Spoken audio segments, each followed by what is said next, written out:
Trump to be vice president. Oh! But I think she was not qualified to be president. Let's start there. Number one. First question! Are you fucking kidding me? It's the first question! To run for president, Vice President Trump. Oh! Fact is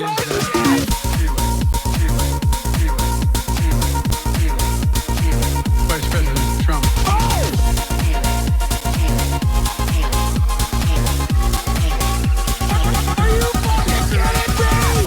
And now I want to hand it over to the President of Ukraine, who has as much courage as he has determination. Ladies and gentlemen, President Putin. President Putin. You can beat President Putin. President Zelensky. I'm so focused on beating Putin, we gotta worry about it. Vice President Trump.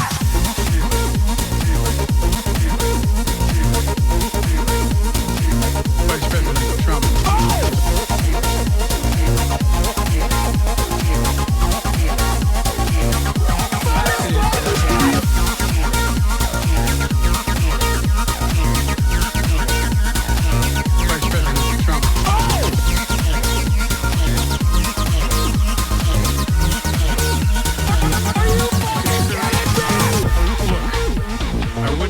Vice President Trump to be vice president. But I think she's not qualified to be president. What's going on, everybody? I hope everyone's having a fantastic evening, fantastic afternoon, fantastic afternoon, no matter where you are in the world. I'm Hassan Piker, and this is the HasanAbi broadcast coming to you live. That's a Megaphonics W right there. Sunny California, Los Angeles, folks. We're live and alive, and I hope all the boys, girls, and MBs are having a fantastic one because today's a beautiful day. Today's a wonderful day. Today is Newsday, Tuesday, lads. It's fucking Tuesday. Folks, it's Tuesday. That's right. It's the 3rd of September. The fuck? That was crazy. That just kind of happened on its own. My camera has a mind of its own, dude. It wants you to know that Kaya is sleeping like a little baby right there. Folks, this is part of the broadcast where I tell you a little bit about my personal news, about what's going on in the world of HasanAbi Piker in between the time period where I press the stop streaming button and press the start streaming button. And let me tell you, okay, a lot has happened. This is actually true. It's one of the first times where a lot has happened. Cheers. A lot has happened in the world of HasanAbi Piker. What has happened is I ended the broadcast yesterday after like 6-7 hours, I think, of playing Wukong. Started Wukong early, by the way. Lex Fridman and the Dawn. Oh, very excited about that. Obviously going to be watching that as well. You know, that's later today, right? We'll do that. I'll put that in the fucking title. So, oh, Lex versus the Dawn is already revealing bangers for us. Oh my God, what a great, so much content. Thank you, Lex Fridman. Did you see Concord News? Have you covered that game at all? What the fuck is Concord News? No, I don't know what Concord is. Play War Thunder? Absolutely not. I don't have that kind of autism. Okay, everybody calm down. But yeah, I went to a restaurant in Istanbul today and they give me French fries with my donut. Is that normal? Are they anti-white racist? No, they give French fries with donut. That's a thing that we do. Anyway, folks. Yeah, I ended the broadcast last night and I hung out with the family. It was Murat's engagement party. Right. My little bro is engaged to be married.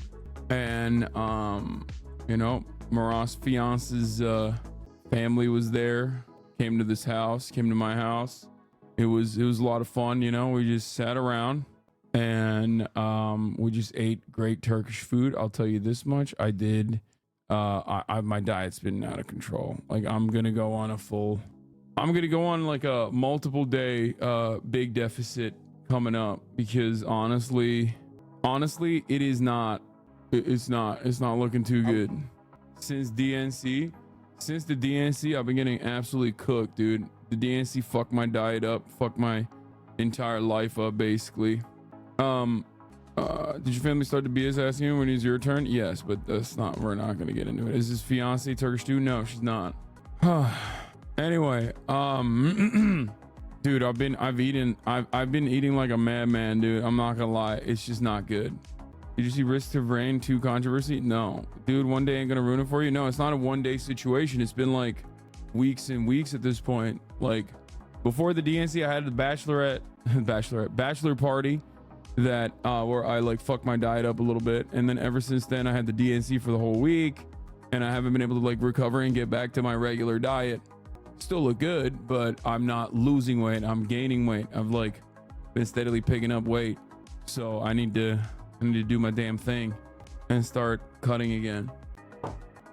Yeah, I saw the Two Nice Jewish Boys podcast, dude. Don't worry, we're gonna talk about that in a second.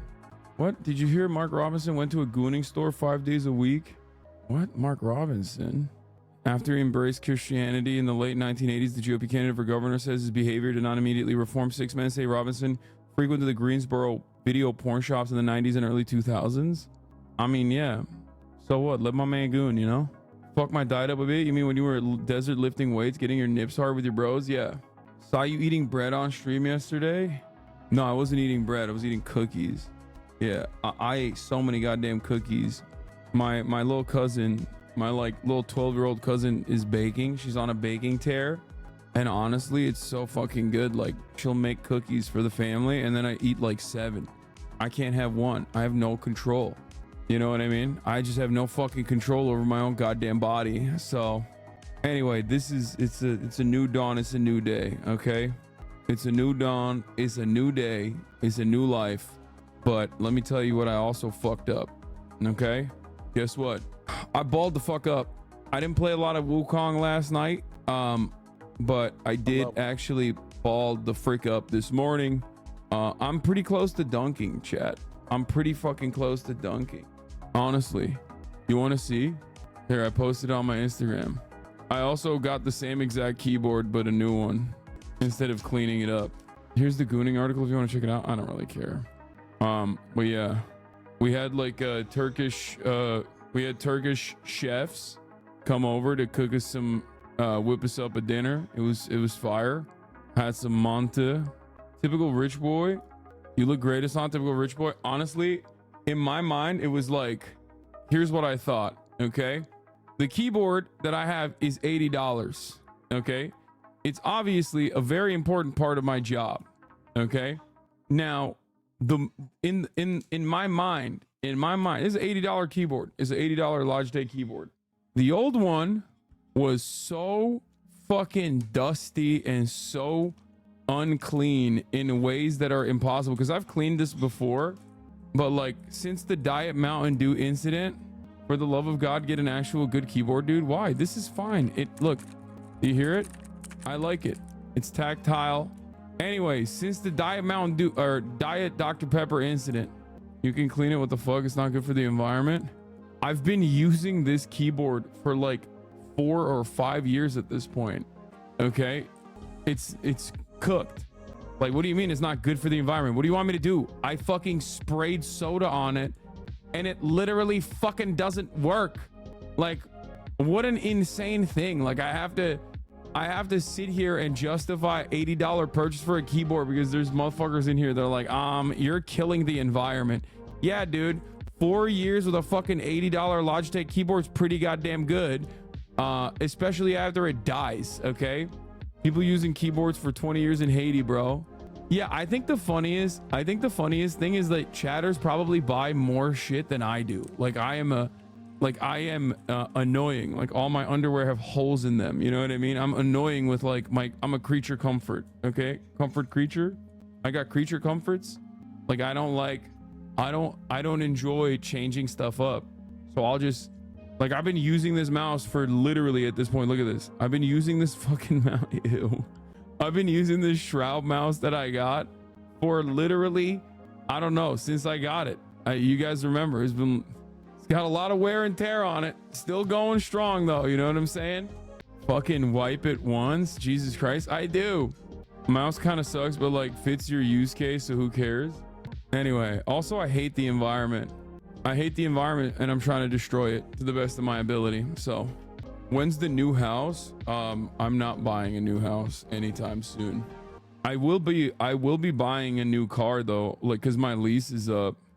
And honestly, chat, I think it might be time to retire. It might be time to retire the Camry. And you guys want to know what I'm looking at? Can't wait for the Twitter dom. I'm not gonna like fucking buy it publicly. I'm just gonna buy it and not like talk about it. No, you want to know what I want to get? Okay, the cars I'm looking at right now are the 2025 Toyota 4Runner. the 2025 Toyota Land Cruiser, which is not that good. I mean, it's pretty sick, but it's not that good. That's for the gas one. Did you sell the Lambo? What Lambo, dog? I have a Porsche. So I'm planning on get the Lexus, the new GX. I mean, that one looks good. Can't you afford a Bugatti yet? Are you getting rid of the Taycan? Yeah, it's a lease. You have no style at all. What the fuck? Dude, the fucking 4Runners are so sick. I think the Land Cruisers are obviously better. Obviously, the 2025 Land Cruisers are better. I've looked at it. The Signature Edition is like pretty fire. I like the Tacomas too, though, honestly. But the 4Runner is so iconic, dude. Like, it's... The 4Runner is like I love the way it looks, man. I really fucking love the way this shit looks. 4Runner versus all new Land Cruiser. Both. And these are the colors that I would get it if I were to get it. The new Land Cruiser only has 5 Cs, but the Lexus GX 460 has a 7, and it's the same car. I know. I heard the Lexus GX 460 also has like a better engine or something, but like I don't like a Lexus. I am a Toyota boy. I know Lexus is Toyota, but like higher quality. But I like Toyotas and I don't like Lexus. And my family has had both. Like, we're a Toyota family, right? My brother drove a Lexus. My brother drove my grandfather's hand-me-down Lexus for years and years. I just love the way this fucking thing looks. But okay, hold up. Obviously there's an alternative out there because there's a fucking EV. There's an EV play here. Are you ready for this? Are you ready for the fucking EV play? It's nothing that you've thought about. No one in the chat has even brought this up. No one in the chat is even like considering this. It's not BYD. I love BYD. I can't get it. People are saying Rivian. People are saying Prius. People are saying, dude, are you ready? Them shits are crazy, dude. I don't know. I don't have a lot of trust in GMC. But dog, they are fucking dope. Okay, listen. Hear me out. Hear me out. Hear me out. Hear me the fuck out. It's got more battery run than my current Taycan. Shit's gonna break day 2. Yeah, I'm a little scared about that. I'm not gonna lie. Because like, as far as like the EVs goes, I think it's probably the worst EV SUV. There are actually ridiculous lease deals on the Hummer right now. You can get one for like $400 a month. Yeah, they're also ass. So I think a lot of people are like, they're ass. So people basically are like, you can just take it. Please take it for free. Yeah, it's not a great vehicle. Yeah, can't be worse than the Cybertruck. The cancellation would be crazy. Wait, what? For the fucking Hummer EV? Why the fuck would anybody cancel me for that? Please don't. I work for GM making the batteries. Please don't. What the fuck? What are you, spitting in the batteries, dude? Okay. I knew. Oh, I'm tired, boss. Hasan, hypocrite. Hasan, car socialist. Okay, everybody calm down now. Calm down. Okay. We absolutely will cancel you for the Hummer. How many children do you want to run over every day? Bro, look at how much it weighs. Can your driveway handle the almost semi-trailer weight? If you get that, I'm on subbing. It weighs 9,000 pounds, bro. You're going to run over so many people. Brother, you cannot ride in the Revolution in a fucking Hummer, get a 4Runner. No. Okay, the play is this, chat. Like, I need one ICE and one EV because the Camry is like on his last leg. So I was planning on getting like one Toyota again, staying in the Toyota family, and then getting like either having one larger SUV or / truck that is ICE or EV, and then whichever one the other one is going to be a sedan. Do not get the new Toyota. They are dog shit. You're fucking insane. The Toyotas are incredible. I really love the fucking 4Runner. I'm probably going to get it. How many miles does the Camry have? Dude, I don't fucking know. Nothing you mentioned beats a Bronco Raptor. You would off-road your brother on... Dude, Bronco Raptors are also ass. What are you talking about? There's a new Porsche SUV EV. Wait, really? What is it? The Macan? The Macan is the only EV one, right? They don't have like the Cayenne EV. I mean, it looks kind of good. I could drive that. I want a fucking Yangwang, okay? I can't get it though. I literally looked it up. I looked up the Yangwang. Yo, straight up, I looked up the Yangwang, and honestly, you can't. You can't get the Yangwangs out here. You can't. BYD does not sell to the United States of America. It's so ass. Fucking pisses me off. No way you fit in there. No, dude, the Porsche Taycan and the Macan are both fine. They're big enough. May or may not be out there before your Taycan is up. They're taking the damn time with the Macan EV. This one is a sick car, but it's not out till 20. Oh no, this one is not real. This is just a concept. But Hyundai is coming out with another EV, but in 2030. That one is incredible. Yeah, this is what I want. I want the U9. This is the fastest production car on the planet. The BYD Yangwang U9. I want it. I can't get it. They don't fucking, it's not street legal in the United States of America. They don't even fucking do this shit. They don't even let you have it here. It's fucking bullshit. But it's so sick, dude. Look at this spoiler. It's like their supercar, but it literally costs it costs as much as like the most souped up Porsche. You know what I mean? Wait, why is it not street legal? None of the BYDs are street legal. Damn, that's a GT3 style wing. Yeah, none of the BYDs get in order to become street legal, they have to abide by American standards. This doesn't mean that their standards are not up to par with American standards. It's just that they've never even attempted to because they don't give a shit. Porsche 911 Turbo will swipe the floor on this bitch. What are you talking about? This is literally the fastest production car on the planet currently. You're objectively wrong. It is an electric vehicle with, I think it has that weird, well, it's not even weird, but the Chinese EVs also have ICE motors in them too. Temu Rimac Nevera. Oh my God, you guys are fucking being xenophobic. They hit the, I think they did, what do you call it? They did a thing, they did the test, what is it called? The Nürburgring test. Apparently the car gets so fucking fast, it feels like it's lighting on fire. At this rate, you may just look at getting an F-35. That retro Ford concept electric truck lives rent-free in my brain. Yeah, the other one that I really like, obviously, are the 1960s Bronco resto mods. They do EV resto mods. The problem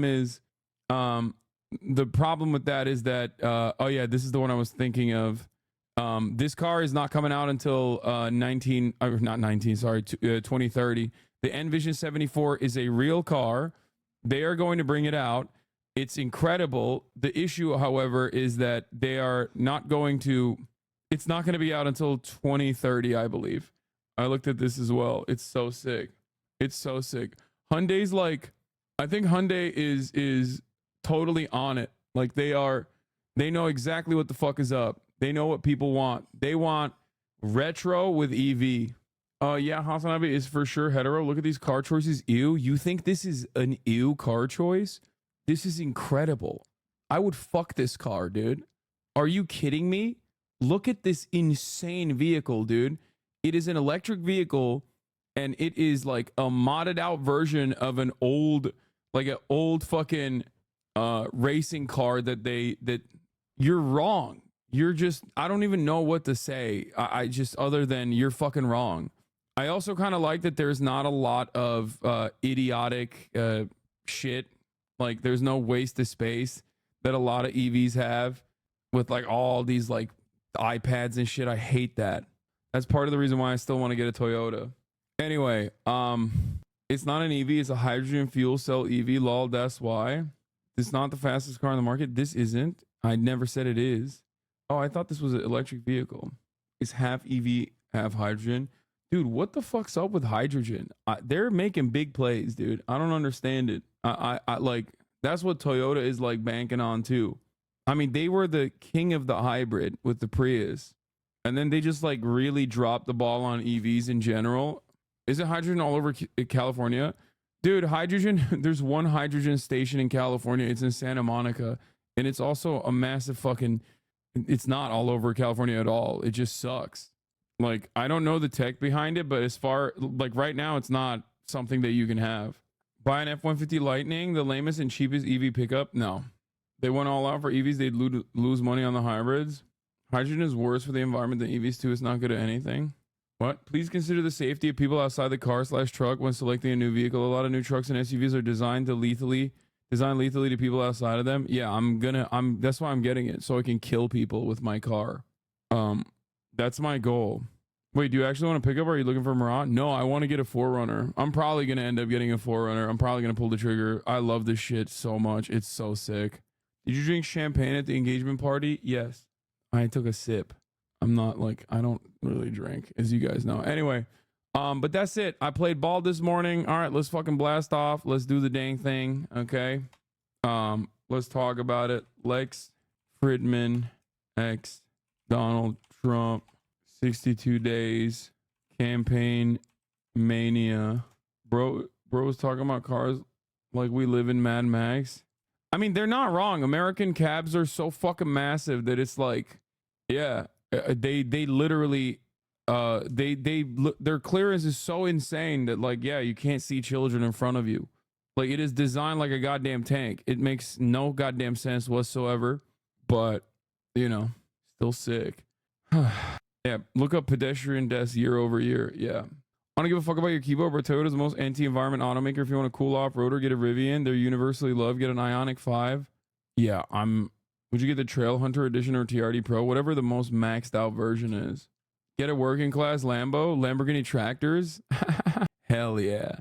Why does it look so, like, scary?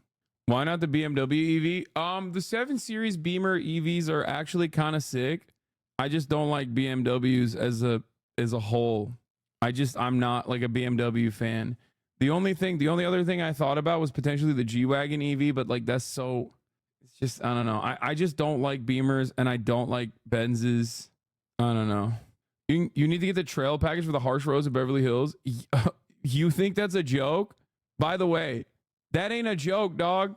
Yeah, no, you literally need off-roading gear to be able to fucking consistently drive your goddamn car in Los Angeles roads. That's not a fucking joke. That literally is not a joke. Have you seen the motherfucking potholes out here, bro? I've gone off-roading with my brother. I know what off-roading is like, and let me tell you, okay, as someone who has off-roaded with an off-roader and someone who drives on Los Angeles roads, okay, there is not much difference, okay? There is not much difference between off-roading and just being on the road in West Hollywood. Yeah, going to the fucking gas station in Los Angeles is off-roading, dog. That's what it is. I don't do German. I had a Benz and German engineering sucks. What are you talking about? I had a Volkswagen Jetta back in the day and I have a Porsche now. German engineering, not all German engineering is equal, okay? Like the Porsche Volkswagen platform is pretty solid. The Audis are pretty solid. BMWs and Mercedes Benzes are not. Don't call yourself a high-speed lover. I disown you for this car talk. I live in Los Angeles, dog. What the fuck do you mean? That's a crazy thing to get mad over. It's like, yeah, I should just walk. Well, what happens when the sidewalk is over? Just walk on the street and just get killed. Anyway, Lex Fridman and Donald Trump sees 2 days campaign mania is upon us. Venezuelan gangs have overtaken Colorado. Wukong later. Get in now. Okay. Dude, get this absolutely insane. And Hyundai are actually killing it. Dude, I know. The Hyundai, it looks phenomenal. It's just not out until... When did you give up styling your hair? I don't know. Does it look bad? I feel like it looks fine. I'm an Aussie, used to be Burple. All right, we gotta talk about this. The Ioniq 5? Dude, I am not getting this car. Okay? You are insane. I am not getting a fucking Hyundai Ioniq, dude. That's crazy. Okay? Like, look at this ugly ass thing, dude. I mean, listen, the Hyundais are decent. They have like decent EVs. No disrespect. But like, I'm not touching that, bro. Get the fuck out of here. Bro, this is literally like, you know, back in the day when the Priuses were first popping off, people would be like, oh, gay. Like, you have a Prius. Priuses are great, right? This is literally... This is way worse than that, okay? Best EV year over year. Man, I am not getting this shit, dude. Holy fuck, 459 miles? How is that possible? What? Oh, no, it's 134 miles with 72% battery. This looks like the new car for cottagecore lesbians. Bro, this shit, like, that is a crazy thing. Like, this is a crazy... Bro said, get a Hyundai, dude. No, dog, I'm not getting a fucking Hyundai, okay? If I'm getting an Asian car, it's going to be a Toyota, motherfucker, okay? This is a Toyota family, okay? This is a Toyota family, okay? Sorry, no disrespect to the Koreans out there. Okay, you're crazy. Best gay car to date. Why? I don't understand why they make EVs look so ass, dude. I just don't get it. I don't know why. Like, ugh. Why does everyone sleep on Volvo? It's the worst car that my family has ever owned. My mom used to have a Volvo. It's so boring. It's a car that you get when you literally want like safety over anything else. You have a family and you like really care about safety. Okay? That's the vehicle that you purchase when you got that situation. Watch this Jason Camissa Icon Bronco Raptor video. Dude, I'm not getting a fucking Bronco Raptor. Get out of here. People have said, I saw it. Bronco Raptors are literally fucking getting marked down by like 50 grand right now. Okay? Like, if I was an off-roader, I'd get like a Jeep Wrangler or something. Okay? Why the fuck would I get a Bronco Raptor? I'm not an off-roader. Exactly. Perfect time to buy one. Yeah, because no one is buying it because it's insanely fucking priced up for no goddamn reason. You want me to buy $100,000 fucking SUV when like it's not even on the off-roading front, it's not as good as like a car that is cheaper than it. I am not going to get the GTI chatter. Stop. Okay, we're done. We're done with the car situation. Y'all are being annoying. Okay. All right. Well, let's blast off. Okay. Here it is. We're blasting off. We're getting into the news. Oh, please. That's one paycheck for you. First of all, it's just not, it doesn't make sense. Like if I'm going to drop $100,000 on a vehicle, I want to get a fucking car that I actually like. I'm just saying that it doesn't even like reach the performance standards of like, I'm not an off-roader anyway, but even as an off-roader, it like there's better off-roading cars out there. They're just literally listing cars to piss you off. Yeah, they're just like really adamant about the specific car that they like.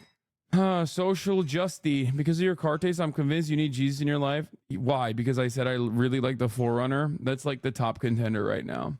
Okay, well, my big ass truck and my jujitsu classes make me feel all right about my small wiener. Who cares that I'm putting people at risk? Dude, not my problem. That's what I'm talking about, dude. Tyler Oliveira investigates the Venezuelan gangs taking over Colorado. Let's go. All right. Do you ever regret telling Chad things you want? Yes. When it comes down to like personal news, it is one of my biggest regrets, honestly. Like telling chat personal news related shit gets heated real quick because everyone has like everyone has a lot of opinions. Okay. Typical rich boy with more money than taste. Okay. What is this?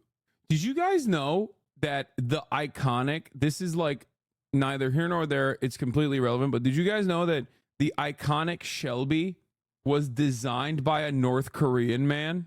Like straight up. It's such a fucking sick story. Yeah. A motherfucking North Korean man straight up with his family members in North Korea. Okay. Yup. The iconic 1967 Shelby GT500 and many other. The North Korean designer responsible for the 1967 Shelby GT500. John Chun could not have been involved in the design of 1967 GT350 and 500. This runs contrary to the claims that he contributed to the design of the 1967 model year Shelbys, as well as the coiled Cobra logo. The timeline does not appear to contradict the claims he had influences in 68 and 69. Fred Goodall, Shelby's chief engineer at the time, hired John Chun to come work for Shelby immediately after Mr. Chun graduated from Art Center College of Design. According to Art Center's records, that graduation took place in 1967. According to the Shelby Registry, the first 1967 Shelby cars began shipping to dealers in 1966. By the time Chun arrived, 1967 cars and the updated Cobra emblem were already completed. The credit for the 67 range goes for Ford designer Charles McHose, who died January 31st, 2020. Mr. McHose arrived at Shelby in April 66, immediately undertaking the Herculean task. Mr. McHose was by all accounts a self-effacing sort of person, not one to speak the spotlight. Damn, this shit got debunked immediately. What the fuck? This made me sad. The rest of Chun's story appears to be true. He did escape from what would become North Korea, worked with the U.S. troops during the Korean War, and worked long hours after school while earning his degree. Art Center confirmed that Mr. Chun graduate was the first Korean. It is possible some of his ideas were adopted for the early 68 advertising models, but more research is required in this area. So he didn't. So he helped. He didn't entirely design it. This editor's note immediately disqualifies the entire article. What the fuck? 50 years after these events, memories get tangled. The historical record can be incomplete. In this case, we're at least able to accurately state where credit for the 67 is due. and where it is not. The loss of both men, each a contributor to a breed of legendary cars, is an erosion of history. We mourn their passing. POV, when I watch a streamer spread misinformation, I mean, I also, he collaborated and defected. I don't think he literally fucking collaborated. I don't know why it's making it seem like that, because it seemed like he was very proud of his roots. Like, I saw one interview. I saw a readout of one interview where he talked about like how funny it is that he's like North Korean. And it didn't seem like he was like, you know, God damn, look at these new emotes from Oliver. Holy shit. Believer, doubter. Okay. Get the motorcycle from Akira. Okay, dude. Y'all are crazy. We're done with the car conversation. We're done with the car talk. Okay. Y'all have lost the plot in its fucking entirety. Okay. I will not be purchasing a motorcycle, dude. What the fuck is wrong with you? Now you're being crazy, okay? You're being extra fucking crazy. Yeah, get a Gundam, dude. Get Optimus Prime. Dude, get a spaceship, dude. What are you doing? Get a fighter jet. Get a fighter jet. Get an EVA. Get an EVA. Get a yacht. Get a yacht. Get a yacht. Get a yacht. Motorcycle. Yeah, dude. I'm gonna get a fucking motorcycle so I can get killed. HasanAbi, car nerds are fucking insane. This was the worst conversation to start. I know. It like knocked the wind out of my goddamn sails. I'm not gonna lie. Because car talk is like one of those things where everyone has like very, very serious opinions, like very firmly held convictions that they will go nutty over. All right, let's start. Israeli protests are intensifying after execution of hostages. I mean, I'm just gonna skip the Israel stuff and the Ukraine stuff. We'll get back to that later. Let's get started on Harris and Biden campaigning in Pennsylvania to court union workers. Donald Trump didn't really do a fucking Labor Day spot, but he's back now. He's going to do a spot today. Let's start off with Campaign Mania. That is right, ladies and gentlemen. Let's get started. With just 9 weeks to go, the battle for the White House is now a dramatically God damn, that shit is changed loud. race. Harris versus Trump, with the current president, Joe Biden, campaigning for the first time alongside his VP, who now tops the Democratic ticket. She has a backbone like a ramrod. And she has the moral compass of a saint. This woman knows what she's doing. Harris in Pennsylvania, using the Labor Day holiday to emphasize her commitment to union workers. When everybody's wages go up, when union workplaces are safer, all workplaces are safer. When unions are strong, America is strong. Noticeably off the trail. Dude, if you can't recognize the difference between Kamala Harris's speech on unions versus Kamala Harris on any other issue, I don't know what to tell you.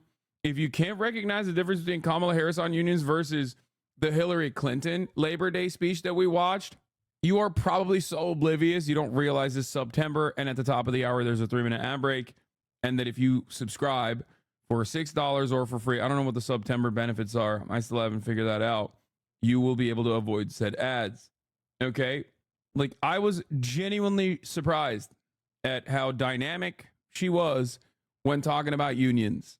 It does strike me as one of those like weird areas of interest for her.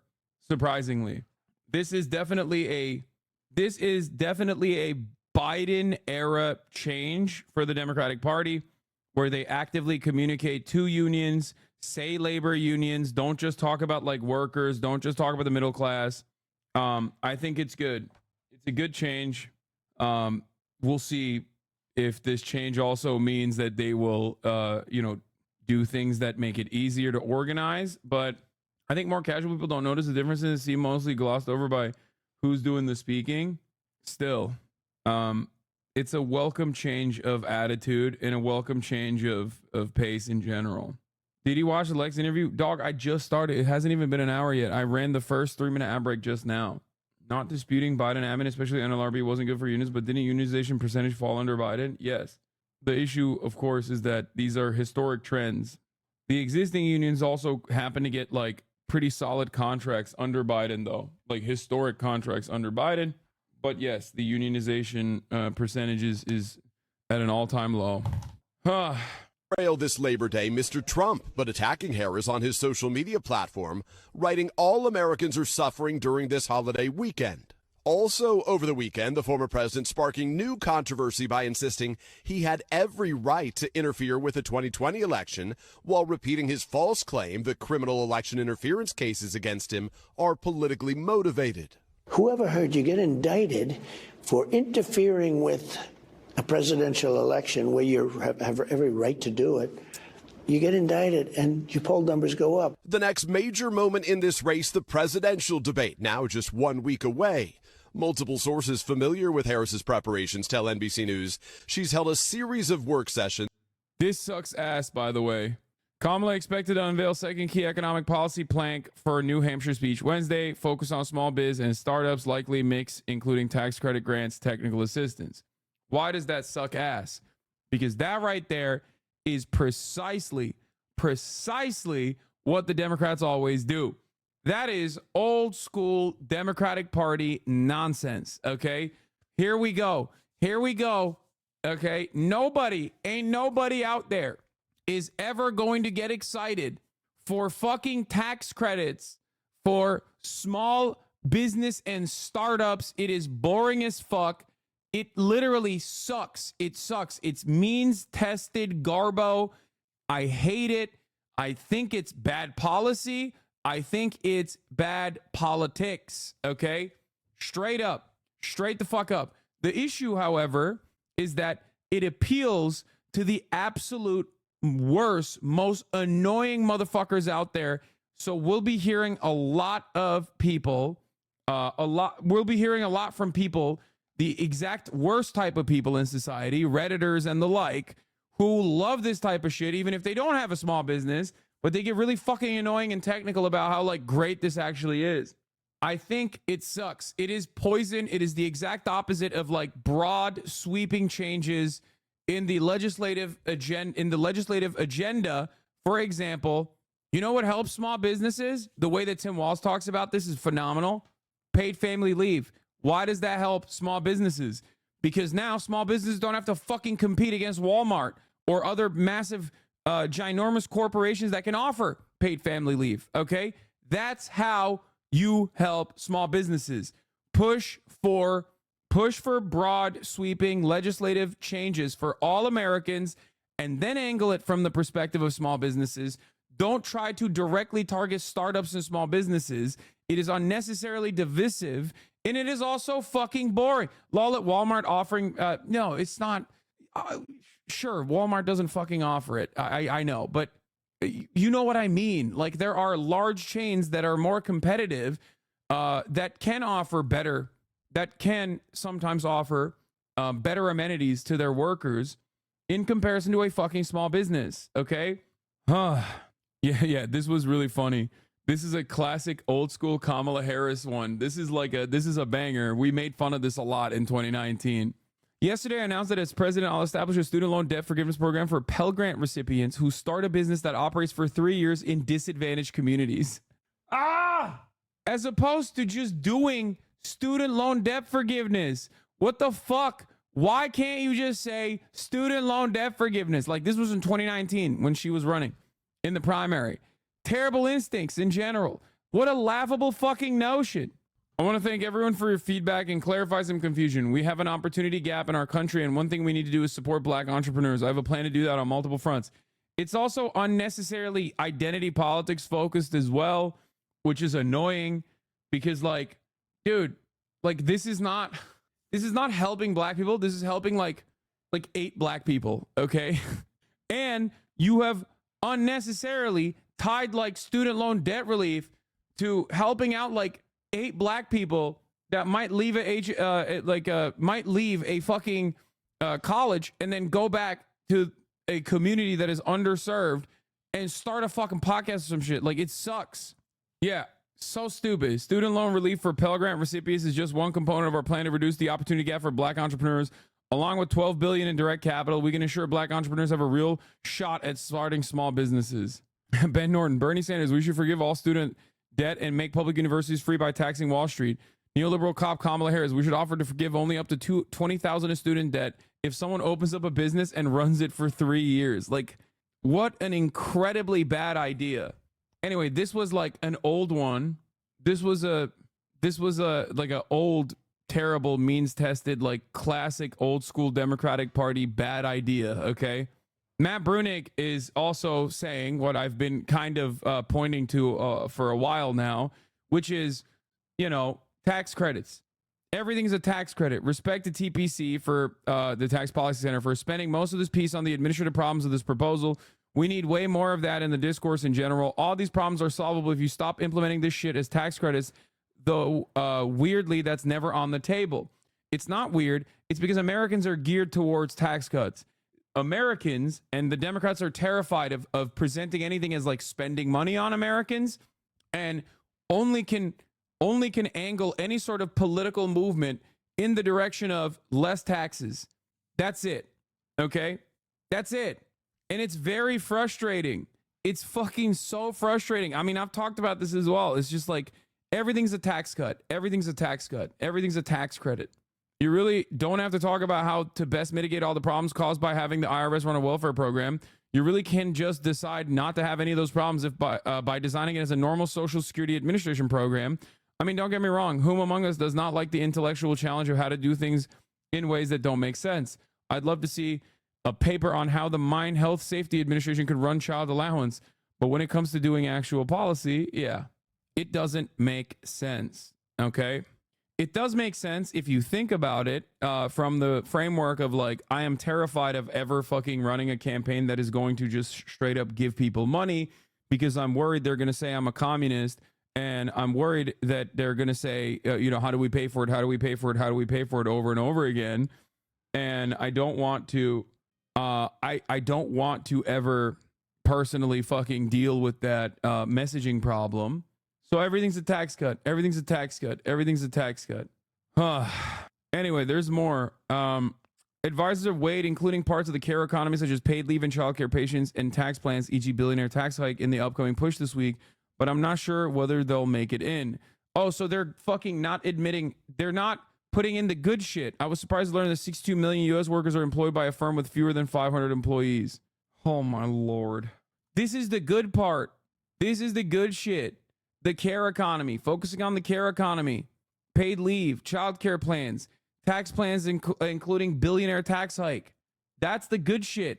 So they're literally coming out with the cookie cutter means tested neoliberal bullshit and not coming out with the actual good shit. Doing this shit also makes doing taxes without some stupid shit like TurboTax or a CPA impossible, which makes something like a single tax bill being sent to the Americans by the IRS even harder to implement. Oh my God. Oh my fucking Lord, dude. I don't even know if, I mean, Dems are so afraid of being called communist, good Lord. They're going to be called communists regardless. Just do things that are good for people and communicate how they're good for people and how Republicans are lying. You can do that already. Okay? You're doing that already. You're doing that already. You are forced to do that in every other aspect. Biden is calling her Comrade Harris. Okay? Trump literally is calling Kamala Harris Comrade Harris. Okay? Did I say Biden? Sorry. Trump is calling Kamala Harris Comrade Harris. Trump says that under the Biden administration, America skipped a step with socialism and went to straight communism. These are laughable fucking concepts. Just laugh at it and be like, these dumbasses want us to not give you nice things, okay? For far too long, nice things have only been afforded by the federal government in the form of taxpayer-funded subsidies to corporations and the billionaire class. We want you to get a crumb of that. There's a lot of you out there. There's a lot more of you than there are of them. But we want to, and it's going to be somewhat costly, but we want you to get something in return for all the taxes that you're paying for. Okay? They call that communism. It's utterly ridiculous because they don't want you to have nice things. Just say that because it's the fucking truth. Okay? Force them into a corner of engaging in, deficit hawkish behavior that Donald Trump doesn't like doing. He does not do it because he is a populist. He knows he doesn't want to do that. He knows that that's poison for his base. Okay? It would divide his perspective. It would literally divide his base. If he was engaging in deficit hawking, it would literally cut across his own base of support. There are a shit ton of people who still think Donald Trump has their best interest in mind because he communicates that way. Kind of funny, just 2% of Democrats say Biden made the wrong decision by dropping out per Suffolk poll. 18% of Republicans say he did. Yeah. Is there an inherent reason why they won't engage in the truth? I understand Dems are terrible, but the current strategy seems like the same old garbage. because the same old garbage seems promising now because it's got a new polish on it. Okay, that's it. It's no longer Joe Biden, who is like a carcass presenting the same old garbage. It's now Kamala Harris presenting the same old garbage, and she is at the very least like younger and more dynamic seemingly. So they think that this will allow them to win a marginal victory. There is no interest in like making bold proclamations, running a campaign of hope and change. Even if you're not going to fucking follow through on it, there's still obviously a great benefit to running on it. Yeah, feeding hungry kids isn't radical. It's fucking human decency. There you go, dude. There you go. Okay.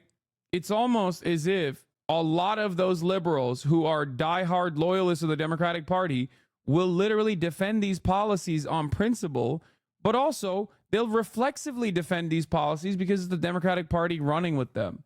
Let's play moderate game until we have the House and Senate, then fucking ram through as many progressive policies. No, that's not how this works. You're failing to understand what I am saying. Okay?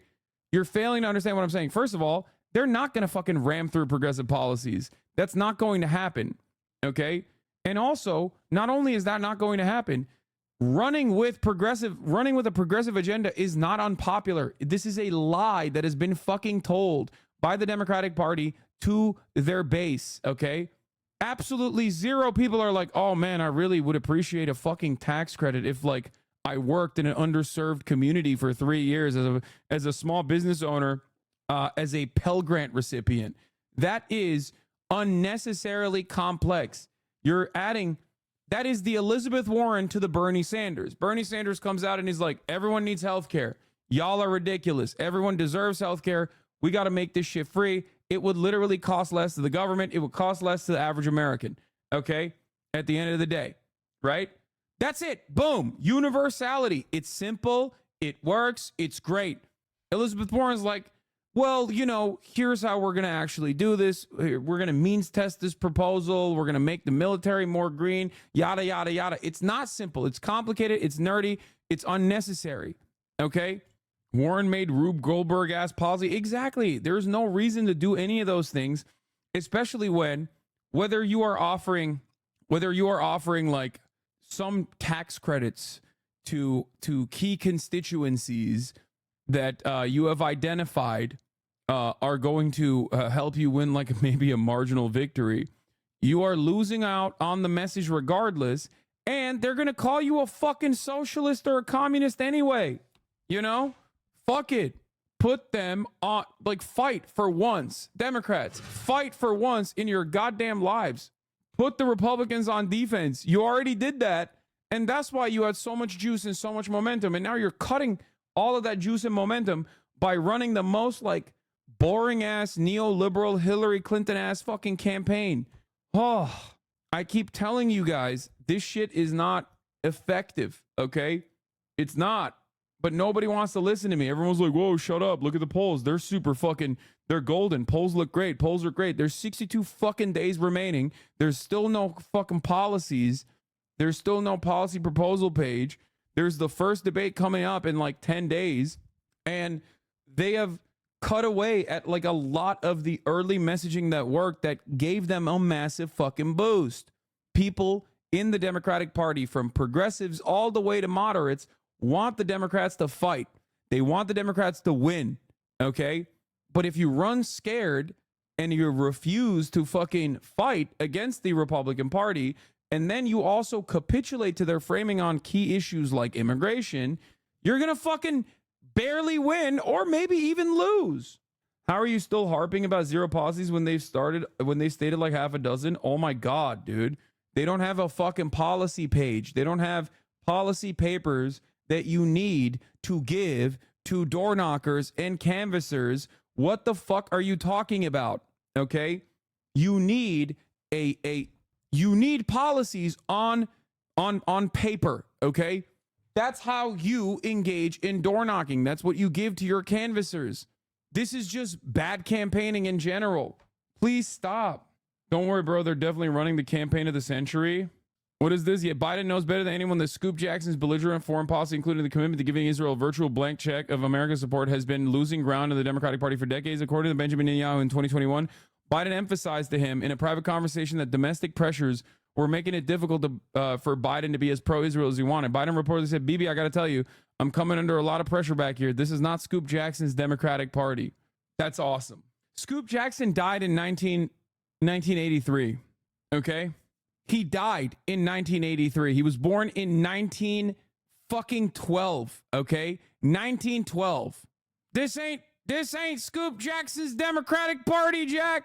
You're telling me someone was named Scoop? Yes, brother, because he was born in 1912. They don't even name motherfuckers like that anymore. That's how old he is. He's so old, he died in 1983. Do you understand what I'm saying? Motherfucker was born in the turn of the century. They don't even name people like that. How many motherfuckers you know named Scoop, bro? It's from a different era, back when they had soda jerks, okay? That's not a concept any longer, okay? Unless you're a fucking Mormon in Utah. I know it's a nickname. Yes, dude, I know. His name is Henry M. Jackson. My point is, they don't name motherfuckers Scoop anymore. Like, they don't just go, Jack, all right, we're going to name you Scoop. That's right. That's like not a thing. That's not a thing. Oh, actually just Henry. Dude, shut up. I know his name is Henry Jackson. Oh my God, you guys are so fucking annoying. I'm saying they do not name, like they don't give nicknames like Scoop and call people Scoop Jackson any longer. Oh my God, you guys are so fucking lame, dude. Ay, disappointing all around. All right, let's continue. Between campaign stops and her official duties. Unlike Mr. Trump, who shared the stage with President Biden earlier this summer, it'll be Harris's first debate in nearly 4 years. And no public events are scheduled today for either Harris or Trump, but this week does notably mark the beginning of voting season, believe it or not, with the first absentee general election ballots getting mailed out in the key battleground state of North Carolina this Friday. Savannah. Always good to remember. Voting is about to begin. Peter, thank you. Hey, thanks. Let's bring in our national political correspondent, Steve Kornacki, break it down. Let's start with the state of the race from a national perspective as we head into this final stretch. Yeah, here we go, Savannah. So this is the average of all of the polls that are out there nationally right now. And you see Kamala Harris, the vice president, with a 3-point lead over Donald Trump. Two ways to look at this. If you're a Democrat, obviously you're happy you're ahead, and it's an improvement from when Joe Biden was the candidate. He trailed Donald Trump all year. But if you're a Republican, you could take solace in this. This is not unfamiliar territory for Donald Trump. Labor Day 2020, he trailed Joe Biden by 9. He almost came back to win that race. 2016, he trailed Hillary Clinton by 5 on Labor Day. He did come back to win. So Harris has it's a tighter national margin. But as we know, these elections are determined state by state in these battleground states. So let's look at a state of the race there. Yeah, let's go. Yeah, numbers look worse when you look at the fucking states, when you look at state by state. Numbers look the best. Numbers look the best when you look at like the national average. You still need a +5, okay? For the Democrats to win over the Republican Party, because there are more Democrats, there are more registered Democrats in this country than there are registered Republicans. There are more Democratic voters in this country than there are Republican Party voters. Ultimately, you still, given the way that the Electoral College works, you still need around a +5, okay? And as you can tell right here, 2016 polls were a little different. Obviously, there was a lot of overcorrecting that needed to take place for polling in 2016. Hillary Clinton's +5 didn't actually end up helping her secure the victory. Go through now 7 battleground states. You can memorize this list at home. We're going to talk about them a lot between now and November. But the key here is that 6 of these 7 states all went for Joe Biden in 2020. North Carolina, the only went for Trump. And you see right now, the polling is tight in just about all of them. Trump ahead narrowly in Georgia, North Carolina. Small Harris leads, except take a look here, like in Wisconsin, Harris on average leading by 6. This is important to note. The polling was off in states like Wisconsin in 2020 and 2016. It underestimated Trump's support. Whether it does that again this time around, a major question. That made a huge difference, of course, in the result there. So let's do my favorite map. the 270. Love to see how this can play out when you start switching how the battlegrounds go. Yeah, mine too. So we've got those 7 states you just mentioned in gray here, the battleground states. Look, 2 perspectives here. If you're Harris, your most direct path is this. They call them the Great Lakes states. Wisconsin, if you could win that, Michigan and Pennsylvania all went for Biden 4 years ago. Hold those, and you see it right there. Harris is at exactly 270. But here's the complication for her. What if she slips up in one of these? Pennsylvania, she didn't pick that state's governor as her running mate. Some people wonder about that. If she were to lose Pennsylvania, it is the largest of these battleground states. It's over. If she doesn't win Pennsylvania, it's over. Okay? Like, the reason why it's over is because if you lose Pennsylvania, the likelihood that you will win Georgia is incredibly low. Like, there's no pathway, in my opinion, where you lose Pennsylvania, but then you win Georgia. And if you lose Pennsylvania, you most likely lost Georgia as well. And in which case, it's fucking over. She's campaigning Pennsylvania, right? Yes. You could see her number comes down. She would then need to win at least 2 from this Sun Belt tier. And meanwhile, if Trump were to get Pennsylvania, it opens up the simplest path for him. Get Pennsylvania, hold North Carolina, which he won in 2020, and then just win back Georgia, which he narrowly lost, and he'd be at exactly 270. All right. And Steve, you're not wearing khakis. You're wearing gray pants. Are you going in a new fashion direction that we need to be aware? That's crazy that they know about the fucking khaki Kernacki, dude. You think they're HasanAbi watchers? Like, do you think there's like producers in the room that know? I mean, I guess we're not the only community that love the Steve Kernacki khakis. Yeah, I'm always very conscious of my fashion decisions here. You know me, you know me. All right, we're on the journey with you. You're not the only one to bring it up. Yeah, a lot of libs love his khaki Kernackis too. Thank you very much. The Kernacki khakis. Check ban appeals are probably there. All right, we got a new Harris ad. Focused Harris Walls 2024. Not everything revolves around you, law. Okay, first of all, I said this community, okay? Oh my God. I can't even fucking make a goddamn joke. I can't even make a goddamn joke without fucking 48-month subscribers like literally shoving it down my fucking gullet today. What is happening? Is it because I didn't pick your fucking personal favorite car in the morning when we were talking about it? Your viewers genuinely hate you, bro. Yeah, like literally. What the fuck, man? Yo, are you okay, dude? Are you all right? Are you all right? Is that what happened? I didn't like the car? I didn't like the car that you wanted to suggest. You didn't even suggest a car. Is that a confession? Bro, we're just joking. Dude, I already get enough. Listen, man, I already get enough fucking hatred outside in the real world. Well, not in the real world, but like online, outside of this goddamn community. I don't have to fucking log in and get it, eat dick from my fucking 26-month supporters. You know what I'm saying? Shit, dude. Calm down. Stop being mean.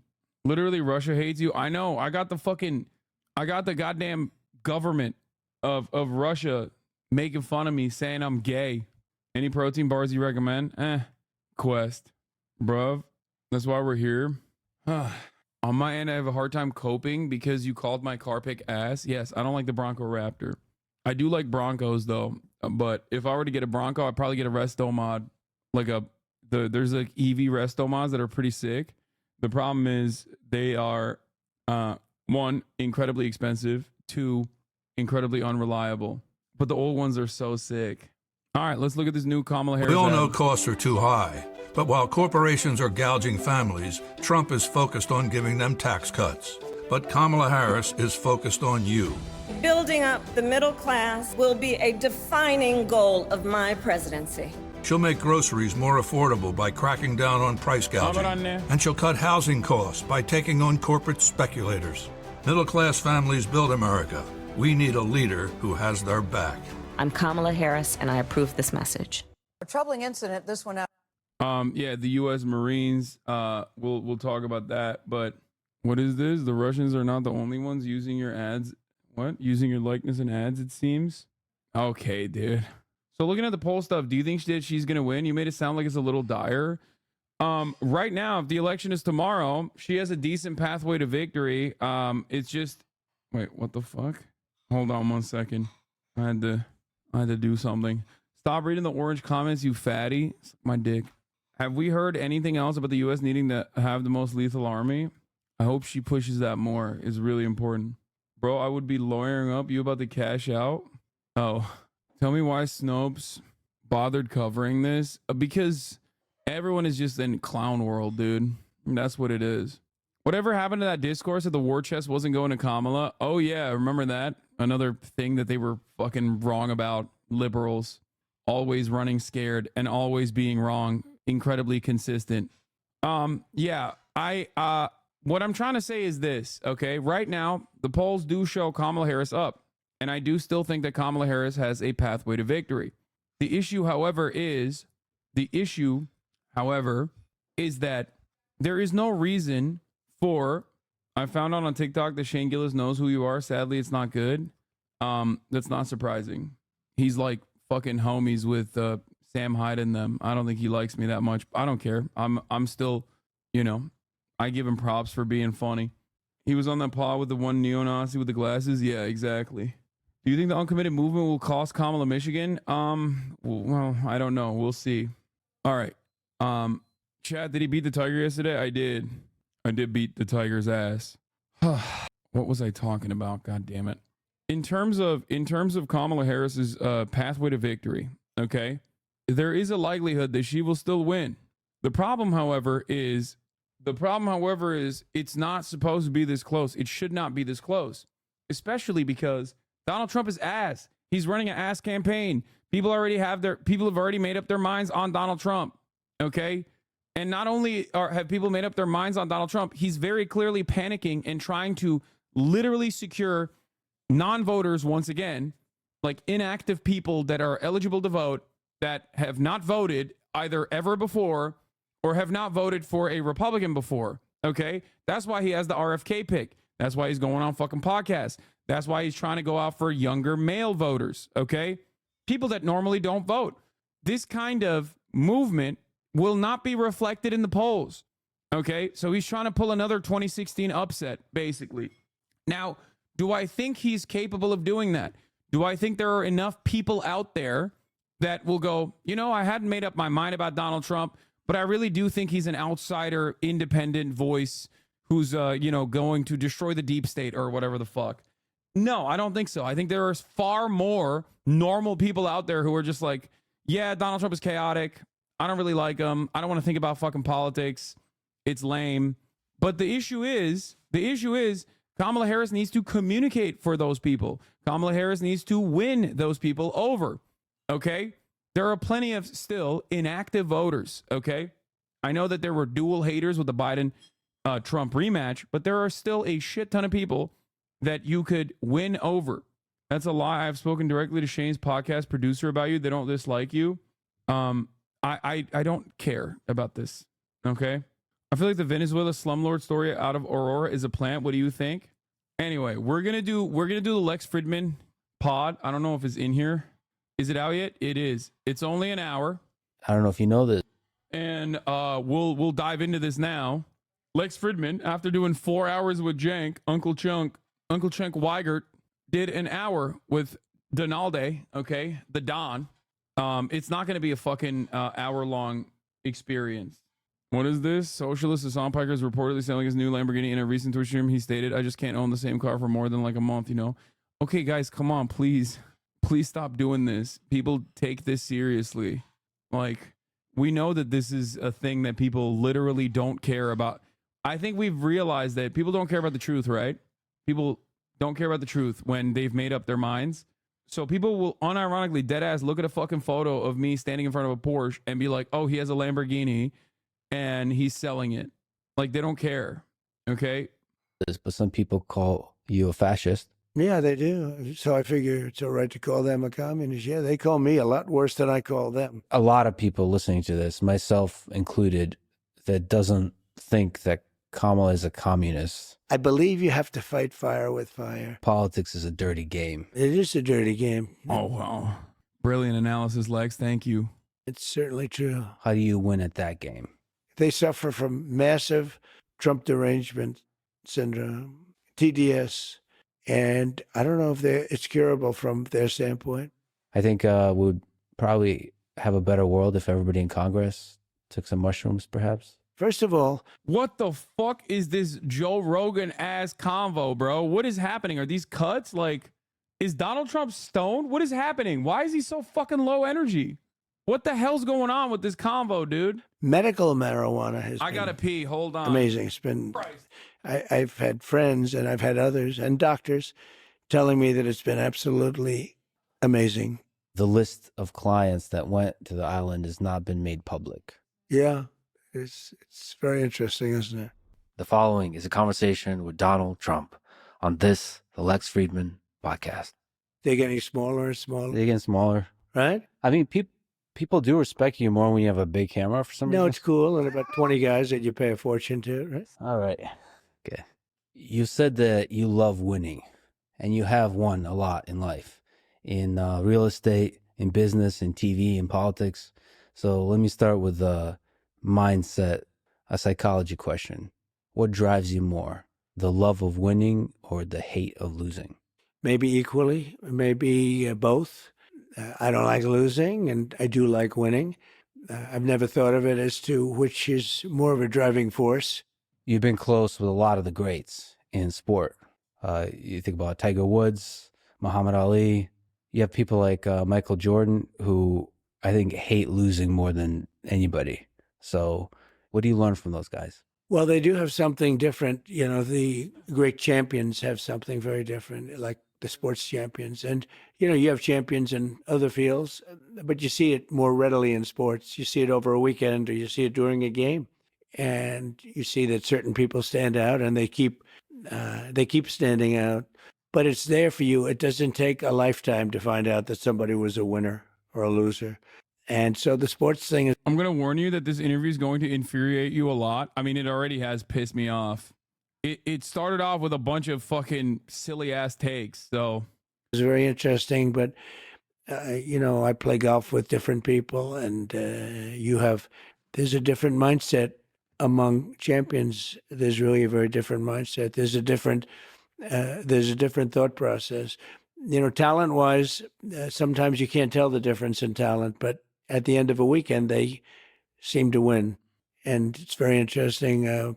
Like, as an example, Tiger or Jack Nicklaus, he was... Are you not a Trump tard anymore?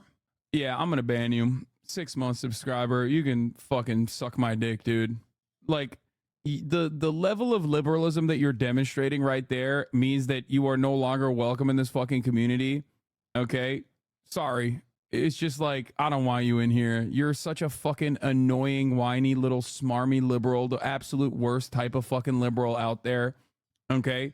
If you've been a 6-month subscriber and at any point, even ironically, you thought that I was like a legitimate Trump supporter, you're a smarmy liberal dipshit who fucking cries regularly because I criticize the Democratic Party. You're exactly that same type of smarmy liberal dipshit that was like, we can't. You want Trump to win. That's why you want Biden to get out of the fucking race. Okay? Bill Maher ass, dumb fuck. No, I definitely prefer hogs to fucking dumbass liberals like that. Straight up. I can convert hogs. People that are like firmly planted on the Democratic Party in the most like liberal ways possible. Like, if you come in here and you fucking accuse me of being a Trump supporter, you're lost in the sauce, okay? A phenomenal winner. And he does have a different way about him. And Tiger has a different way about him. And Michael Jordan. And there's never one, you would think that there'd be one way. Arnold Palmer was the nicest guy you'd ever meet. And then you have some champions that aren't really nice. They're just focused on doing their job. So you have, you know, there's not one type of person. But when I use a cup, it's because I'm saving the environment by not using a cup. The one thing I would say that everybody seems to have in common is they're very driven. They're driven like beyond. They don't seem to give up easily. They don't give up. They don't give up, but they do seem to be, you know, they have a passion that's maybe more than people that don't do as well. You've said that politics is a dirty game in the past. It is a dirty game. It's certainly true. So if it is a game, how do you win at that game? Well, you win at that game by getting the word out and by using sense. You have to have a feeling where it's going. you also have to have a feeling of what's right. You can't necessarily just go what's popular. You have to do what's good for a country if you're talking about countries. But you have to get the word out, and you have to just continuously, like, for instance, you have a great show. You have a great podcast. It's very well watched. And I'm sitting here and I do this. A lot of people see it. And I do other things, and a lot of people see that. And I go traditional also. You know, you have traditional television, which is getting a little bit older and maybe less significant, could be less significant, I don't know. But it's changing a lot. The whole plane of platform is changing a lot. It's changed a lot in the last 2-3 years. But from a political standpoint, you have to find out what people are doing, what they're watching, and you have to get on. I just see that these platforms are starting to dominate. They're getting very big numbers. I did Spaces with Elon. What the fuck does this have and to they do got with numbers anything? like nobody's ever heard before. What does this have to do with anything, bro? He's just doing a reverse glaze. This is Donald Trump reverse glazing Lex and like independent media in general. So, you know, this is, you wouldn't do that on like radio. You wouldn't do that, those numbers, no matter how good a show, you wouldn't do those. That's idiotic. You're insane. Of course you do those numbers on radio. What the fuck are you talking about? And also, radio wouldn't have the same issues that Elon Musk had on Twitter. I really, this is so stupid, dude. It's so dumb. It's so wrong. Those numbers on radio, you wouldn't do them on television. You've been successful in business. You've been successful in politics. What do you think is the difference between gaining success between the two different disparate worlds? Yeah, and they're different, very different. I have a lot of people that are in business that are successful, and they'd like to go over to politics. And then you realize they can't speak. They choke. You know, it's hard to make a speech in front of that. Let's say you're talking about a big audience, but I get very big audiences. And, you know, for many people, it's virtually impossible to get up and speak for an hour and a half and have nobody leave. You know, it's not an easy thing to do. And it's an ability. But I have many people that are very, very successful in business, would love to do what I did, and yet they can't pull the trigger. And in many cases, I don't think it would work. Almost for everybody, it's not going to work. It's a very tough thing to do. It's a big transition. And now, if you talked about people in the business and politics going into business, likewise, that wouldn't generally work out so well either. It's different talents, it's different skills. I have somebody who wants to go into politics so bad, but he's got a little problem. He's got stage fright. Now, he's a total killer, but if he gets up into a stage in front of people, he doesn't do well, to put it mildly, actually. I mean, he does badly. So you have to be able to make hard decisions like you do in business, but also be able to captivate an audience. Look, if you're a politician, you have to be able to speak in front of large crowds. There are a lot of people who can't do that.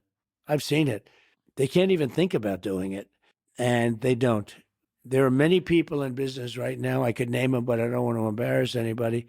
They've been talking about running for president for 15 years, and they're very big in business, very well known, actually. But it takes guts to run. Like for president, I can tell you it takes guts to run. It's also a very dangerous profession, if you want to know the truth, but dangerous in a different sense too. But it takes a lot of courage to run for president. It's not easy, but you have, and you know, the same people as I do, there are a lot of people that would like to run for president that are very, very successful in business, but they don't have the guts to do it. Dude, this is boring as fuck, dude. That's crazy. I'm not alone in this, right? Like, this is, this got no fucking juice, dude. This has zero juice. It is so fucking bad. He's like, oh yeah, people are too afraid of running for president. I'm not. It's very scary. It's not boring at all. Really? I would love to examine your brain chatter. Holy fuck. I want to know. I want to know what has happened. Yeah, the Theo Von one was like way more interesting because like it's not worse than the other interview, but it does make him seem normal. No, the Theo Von one was like interesting because Theo Von is like an entertaining person, and it unironically humanized him more, I think. This is just like fucking boring. He's like, oh, people can't talk in front of an audience for an hour and 30 minutes. It's like, this just sucks, dude. And they have to give up a lot. one of the great things about people from the business world is they're often great deal makers. And you're a great deal maker. And you've talked about the war in Ukraine and that you would be able to find a deal that both Putin and Zelensky would accept. What do you think that deal looks like? I think the deal, and I wouldn't talk about it too much because I think I can make a deal. If I win as president-elect, I'll have a deal made, guaranteed. That's a war that shouldn't have happened. It's terrible. Look, Biden is the worst president in the history of our country, and she's probably worse than him. That's something that should have never happened, but it did happen. Dog, I genuinely don't understand how like Lex conducts these interviews where he will just like say certain things. Like I know he's like the only centrist in the country, okay? Like the actual centrist, okay? Because he'll do this and then he'll talk to like a straight up communist and say the exact same like glaze and praise, right? Like I'm 100% certain that if he talked to Kamala Harris, I suspect he would do this exact same thing. Like he would say something along the lines of like, you know, you did a great job as you know, many people say you did a great job as vice president or some shit. You know what I mean? Because like it's like a robotic formula, basically, the way that he conducts these interviews. The thing I don't understand, however, is that like, how can you say that with a fucking serious face that Donald Trump would be like, you're the great deal maker? Like, what do you mean? What deals has he made, dude? He has like 8 bankruptcies. What? Can you name some of the great deals that he has made? I don't think he's done any good deals at all. How is Trump not a great deal maker? Explain. Okay, but how can you hate on Trump being a good deal maker? He left the White House much richer than he entered. That's a heck of a deal. Yeah, but those bankruptcy deals be banging. It just doesn't make sense. Happen. And now it's a much tougher deal to make than it would have been before it started. Millions of people. I think the number is going to be a lot higher when you see this all at some point iron out. I think the numbers are going to be, the death numbers are going to be a lot higher than people think. This is one of the things that fucking annoys the shit out of me. This is one of the things that annoys the living shit out of me, where like Donald Trump can make these like bold statements. Okay. Donald Trump makes these bold statements on a regular fucking basis. And then there's no follow up. There's no like, how are you going to do this? There's never even a, how are you going to pay for it? People have just completely caved on the issue. Like he could just say whatever the fuck he wants and 0 people will be like, okay, that seems like a good idea. How would you do it? Like nobody asked him this shit. What the fuck's going on? And it's wild because like on the other side, you got Kamala Harris can have like a decent policy and immediately they're like, how are you going to pay for it? And then she describes like, you know, price gouging, which is vague still, right? And how they're going to follow through on the price gouging, like going after price gouging corporations and those promises. And then she'll give like a wishy-washy answer on that. And then people are like, okay, well, how are you going to pay for it? How are you going to do this? Yada, yada, yada. Like there is definitely, if I am to look at it seriously, there is definitely a lot of advantages that you get on the Republican side when you're running for office in terms of like how much your policies are called in the question. Whereas like Democrats being the adult in the room obviously get that adult in the room benefit in terms of like the way people analyze them in the polls, in terms of like the way people vote for the Democratic Party versus the Republican Party, but also simultaneously like they get a shit ton more scrutiny in general. It is a little annoying to see that double standard in the media in general. Whereas like for Donald Trump, he'll say something one day and say the exact opposite a couple hours later. And the media will report it as he just said 2 different things, but never like follow through directly on like where he lands on an issue. And they'll just kind of drop it because he has so successfully evaded ever answering any sort of like policy related issues with a firm commitment. You know, he is more evasive than subscribers at the top of the hour when there is a 3-minute ad break. One of Trump's biggest deals was the Abraham Accords. Kushner said he ended the Arab-Israel conflict in 2021, so he's a great deal maker. Yeah, it's true. He did do the Abraham Accords, which was great. It's October 6, 2023, and honestly, things are looking really good in the Middle East. Hopefully nothing crazy happens. Okay? As a hog, explain to me how the Republicans have an advantage. Leftists run the media in this country. Leftists run the media in this country? You think CNN is leftist, like as in socialist? Like you think liberal media, and there is a reality there, okay? Liberal media that refuses to have a singular fucking leftist opinion on. Liberals equals leftists? Oh, okay. Well, I'm glad that you also recognize that you're a hog. And then you just doubled down and said liberals equals leftists. No, dog. Liberals are not leftists. Have you ever seen, like, who is the most, also liberals like to run the top of the hour ad break? Okay, shut up. I already ran the 3-minute ad break. Okay? This is a sock account, obviously. No two-parters. I mean, look at just what happened for this question. He was asked, what are the details of how you're going to get peace in Ukraine? He was just went, it's a bad war. Biden is bad next. No follow-up, no pressure. One of the only times where I've ever seen Trump be held accountable for his statements was, and this is like, this experience lives in my mind, was the Axios interview he did with Jonathan Swan in the midst of COVID. Do you remember? When like Jonathan, when the Axios interviewer just straight up was like, okay, well, you're wrong. Here's how you're wrong. And he held him accountable for the statements that he made. When you're so far gone on the right wing, some center right news media looks like radical left. Holy shit.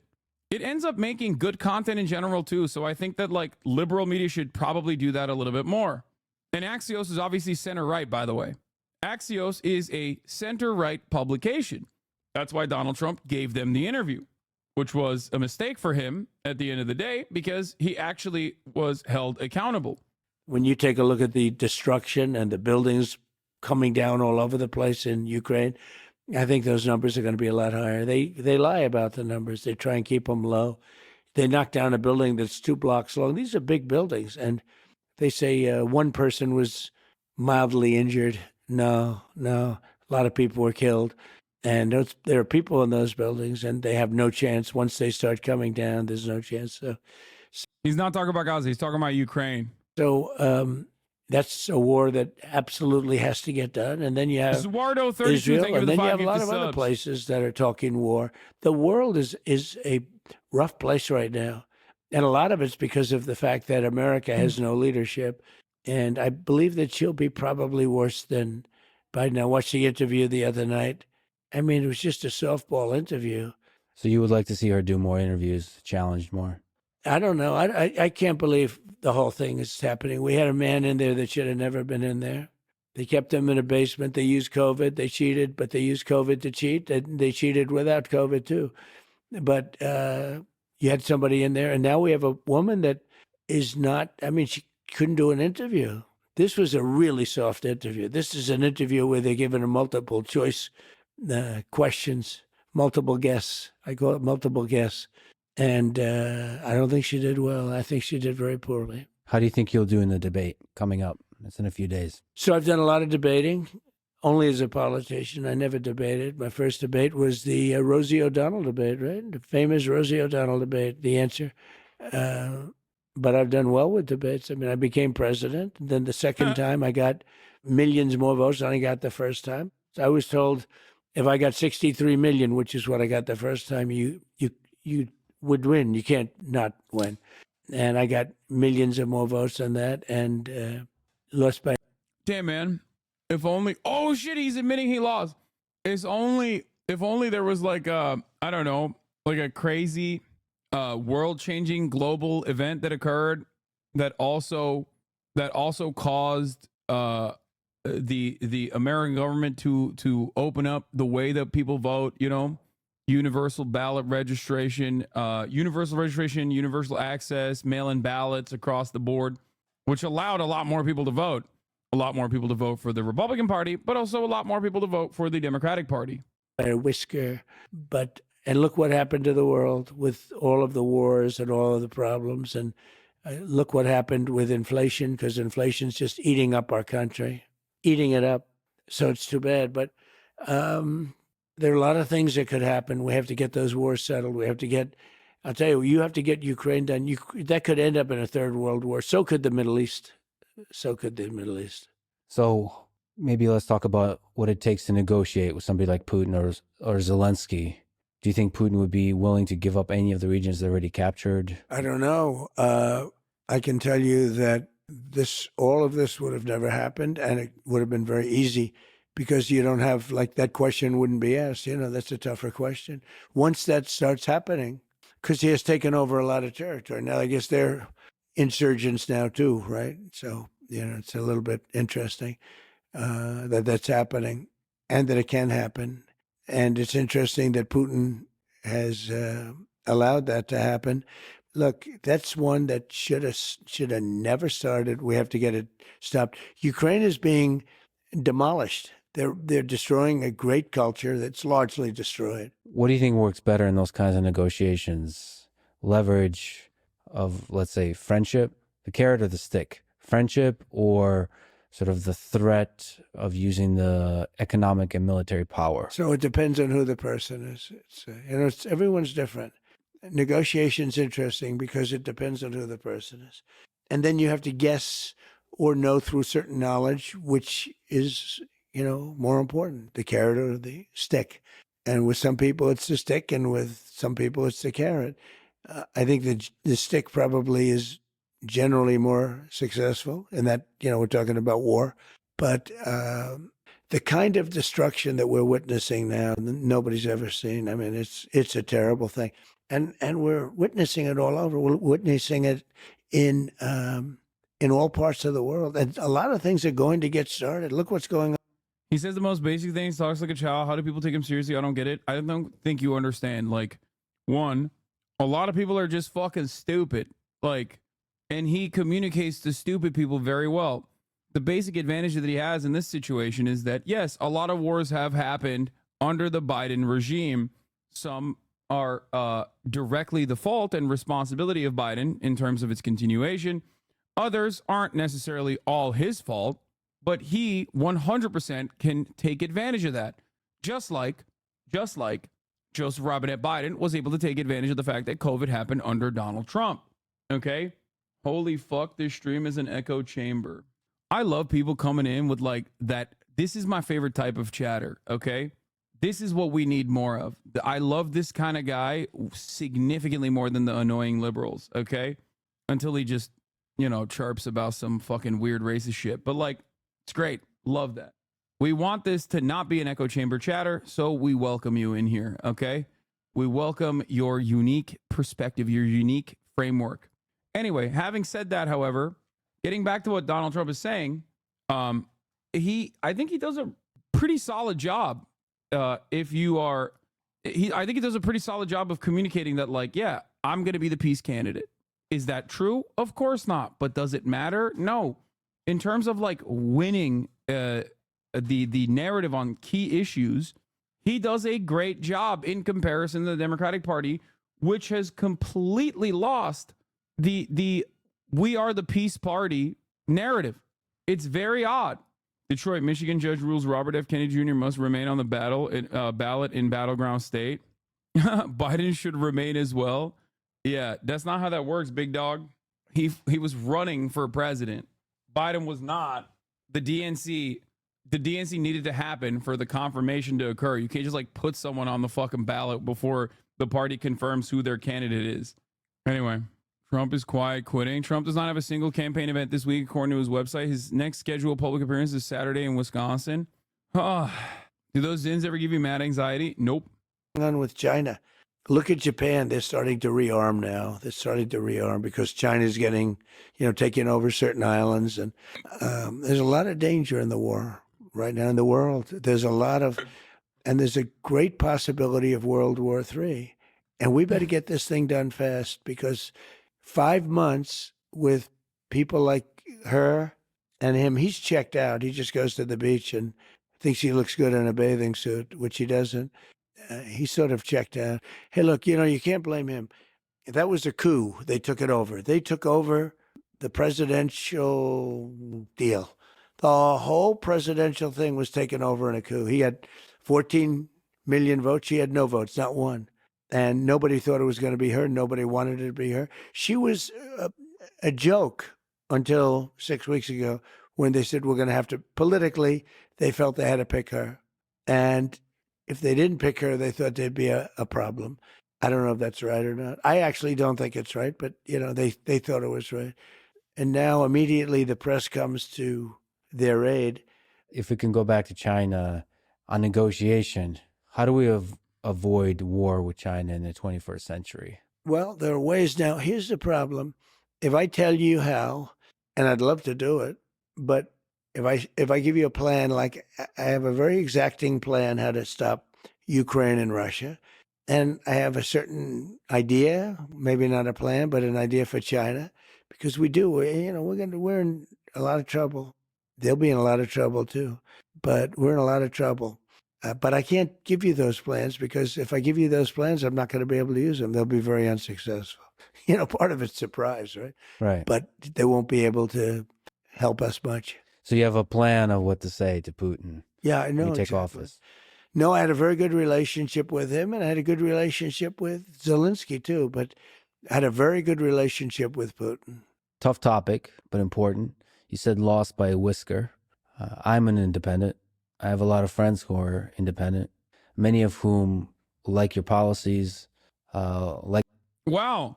So you guys aren't independent. Okay, got it.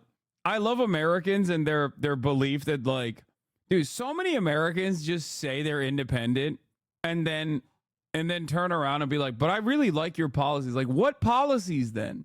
What policies do you like as an independent? The thing I will never understand is, I mean, I guess like they like the massive tax cuts that rich people got. Is that what it is? It's just people who are too embarrassed to admit they're Republican. Yeah. You can be independent and like someone's policies. Dude, the difference between the Democratic Party and the Republican Party when you remove all of the fucking flavoring is that the Democrats offer less tax cuts, but still offer tax cuts and deregulation. The Republicans offer broader tax cuts and more deregulation.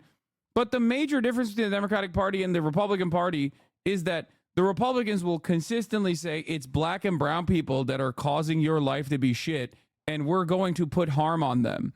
We're going to do harm to them directly, and then that will magically make your life better, which it never does, but they still say it anyway, and they still make you believe it. That's the major difference. And it's not like the Democrats don't continue along with policies that harm black and brown people either. They do. They just don't present it as like the major difference. And that's the big difference between the Democratic Party and the Republican Party. One runs forwardly with harm specifically to black and brown communities. Okay. Don't you think Republicans do any policies that centralists can like? What is a centralist? You mean centrist? What is a centrist? Like, just dive deep into that statement, because you're just kind of saying that because you've heard it before. What does a centrist mean? Okay. What does a centrist mean? Think about it. Like, what are you on the center on? Chatters of Marxist Leninist in hiding? No, it's just not like a real thing. People just say it. Okay. Lex Fridman is one of the only people. Yeah. Centrist is a person who is smart. Rights and lefts are both dumb and wrong. Yeah. Thank you. Stop illegal immigration. Tax cuts, don't take guns. Some policies are good. Some are bad. Abortion. See, this is what I mean. It's like, one, you have no idea what you're talking about. You have just adopted the right-wing framing on this issue. Stop illegal immigration. The largest amnesty proposal ever given, the largest amnesty ever given to undocumented migrants in this on U.S. soil was given by Ronald fucking Reagan. Okay, that's number one. Beyond that, it's not like the Democrats are pro undocumented migration into this country any more than the Republicans are. Okay, the real secret is that both parties are pretty restrictive when it comes to undocumented immigration. And not only that, but also that is what allows Donald Trump to say things like, we're doing child separation, but who built the cages? Barack Obama, which is true. Barack Obama did build the cages. Donald Trump used them. So ultimately, though, okay, neither party is saying we are fucking pro illegal immigration. That's not a real thing. And neither party actually is. They're both very draconian, very restrictive. The reality, on the other hand, however, is that the reason why they are restrictive on immigration is so that there are people that come into the country knowing full well, we all know that they're going to come into the country regardless, okay, that we can abuse and use and hyper exploit, even more so than the documented U.S. labor pool, which is already pretty fucking heavily exploited. That's it. That's the real reason why we have immigration laws in the in the restrictive white nativist ways that we have them. Okay? It's not a real one benefits from illegal immigration a lot more than the other, and it's pretty clear. What do you mean? Are you now going to run with this narrative that illegal immigrants are actually secretly voting for the Democrats? Is that what you're about to say? Because the only group that actually benefits from illegal immigration are capital owners. Capital owners who love talking about how undocumented Democrats definitely want the vote in the future. Really? You think undocumented migrants are actually getting citizenship in this country left and right? Is that what you think? And then those guys are then turning around and voting for the Democratic Party? They can't vote. Did DACA not happen? You have an issue with babies that were brought over the fucking border? That's like 500,000 total votes, by the way. And I don't even think DACA recipients can fucking, can you even vote on DACA? DACA is 90% of, DACA has 90% approval rating, which means Republicans and Democrats both agree that yes, if you are a childhood arrival, they can't even fucking vote. But if you had if you came over the U.S. border as like a 2-year-old, 4-year-old, 14-year-old, okay, and this is the only country that you know, it is unimaginably inhumane to literally fucking ship your ass back to a random country that you have no association with. That's precisely the reason why, regardless of what you're saying in here, it's got 90% approval rating, as in Republicans like it too, not just Democrats, okay? But remember, you started off by claiming that you were a centrist, and now you're taking an anti-DACA position. Do you think that you're on the center of this conversation, or do you think you're on the far right of this conversation? So unimaginably far right that, like, you are literally outflanking the overwhelming majority of Republican voters in general when you say, DACA happened. Do you even know what DACA is? Yeah, and no, you cannot vote as a DACA recipient. The Deferred Action for Childhood Arrivals program established in 2012 provides temporary protection from deportation and work authorization to eligible young immigrants. There are approximately 800,000 DACA recipients in the U.S. DACA recipients are not eligible to vote in the U.S., so you were wrong on that front too. So unless you think there is like secretly a shit ton of undocumented and even like temporarily documented, but formerly undocumented immigrants in this country that are secretly voting, and they're secretly voting for the Democratic Party, which there is no proof for, by the way, and only evidence to suggest the exact opposite, you're just running on fumes, running on right-wing delusions, okay? Where did this guy go? The irony, of course, is that especially when you look at like recent migrants, documented migrants in general, and what is this? A centrist is someone who isn't deeply ideologically committed to conservatism or progressive and instead works to extract truths on either side cooks up. In my honest opinion as a centralist, this person is a memer, by the way. I don't think they're being serious. Yeah. I didn't claim I was a centrist. I'm independent. I voted for Obama the first time. Was DACA not a pathway to citizenship? Thought it was touted that way. It's not. It just offers the opportunity for people who were brought into the United States borders as a fucking minor the opportunity to work, okay? The opportunity to get an education. They can't even leave the country. They have so many goddamn restrictions. You were wrong. Will this change your will this change your analysis in any capacity? Probably not. There should be a pathway to citizenship for DACA recipients. That's also pretty fucking popular as well. You have to have you cannot have any sort of criminal record if you're a DACA recipient, and you get, you're heavily restricted. You can't even leave the fucking country. There is an unimaginable amount of restrictions on it. You can go to college and work, though. So there you go. If you're a Republican and anti-immigration, you just need one trip to Florida to find out that it's illegal overstayers that brought their marriages that keep Florida red. There's also, my best friend is DACA, you absolute piece of shit. You have no fucking clue how fucking hard it is on them. Literally every aspect of their life is restricted. Yeah. I'm a DACA recipient, and it is the worst legal way to grant undocumented people the right to work. I can't even work jobs that require residency. We need to reform now. Talk about it more. I do. I talk about it quite frequently. Anyway, they pay taxes.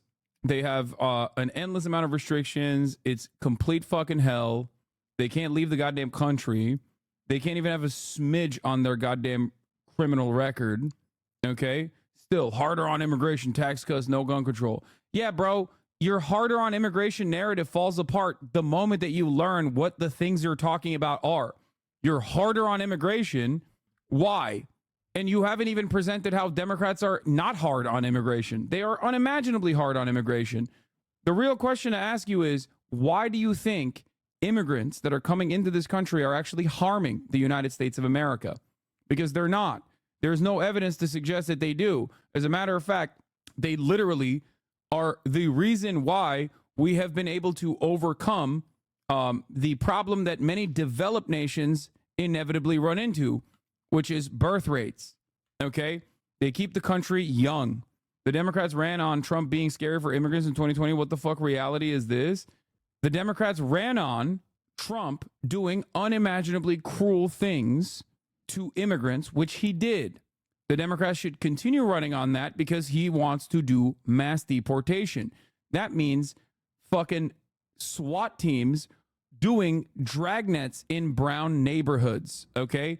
That is 15 million people living on U.S. soil that work jobs that is necessary for your survival, getting ripped away from their homes and being kicked out of the country and placed in concentration camps, okay?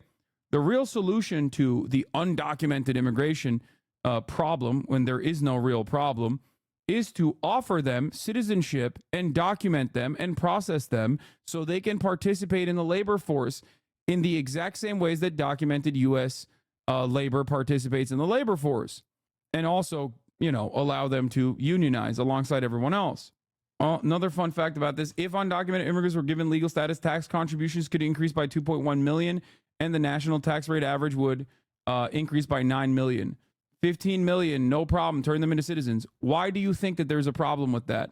Why do you think there is a problem with that? Centrist chatter. Remember, you're a centrist, right? Or an independent. Why do you think there's a problem?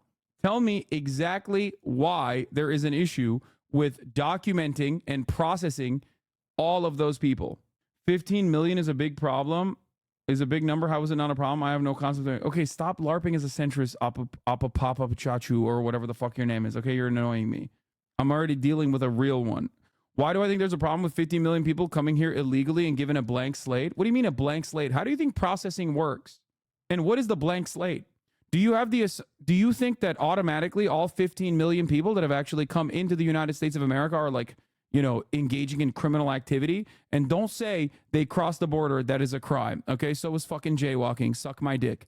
Give me an answer. What is the punishment for coming illegally in your plan? Why should there be a punishment for coming here illegally in my plan? They've already suffered enough. You're not answering my question. What have they done wrong? 15 million people. What have they done wrong? Absolutely not. I'm just saying if you reward breaking the law, you get lawbreakers. That is ridiculous. You're still avoiding the question. What have they done wrong? What is the problem with migrants? Okay. You slap on undocumented or illegal in front of it and then expect people to be like, yeah, I agree with you. There's something wrong with that. Okay. What have they done wrong? Without undocumented migrants, by the way, you would not have an agricultural business in this country. You would not have any of the fucking treats that you currently get at the price points that you get. Okay? That's the other side of this conversation. There would be no construction. There would be no fucking agribusiness in this country. There would be nothing. Okay? No chicken plants, no poultry facilities, no meat plants, nothing. But what do you think is the issue? What do you think they are doing wrong? Just say it with your chest. I need to know. They enter the country illegally. They artificially lower the cost of labor. They abandon their own country. First of all, they abandon their own country. You don't give a fuck about their country. Don't act like you care. Don't come in here with that cynical bullshit. They abandoned their own country. Okay? Ridiculous. They entered the country illegally. Okay? Misdemeanor. Doesn't matter. Who gives a fuck? They artificially lower the cost of labor. This is the only thing that you brought up that is correct. However, there is a solution to this not being an issue. And I already told you what that is. Currently, as it stands, there's two tiers in the American labor force. You have the undocumented labor force and you have the documented labor force. Okay? They pay into taxes. They don't even get the social safety nets that others can get, okay, like documented U.S. citizens can get. They would be paying more in taxes if they were documented, okay? But not only that, you're right. The never-ending pool of undocumented labor actually does artificially lower the cost of labor, okay? This is true. The solution to that isn't to purge the country of 15 million people. The solution to that is to process them. Okay? That's it. That's how it works. That's why I knew that this was inevitably going to come up, because it is true. The solution to that is to document them and allow them to participate in the documented labor force and unionize. Okay? It's that simple. The solution to control the flow of people in the country through visas and not take people illegally border hopping, if there was a more meaningful reform on the way that migrants get processed and refugees get processed in this country, no one would be illegally entering the nation. Okay? And as it stands, more than 50%, the majority of undocumented migrants living on U.S. soil are not actually crossing the border. They're not hopping the border in the way that you think. They're actually visa overstayers. So they're literally fucking flying into the country through the visa process anyway. But then the visa process ends up not offering them a meaningful pathway to citizenship. They should do that. Okay? Now, having said that, once again, you're talking about the solution to control the flow of the people without responding to what I just told you. They'd lower the cost of labor. Okay, that's a real problem. Then document them. Why do you have an issue with that? If your problem is that they are artificially lowering the cost of labor, which is not their fault, then the government solution is to not deport them, but instead to document them, right? What do you mean by document them? The only difference between an undocumented migrant and any other kind of migrant is paperwork, chatter. That's what I mean by document them. I have a problem with it because it addresses a symptom of the issue and doesn't anything to do to stop flow. What do you mean stop flow? What you still have yet to explain to me what the problem is in terms of migrants coming into the United States of America. Okay? You said there is, out of all of the things that you brought forward, there's only one that is actually a valid concern. I addressed your valid point of concern. You didn't actually have anything to say about that. And then you turned around and said, "Oh, but there's going to be a flow. There's going to be a flow of migrants." What is the problem with migrants coming into the United States of America? What is the problem with migrants coming into the United States of America? What is the problem? Just say it. You obviously have these very strong issues. You have these strong, firm held positions. You should not have a problem explaining exactly what it is. Taxes, lower wages, loss of shared national identity. Taxes, lower wages, loss of shared identity. Okay, let's address it. Taxes, you're absolutely wrong on. Not only are you wrong, I already told you, undocumented migrants literally give more to the system than they actually take out. So you're wrong about that. Completely wrong about that. Secondly, if they were documented, they'd give even more taxes to the system.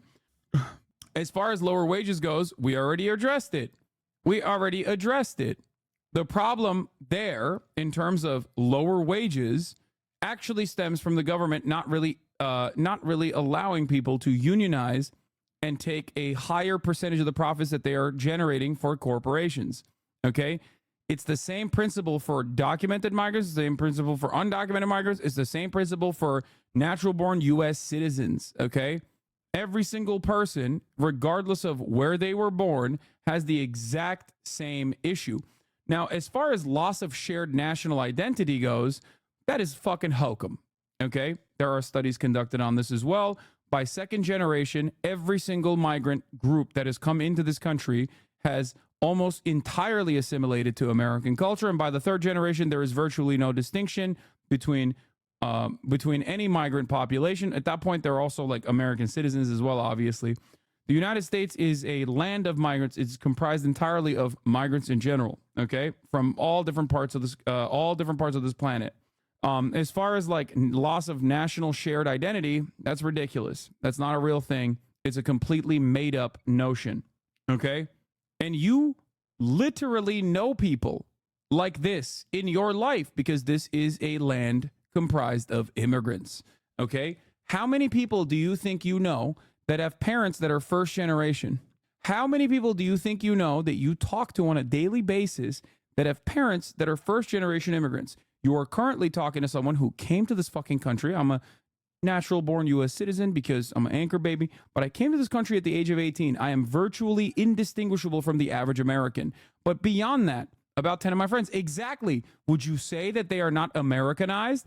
Would you say that about 10 of your friends are contributing to a loss of shared national identity, or 10 of your friends are completely Americanized? You grew up with these people.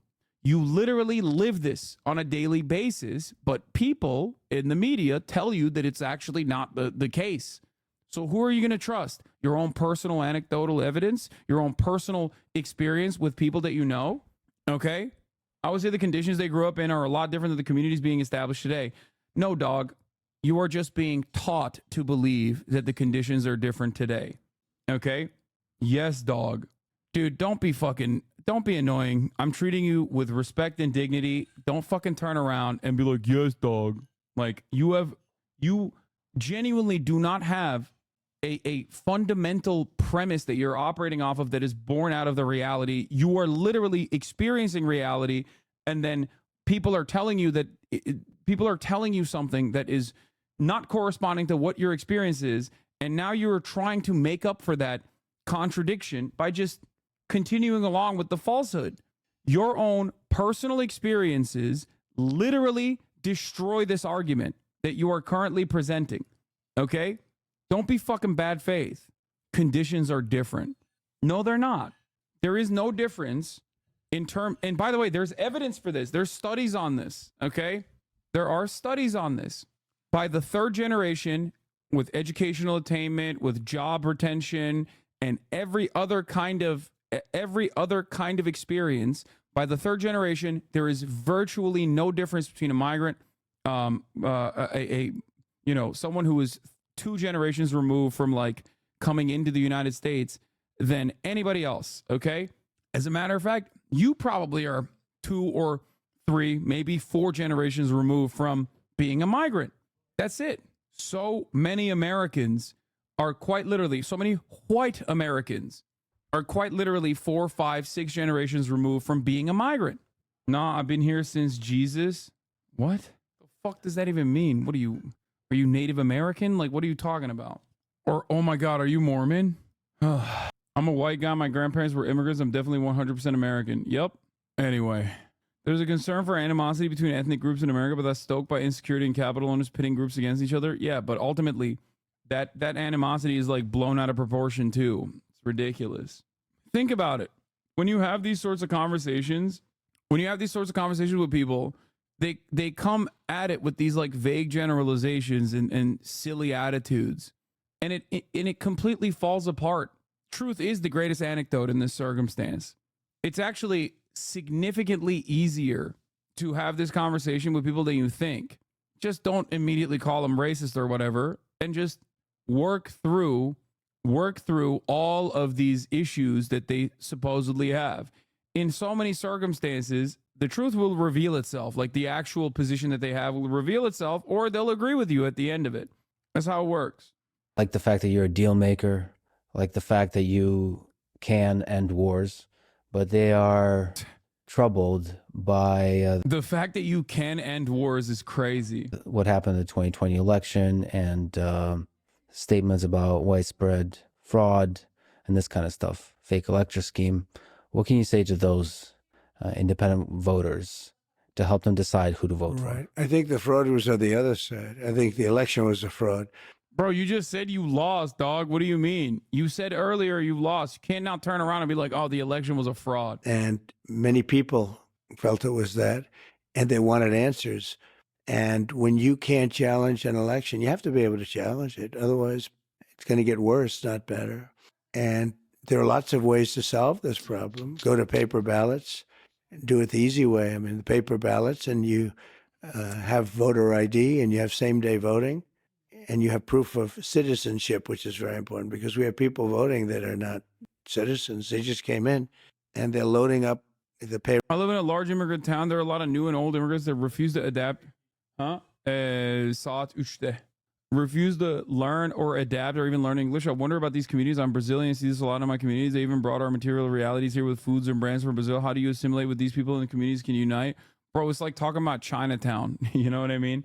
That shit don't matter. It's good that there's like remnants of the culture that they bring here. Okay, that makes it better for everybody else. It makes the food better.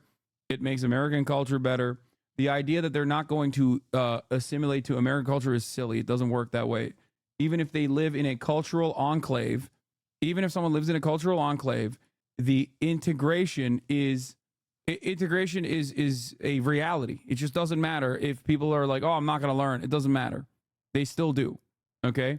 Especially by the fact that, especially by the second generation, when you have like, when you have a child that is an American citizen, a natural born U.S. citizen, like they're just American. They're going to American schools. Like there isn't a situation where they're just like, nah, dude, I'm not American. Or are you in a rush to assimilate them, chatter? No, I mean, there is no, people will say like, oh, they shouldn't assimilate or whatever, but like, that's not how this works. Okay. You need to have some semblance of like cultural unity. If we're having a serious conversation about it, of course, that's what public education is about. That's what the military is about. These are all factors at play that actually create a cohesive national identity. Okay. We're not going to have like theoretical anarchist, no fucking borders, no boundaries type conversations at this point. Okay. Yeah. The greatest example is nobody makes that argument against Little Italy in New York. Thank you. Exactly. Okay. You don't say that about that. Think why. Payrolls, they're loading up everything. They're putting students in schools. They don't speak a word of English. And they're taking the seats of people that are citizens of our country. So, I gotta pee. Look, we have the worst border in the history of the world.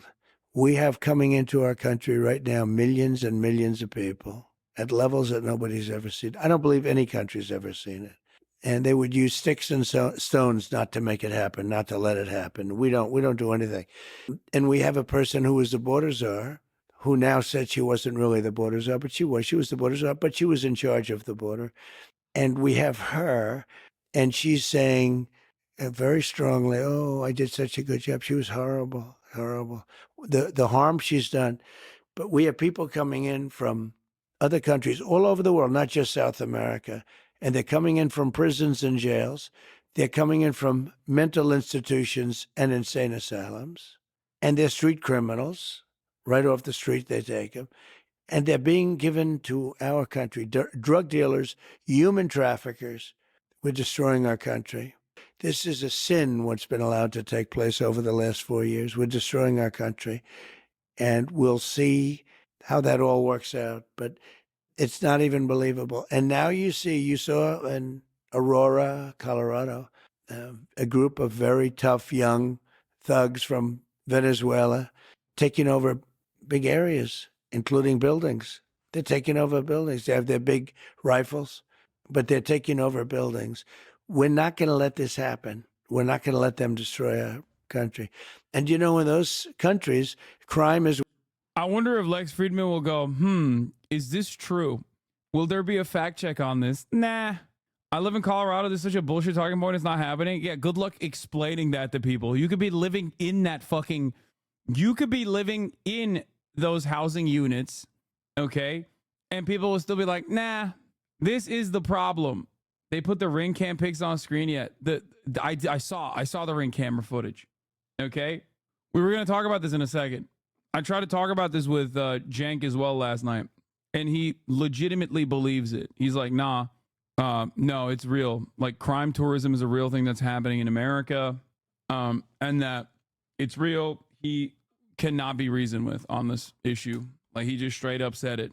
Like, America does crime so much, we are importing criminals to do crimes, and they are stealing our regular American-born citizen crimes and from the American-born criminals. What would you say to folks arguing immigrants are a burden on our healthcare system? What healthcare system do we have? Number one. Number two, no, they're not. Undocumented immigrants cannot take advantage of like any kind of fucking social safety nets that exist for very poor people in terms of like healthcare assistance. The only thing that they actually do take advantage of is the emergency room, and that constitutes 0.09% of overall healthcare budgets that the government is actually spending money on. So it's just not a real thing. Guys, every single number that right-wingers represent or right-wingers present when talking about undocumented migrants are not actually about the cost of undocumented migrants overall. Because in the cost benefit analysis, undocumented migrants, given the horrifying conditions that they withstand in the American labor force, are actually putting in a shit ton more revenue into the system than they take out.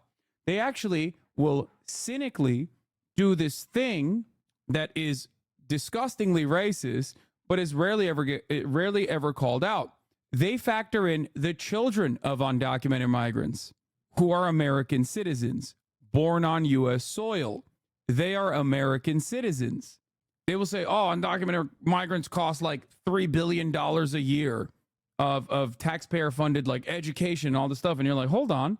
Undocumented migrants can't take advantage of any of those things. How are they doing that? And then you actually dive into the numbers and you realize, oh, they're looping people in who are American citizens into the numbers.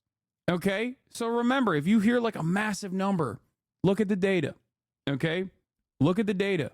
They're actually they're lumping in documented, natural-born U.S. citizens in terms of, here it is. Yeah, the cost of illegal immigration to taxpayers.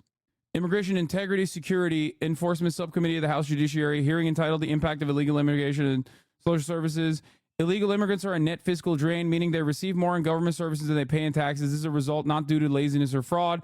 Illegal immigrants actually have high rates of work. They do pay some taxes, including income and payroll taxes. The fundamental reason that illegal immigrants are a net drain is that they have a low average education level, which results in low average earnings and tax payments. It also means that a large share of the quality for welfare programs often receiving benefits on behalf of U.S.-born children. It's literally right there in the fucking summary. Yeah, but that doesn't mean it's wrong. What do you mean? Those are American citizens, dude. What the fuck are you talking about? What are you talking about? It is objectively wrong to lump in. It is objectively wrong to lump in natural-born U.S. citizens into the drain that undocumented citizens are costing the United States of America. That's ridiculous. What the fuck are you talking about? That's not how that works. On a practical level, how would you propose to house undocumented migrants when we don't even have enough housing for citizens? We do have enough housing for citizens. You're delusional for thinking that we don't have enough housing for citizens. Mass construction is a slow process, even if there was the political will. Meanwhile, the number of homeless continue to skyrocket. If you think that homelessness is a crisis born out of undocumented migrants coming into the United States of America and not because housing is seen as an investment vehicle and many Americans that are homeowners want their fucking property price to go up because it's like their only fucking way of accumulating any kind of fucking wealth, then I got something funny to tell you. It's called public housing, okay? But yeah, you're saying that like we don't have enough houses. You're wrong. We do. We have more vacant properties than we have the total number of homeless in this country. That's number one. Number two, it is directly a consequence of keeping house prices high. Okay? There is no political will to actually fix the housing crisis in this country. But we need to build more. Dog, I just told you we already have existing units. We still do need to build more. You are right, especially in high density urban areas. Okay? But the problem is people don't want to do that, and people don't want to build the actual necessary type of housing. Okay? Social housing. You forget that the NIMBY mentality causing affordable housing to be in places you don't want to live? No, it's fucking ridiculous. I don't care what NIMBYs believe. Even if you do the attempt initiative, NIMBYs make it impossible to do this building. You definitely see this in LA. There are 27.4 empty homes per homeless person right now in the United States of America. We should be building public housing that would single-handedly readjust the housing market. Okay? You see it all over the Central Coast to preserve the look of the city. Yeah, it's fucking bullshit. It doesn't matter. You can preserve the look of the city while simultaneously building higher density housing. Okay? But also, it's not even just higher density housing. All the Twitch streamers gentrified LA. Yeah, we gentrified LA. One of the fucking worst housing markets historically on the fucking planet. It was the Twitch streamers that did that.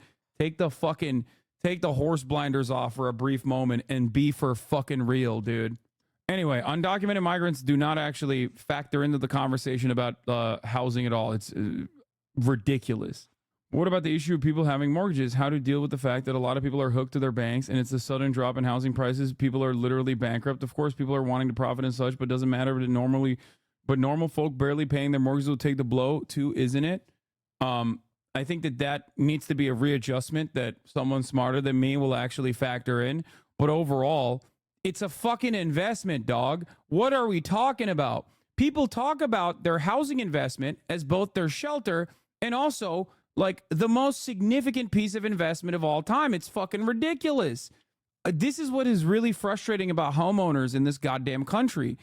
If you want to treat your house as a piece of investment, as an asset, then sorry, sometimes you might take a fucking hit. But for far too goddamn long, we have decided like, no, this will always go up.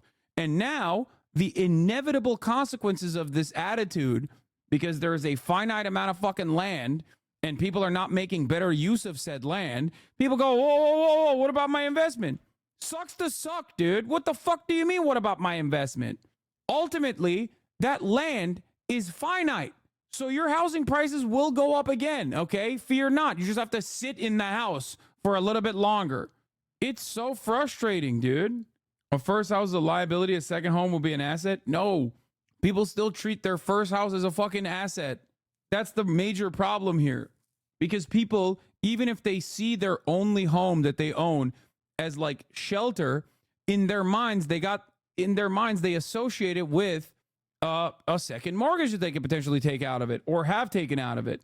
Okay, that's it. Property value dropping doesn't change their mortgage payment. The amount they have to pay is locked in. Yes.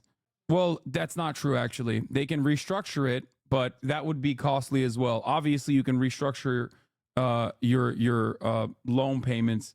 This is the secret side of why we never get any sort of you can restructure your loan or you can refinance it, but this is the secret side of the conversation as to why like we never actually move in the positive direction in terms of like housing prices. Everybody talks about their solution to it, but nobody wants to have that tough conversation.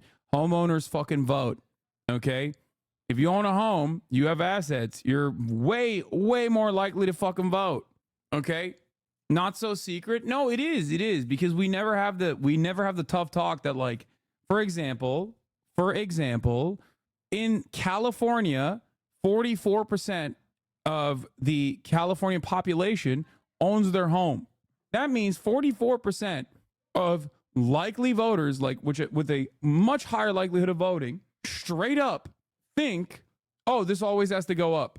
They will never in a million years appreciate if what they have taken for granted for multiple decades, which is ridiculous, like the way that their housing prices have gone up, ever goes down. They would lose their fucking minds.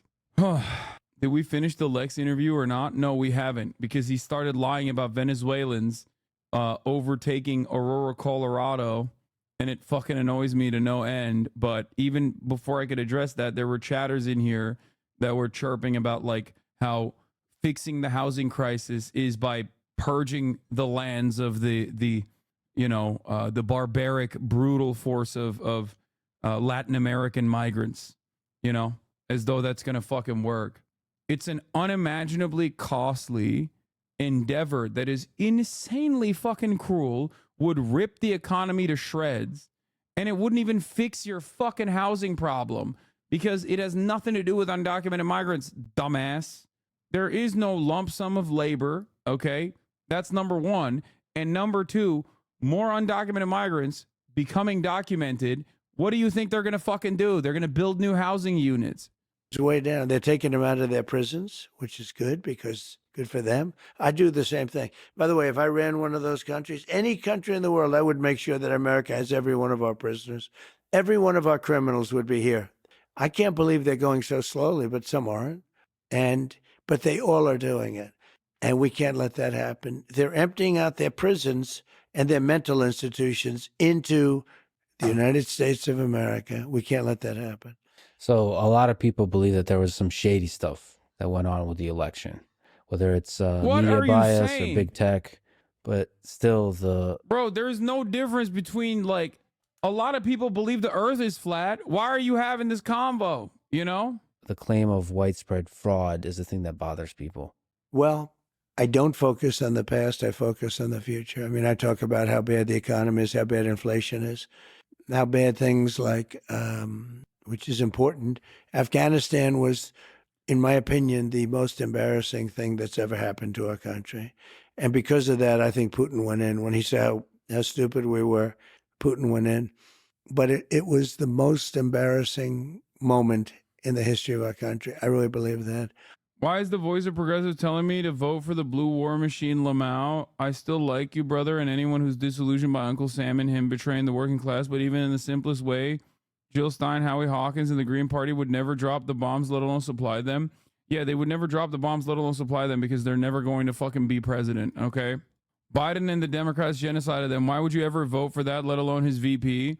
I don't understand where you're coming from, but as a typical fucking Howie Hawkins, Jill Stein defender, I suspect that you're coming in here with I don't know, look at their logs. I suspect that you're coming in here with hallucinations, okay? I never once told you to fucking vote for Kamala Harris, but I do find it very funny that you came in here, you spammed this shit a million different goddamn times, something that I never said. And also your suggestion is to vote for Jill Stein. Go ahead, dude. Have fun with it, you know? The Aurora fearmonger is so silly, says intelligent. It's all just suburban people in Highlands Ranch or wherever who say they're natives and think immigrants are subhuman. The people actually invading the Denver metro area are rich people / corporations driving up the housing prices. I live on the west side and still all my neighbors are immigrants. All my patients at work are immigrants, and the most enjoyable parts of Denver are due to immigrants. Everyone spewing this stuff can eat shit. The Aurora gang takeover story is like another perfect example of how fucking unimaginably racist we've become as a country, that we are so susceptible to like the dumbest subject matter. Like just something that is like, is there crime in a poor neighborhood? Absolutely. Okay. Abso-fucking-lutely. But do you think that a Venezuelan roving gang of migrant criminals came in and like overtook an apartment complex? Like, what the fuck are you talking about? I still have, unfortunately, for chatters who are asking this question, I don't know. I don't have the answer for the fucking for the photo, the ring camera, okay? The ring camera footage of the dudes with like the dude with the fucking sniper rifle. It's just that the local police say that it is not happening. Like, so I don't really understand. When you got the fucking right-wing ass local police force that fucking literally, wasn't Elijah McClain in Aurora? Like when those guys are like, yeah, dude, what the fuck are you guys talking about? Like, what do you think? They're coordinating with the fucking Venezuelan migrants secretly? They're in the pocket? A gang is not running the Colorado apartment complex and tenants are not paying its members rent money, police said, despite speculation for the public after images of men carrying weapons of the building went viral. The Edge at Lowry Apartments in Aurora, Colorado have not been taken over by gang members. Interim Aurora Police Chief Heather Morris said in a video shared August 30th by the department on Facebook. We've been talking to residents here and learning from them to find out exactly what's going on. And there's definitely a different picture, Morris said in the video. I'm not saying there's not gang members that don't live in this community. People paying their rent to gang members is also not happening, according to Morris. We really believe that they are sincere with us, the interim chief said about the tenants in the apartment. Aurora officials must counter Venezuelan gang hysteria perpetrated by dodgy U.S. politicians and media propagandists. It doesn't make any fucking sense. I guess the police chief is gone woke now, you know? They've made them gay and woke. Ay. Go back to the video, please. I know, we're gonna talk more about this Aurora gang shit in a second. I'll dive into it more extensively. Yeah, the police chief is taken over by a migrant. But, you know, we left 13 dead soldiers. Think of it, 13 dead soldiers, many soldiers horrifically hurt with arms and legs and everything else gone. We left hostages behind. We left Americans behind. We left military equipment, the likes of which nobody's ever left behind before. Billions and billions of dollars of equipment. They're now so many subscriptions could have been given at the top of the hour to the HasanAbi broadcast. The HasanAbi broadcast. At the top of the hour, folks, 3 minutes of ads. Biden made it $6. When I was president, it was $5 to subscribe. Now it's $6. Bidenomics, folks. Billions and billions of dollars. You no longer want to see the HasanAbi broadcast Ad break at the top of the hour. All you need to do is subscribe, folks. Here's the 3-minute ad break now. Are selling the equipment. They're one of the largest arms dealers in the world. And very sad, very sad. And you know, we were there for a long time. I was going to get out. We were getting ready to get out. Then we got interrupted by the election. But we would have been out with dignity and strength. We were having very little problem with the Taliban when I was there because they knew it was going to be tough. I dealt with Abdul.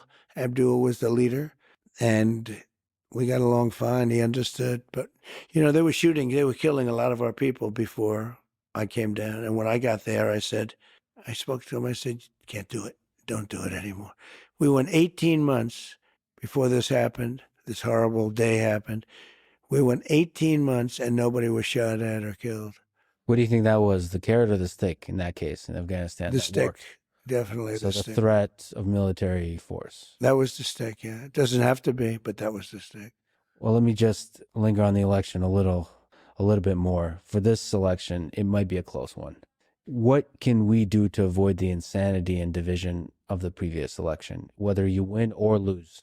Well, I hope it's not a close one. I mean, you know, I don't know how people can vote for somebody that has destroyed our country. The inflation, the bad economy, but to me, in a way, the worst is what they've allowed to happen at our border, where they've allowed millions of people to come in here from places that you don't want to know about. And I can't believe that that's going to be a close election. You know, we're leading in the polls, but you should be telling people not to vote for Kamala like you do for Trump if you are honestly in support of Palestinian emancipation and the end of the genocide. I will never tell people to vote for Kamala Harris, but I will tell people not to vote for Donald Trump. Okay? If you want to vote for Kamala Harris, go off. If you think that you're voting for Kamala Harris to, like, stop the genocide in Gaza, you're delusional. I will tell you that every fucking day of the week. Okay? If you think, like, don't vote for Kamala Harris is, like, somehow in the interest of Palestinian emancipation, I don't know what to tell you. Okay? Like, go ahead. You know? Do whatever the fuck you want to do. Do you. Okay? But if you think that, like, me advocating, like, oh, yeah, do not vote for Kamala Harris. Do not vote for Kamala Harris because, you know, you got to vote for Jill Stein. Do not vote for Kamala Harris. Like, dog, I've been around the block many, many years. Okay. I've covered multiple elections at this point. All right. Let me tell you something. Jill Stein was around as well back when I was covering the elections from 2016 to 2020. And now she's back. She's never around for local elections for some weird reason. The Green Party never mobilizes for any sort of fucking local elections where they could actually genuinely and earnestly fucking make a difference. Okay? We need to apply the pressure to the Democratic Party, otherwise they keep pulling the same shit. Yeah, see, this is new. This is a fresh, young-faced new chatter. Okay? No, they won't. They're fucking delusional, warmongering genocidaires. They do not give a fuck. Okay? They do not give a fuck. You watched the AOC TikTok? I did not. I've been talking about the Green Party far before AOC chirped about Jill Stein or whatever the fuck. Okay? Give me a goddamn break. They do not give a fuck.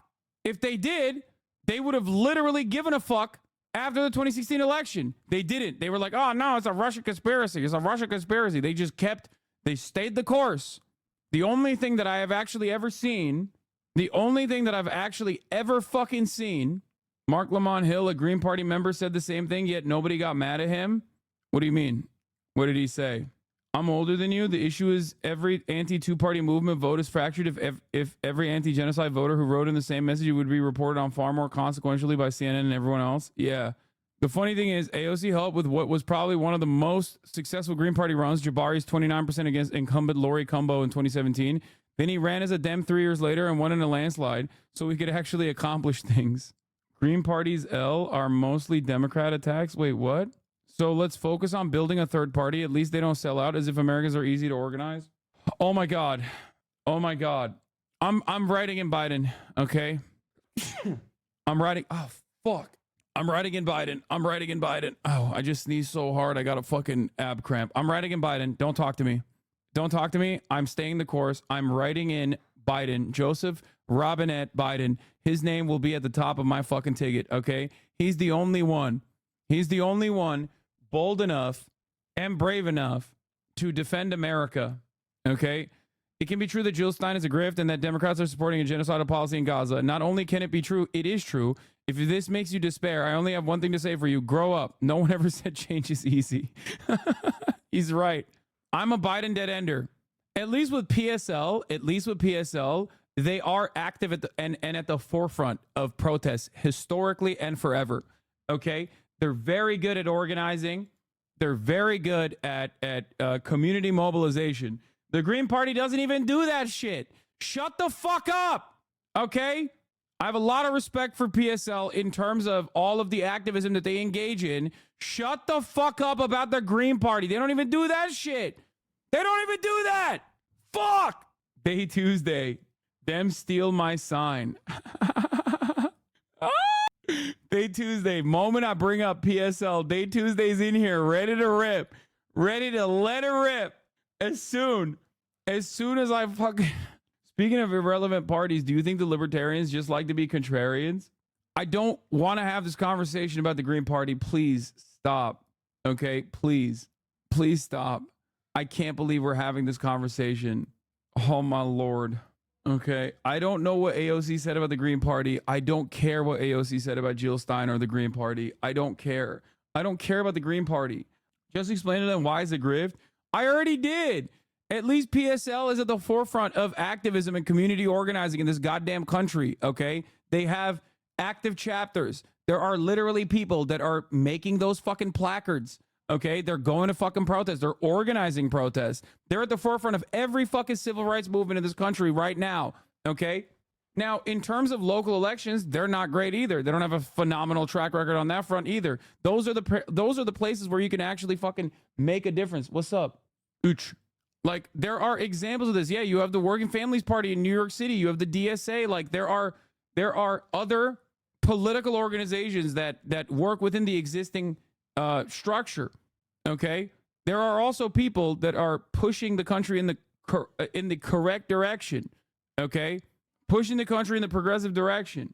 The majority of leftists that are pushing so hard for the Green Party are constantly criticizing the squad. Yeah, I don't. Yeah, this is irrelevant. This is not like a real group of people and no real momentum behind it whatsoever.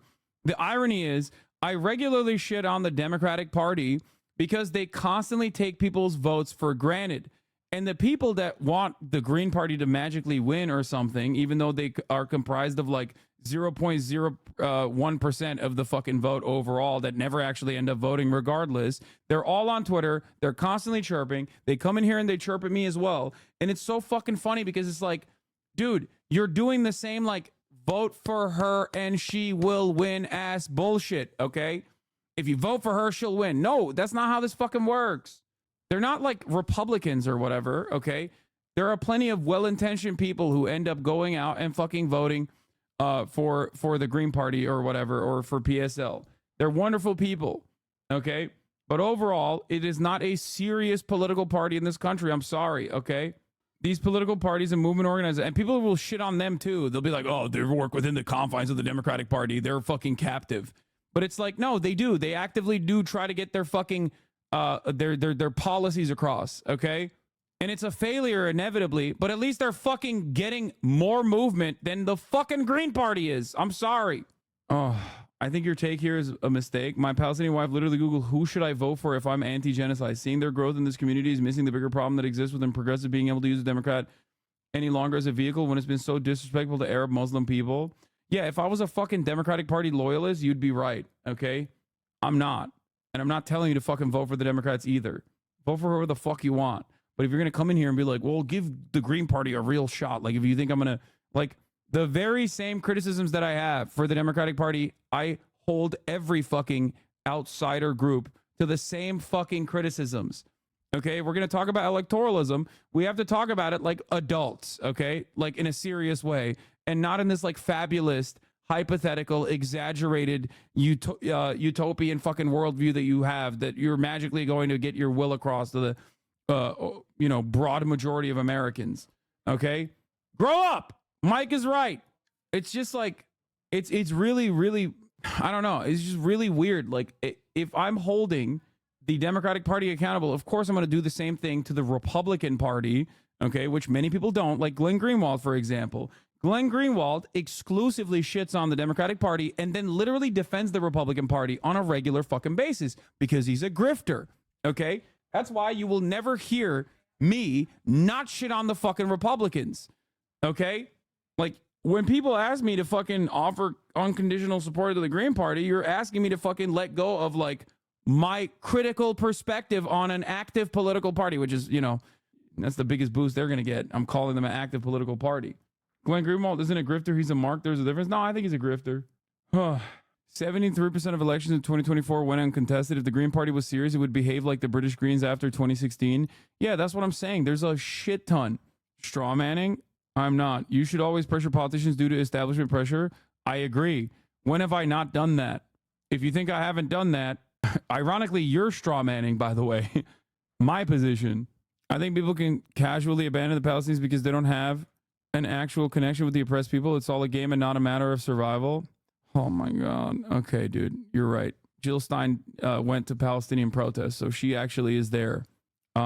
She's there. Go vote for her then.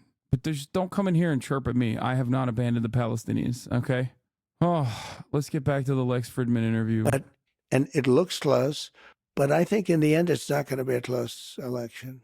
What do you think is the right way to explain why you're not voting for anti-war Trump is a good policy?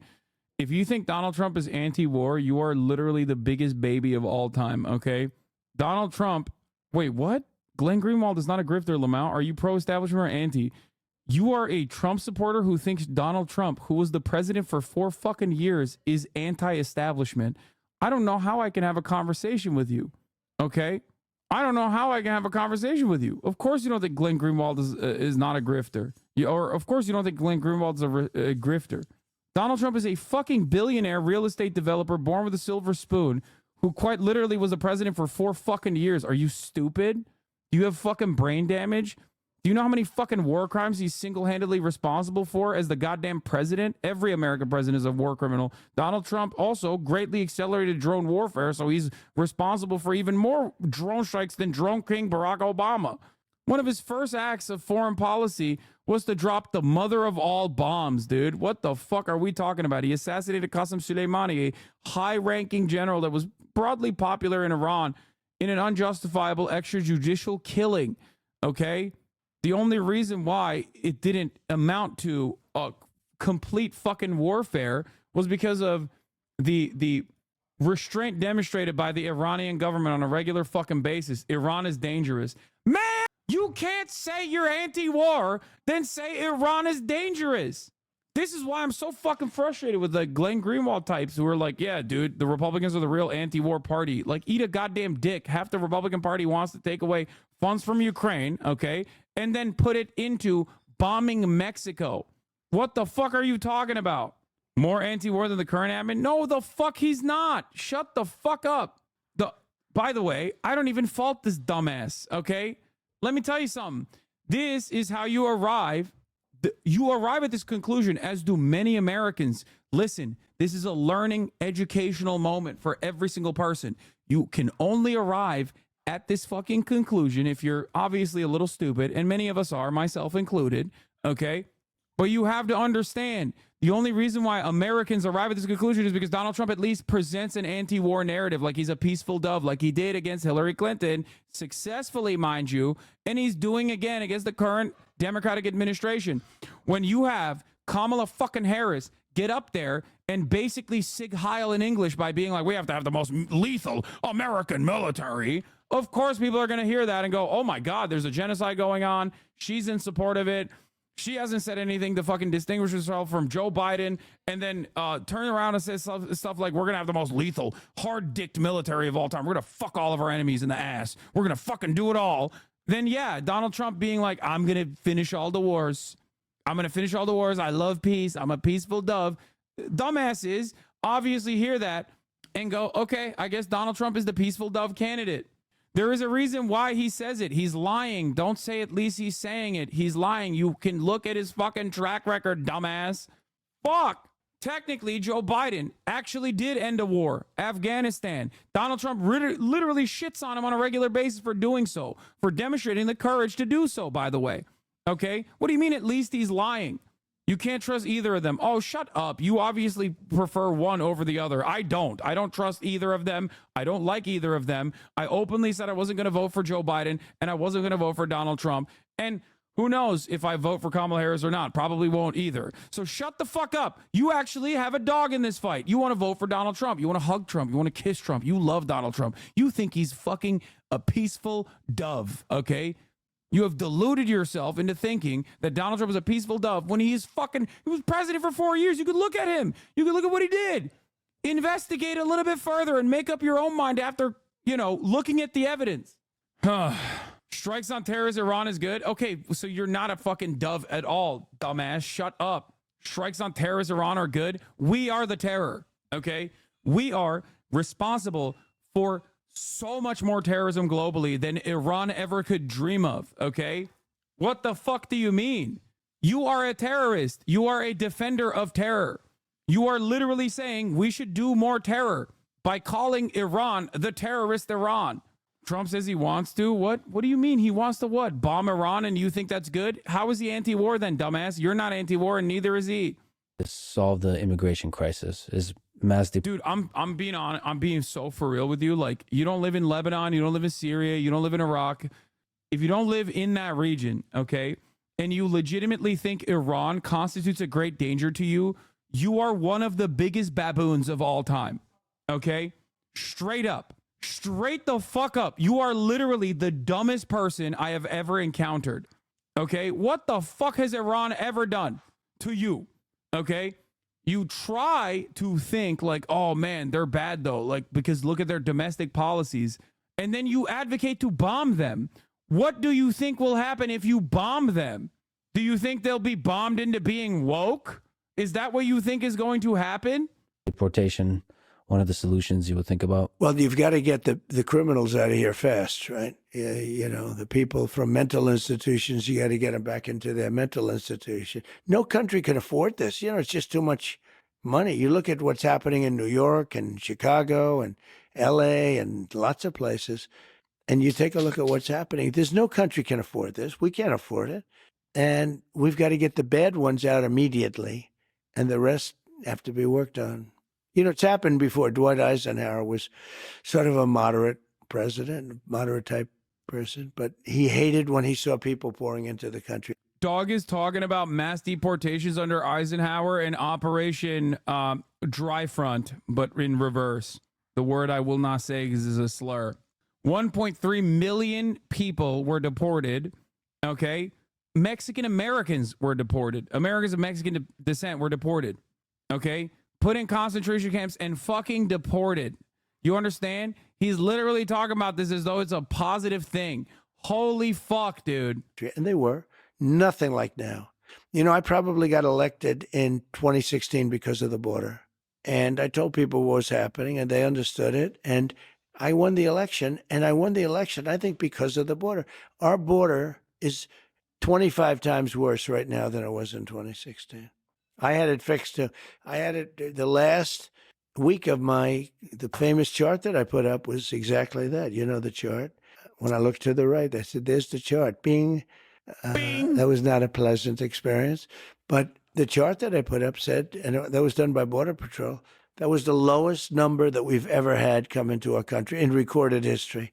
And we have to get it back to that again. We will. Let me ask you about Project 2025. So you've publicly said that you don't have any direct connection to Project nothing. I know nothing about it. And they know that too. Democrats know that. And I purposely haven't read it because I want to say to you, I have no idea what it's all about. It's easier than saying I read it and, all of the things. No, I purposely haven't read it. And I've heard about it. I've heard about things that are in there that I don't like. And there's some things in there that everybody would like. But there are things that I don't like at all. And I think it's unfortunate that they put it out. But it doesn't mean anything because it has nothing to do with me. Project 25 has absolutely nothing to do with me. You posted recently about marijuana, and that you're okay with it being legalized, but it has to be done safely. Can you explain your policy there? Well, I just put out a paper. And first of all, medical marijuana has been amazing. It's been, I've had friends and I've had others and doctors telling me that it's been absolutely amazing, the medical marijuana. And we put out a statement that we can live with the marijuana. It's got to be a certain age, to buy it. It's got to be done in a very concerted, lawful way. And the way they're doing it in Florida, I think, is going to be actually good. It's going to be very good. But it's got to be done in a good way. It's got to be done in a clean way. You go into some of these places, like in New York, it smells all marijuana. You can't, the way you've got to. I fucking hate the Democratic Party, dog. If they, dude, if the Democrats lose marijuana to Donald Trump, I'm going to Brian kill me. Like it is such a gimme. It's right there. Oh my fucking God, bro. It's like, do Democrats not support medical marijuana nationally? No, dude, not one person believes the GOP will pass pro-marijuana reform laws. Okay, first of all, I don't think you understand what Trump is doing here, okay?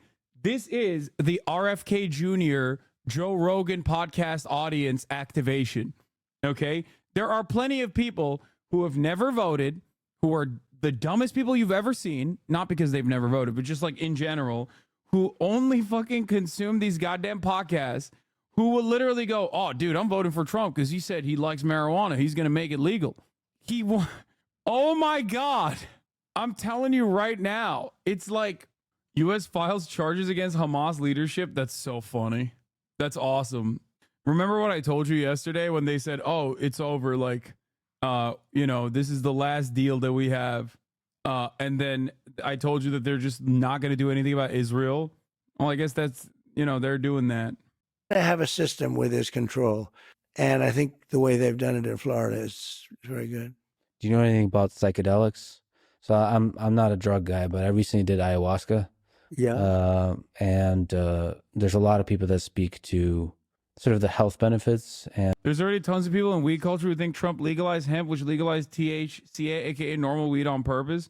He's popular in weed circles more so than you would expect. I mean, that makes sense. They're all fucking potheads that don't know their ass from their elbow. And the spiritual benefits of these different psychedelics. Right. I think would probably have a better world if everybody... Wasn't the Biden admin trying to reschedule weed? What happened to that? Come on, dog. You know what happened to that. They just fucking dropped it. Everybody in Congress took some mushrooms, perhaps. Now, I know you stay away from all of that stuff. I know also veterans use it for dealing with PTSD and all that kind of stuff. So it's great, and it's interesting that you're thinking about being more accepting of some of these drugs, which don't just have a recreational purpose, but a medical purpose, a treatment purpose. So we put out a statement today. We're going to put That was not very nice. Okay, potheads, calm the fuck down, okay? Jesus Christ. I'm in favor of legalization, okay? Calm down. You can smoke all the pot that your heart desires, okay? Calm down. This old man said potheads. I know. I'm fucking the devil's lettuce. More pothead slander and alcoholic celebration. Yes. I am pro-drunk driving and anti-marijuana. I am a 1960s Democrat or conservative. I'm just a 1960s kind of guy. U.S. poised to ease restrictions on marijuana in historic shift, but it'll remain controlled substance. How much would you smoke in a day, be honest? I don't. I used to smoke a lot. I don't. Your HasanAbi vindication continues. Harris made better decisions before the convention waltz than during, making a nothing will change Biden speech, and polling reflects this. Harris got a polling bounce before her convention, not after. How'd that happen? Say weed is cool right now. Dude, I cannot begin to tell you how little I give a shit about, like, weed. I don't care. Legalize it. Who gives a fuck? When was the last time you smoked? Years. It's been years. I'm more of a mushroom guy myself, and even then I don't really do that a lot either. Like, I feel like this is a conversation that has been had a million times over. Who gives a fuck? Like, it's not people from not legal states care, little bro. No, dog, you don't understand. I'm saying I don't care as in like, yeah, of course I'm in favor of legalization. What the fuck are you talking about? Like, as in, it's a done deal. There is no argument against it. I don't agree with any arguments against it. I think that there's no real valid argument against it in general. That's why I'm saying it is a fucking done deal in my mind. That's why I'm criticizing the Democratic Party for not like actively pulling that fucking rope and just being like, we are going to move forward and engage in rescheduling marijuana in general and continue forward with legalization process. We're also going to open up a shit ton of people in prison currently for the crime of carrying, the crime of possession, the crime of even distribution, really. It's not even, it's a done deal. And I'm criticizing the Democratic Party for being potentially outflanked by the Republican Party, because when Donald Trump says like, oh, I like weed, it's fine, it's good, it's going to be good, I'm going to vote for it in Florida, all of a sudden, okay, don't say it's not outflanking from the eyes of the average people when the fucking federal government or the Democratic Party routinely does not talk about this at all and runs away from it. It comes across as though Donald Trump is actually outflanking the megaphonics. When I'm talking about the average American, understand I'm talking about their perception, okay? If you don't hear Joe Biden talk about it, and if you don't hear Kamala Harris talk about it, but you hear Donald Trump talk about it, obviously, from the average person's perspective, it comes across as though they're the ones outflanking the Democratic Party. It's the same principle. It is the same exact principle behind why the motherfucker in the chat was saying Donald Trump says he's a peaceful dove. Why would I not vote for him to end wars? Okay? If you don't make it a message that is at the forefront of your campaigning, okay? If you don't put it in any part of your campaigning strategy whatsoever, then of course people are going to go, oh, well, Donald Trump is talking about it. I believe he's going to, do the right thing and make marijuana legal or whatever the fuck they ascribe to Donald Trump. Do you not understand what I'm saying here? It's the same issue behind like the railroad strikes. The Biden campaign rarely ever talked about it. The only thing that people remember is the fact that they stopped the strikes legally before they ever happened. They don't know what came afterwards. They don't know that they still continue to engage. They don't know that the Biden campaign the Biden administration still continued to engage with the railroads and actually got the wishes of the railroad unions across to the railroad companies. Okay? Campaign lol, Freudian slip. Huh. Put out another one probably next week, be more specific, although I think it's pretty specific. And we'll see how that all goes. That's a referendum coming up in some states, but it's coming up, and we'll see how it does. I will say it's been very hard to beat it. You take a look at the numbers, it's been very hard to beat it. So I think it'll generally pass, but you want to do it in a safe way. Speaking of marijuana, let me ask you about my good friend Joe Rogan. So you had a bit of tension with him. So when he said nice things about RFK Jr., I think you've said some not so nice things about Joe, and I think that was a bit unfair. And as a fan of Joe, I would love to see you do his podcast because he is legit the greatest conversationalist in the world. So what's the story behind the tension? I don't think Glaze there was any tension, and I've always liked him, but I don't know him. I mean, I only see him when I walk into the arena with Dana, and I shake his hand. I see him there, and I think he's good at what he does, but I don't know about doing his podcast. I mean, I guess I'd do it, but I haven't been asked, and I'm not asking them, I'm not asking anybody. It sounds like a challenging negotiation situation. No, it's not. It's not really a negotiation. And he's sort of a liberal guy, I guess, from what I understand. But he likes Kennedy. This was before I found this out before Kennedy came in with us. He's going to be great. Bobby's going to be great. But I like that he likes Kennedy. I do too. He's a different kind of a guy, but he's got some great things going. And I think he's going to be beyond politics. I think he could be quite influential in taking care of some situations that you probably would agree should be taken care of. The Joe Rogan post is an example. I would love to get your psychology about... It's kind of crazy that he just fucking said, like, he's being called... They're mad at him for... Lex Friedman is like, the first time he's actually had, like, any kind of division any kind of like contentious adversarial journalism that Lex Fridman is presenting here is because Trump has not sufficiently dick rode Joe Rogan. That's awesome. Like, he's like, oh, you said some mean words about Joe Rogan. What's up with that? That's wild, dude. You're Mr. Deals. You're Mr. End All Wars. You're Mr. Steal Your Girl. You're bitch bad. You're dick too long. You're smoke too loud. But also, why did you say that about Joe Rogan? Sir, don't you know Joe Rogan is the greatest champion of free-flowing conversations, sir? He's the greatest conversationalist of all time. Awesome. Behind the tweets and the posts on Truth, are you sometimes being intentionally provocative, or are you just speaking your mind? And are there times where you regret some of the truths you've posted? Yeah, I do. I mean, but not that often, honestly. You know, I do a lot of reposting. The ones you get in trouble with are the reposts, because you find down deep they're into some group that he's talking about QAnon. You're not supposed to be reposting. You don't even know if those groups are good, bad, or indifferent. But the reposts are the ones. How much you want to bet his staffers were like, dude, what the fuck are you doing? Don't read Truth and repost like QAnon supporters. Like, that's a bad look, sir. We're trying to present you as a moderate, sir.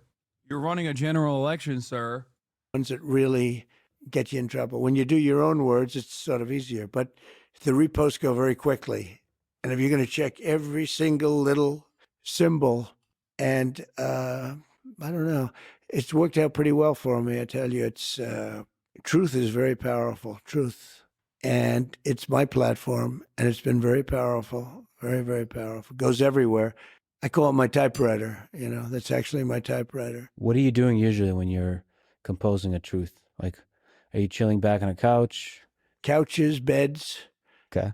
A lot of different things. I mean, like late at night and just I'd like to do some late at night. You know, I'm not a huge sleeper, but whenever I do them, you know, past like 3 o'clock, they criticize you the next day. Trump was up truthing. Okay. Trump was truthing at 3 o'clock in the morning. And there should be no problem with that. And then when you think about time zones, how do they know that you're like, you know, in a time zone, like an Eastern zone? So, but every time I do it after like 2 or 3 o'clock, it's like, why is he doing that? But it's gotten, I mean, you know, the Truth has become a very successful platform, and I like doing it. And it goes everywhere. As soon as I do it, it goes everywhere. The country seems more divided than ever. Yeah. What can you do to help alleviate some of that division? Well, you can get rid of these two people. They're terrible. They're terrible. You don't want to have them running this country. They're not equipped to run it. Joe, it's a disaster, okay? And Kamala, I think she'll end up being worse than him. We'll see. I think a lot's now, you know, the convention's over with, and I see I'm leading in just about all the polls now. They had their little honeymoon period, as they call it, and we'll see how that all goes. Who knows? From my personal opinion, I think you are at your best when you're talking about a positive vision of the future versus criticizing the other side. Yeah, I think you have to criticize, though. I think they're nasty. They came up with a story that I looked down and I called soldiers that died in World War I suckers and losers. Okay. Now, number one, who would say that? Number two, who would say it to military people? Nobody. It was a made-up story. It was just a made-up story. And they like to repeat it over again. They know it was made up. I have 26 witnesses that nothing was said. They don't want to hear about that. Like she lied on McDonald's. She said that she worked at McDonald's. It's not a big lie, but it's a big lie. It's so, you know, I mean, they just went and they checked. And unless she can show something, they don't talk about, the presses are going to follow up with it, but I'll keep hammering it. But she never worked at McDonald's. It was just a, you know, sort of a cool thing to say, hey, I worked at McDonald's, you know. But one of the worst was 2 days ago, I went to Arlington at the request of people that lost their children. He's awesome. Lex is like, hey, maybe you shouldn't be so contentious. How do you fix the country's divisiveness? He's like, they're suckers. I hate them. We fix it by voting for me. Kamala Harris never worked at McDonald's. It's like, what are you saying? I mean, like I said, I'm not like Mr. fucking give all the reverence and respect to Mr. Respecting Veterans. I'm not Mr. Respect the Veterans, okay? As you guys know, one of my most famous moments is disrespecting a veteran. In my headcanon, I like to think that like when Fox and Friends talked about it, which was Donald Trump's favorite show at the time, he didn't actually respond and tweet about it because there was a real moment where we were afraid that Donald Trump was going to see it and say something about 9/11 and how I'm a fucking socialist Islamist or whatever the fuck, and then I was going to get killed. Maybe he just saw it and was like, he agreed. There'll always be children to those people. You understand that. That's not politically incorrect thing to say. The mother comes up, I lost my child. But, you know, the child is a soldier. And lost the child because of Biden and because of Kamala, just as though they had the gun in their hand, because it was so badly handled. It should have been done at Bagram, which is the big air base. It shouldn't have been done at a small little airport right in the middle of town where people stormed it. It was a true disaster.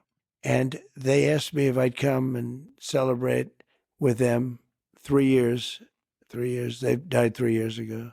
And I said, I'm going to try. I got to know them because I brought them here, actually. One night, they almost all came here. And they said, I wonder if Trump will actually come and see us. I heard they were here. I came, saw them. And we stayed for like 4 hours listening to music up on a deck right upstairs. Beautiful. And they were great people. So they called me over the last couple of weeks and they said, we're going to have a reunion, our 3-year reunion. Would you be able to come? And it was very hard for me to do it logistically, but I said, I'll get it done.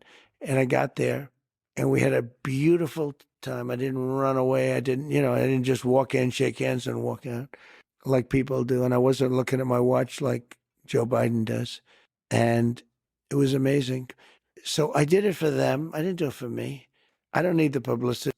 You literally are using them as a campaign ad. And you shot a TikTok. You made them throw the thumbs up and smile on the grave of the dude who fucking died. I'm so sick. He's so goated, dude. He is such a fucking demon. And honestly, his supporters do deserve him. So like, it's what he would have wanted. Oh, absolutely. It's not even a joke. He probably would have wanted that shit. Yeah. Yeah, next to the guy who fucking killed himself, by the way. His marked grave perfectly visible in the thumbs up photo. I mean, I get more publicity probably than anybody. You would know that better than me, but I think maybe more than anybody. Maybe more than anybody that's ever lived. I don't know, but I don't think anyone could have any more. Every time you turn on television, there's like 9 different stories, all on different topics, and they're all about Trump. As an example, you interview a lot of people, good people, successful people.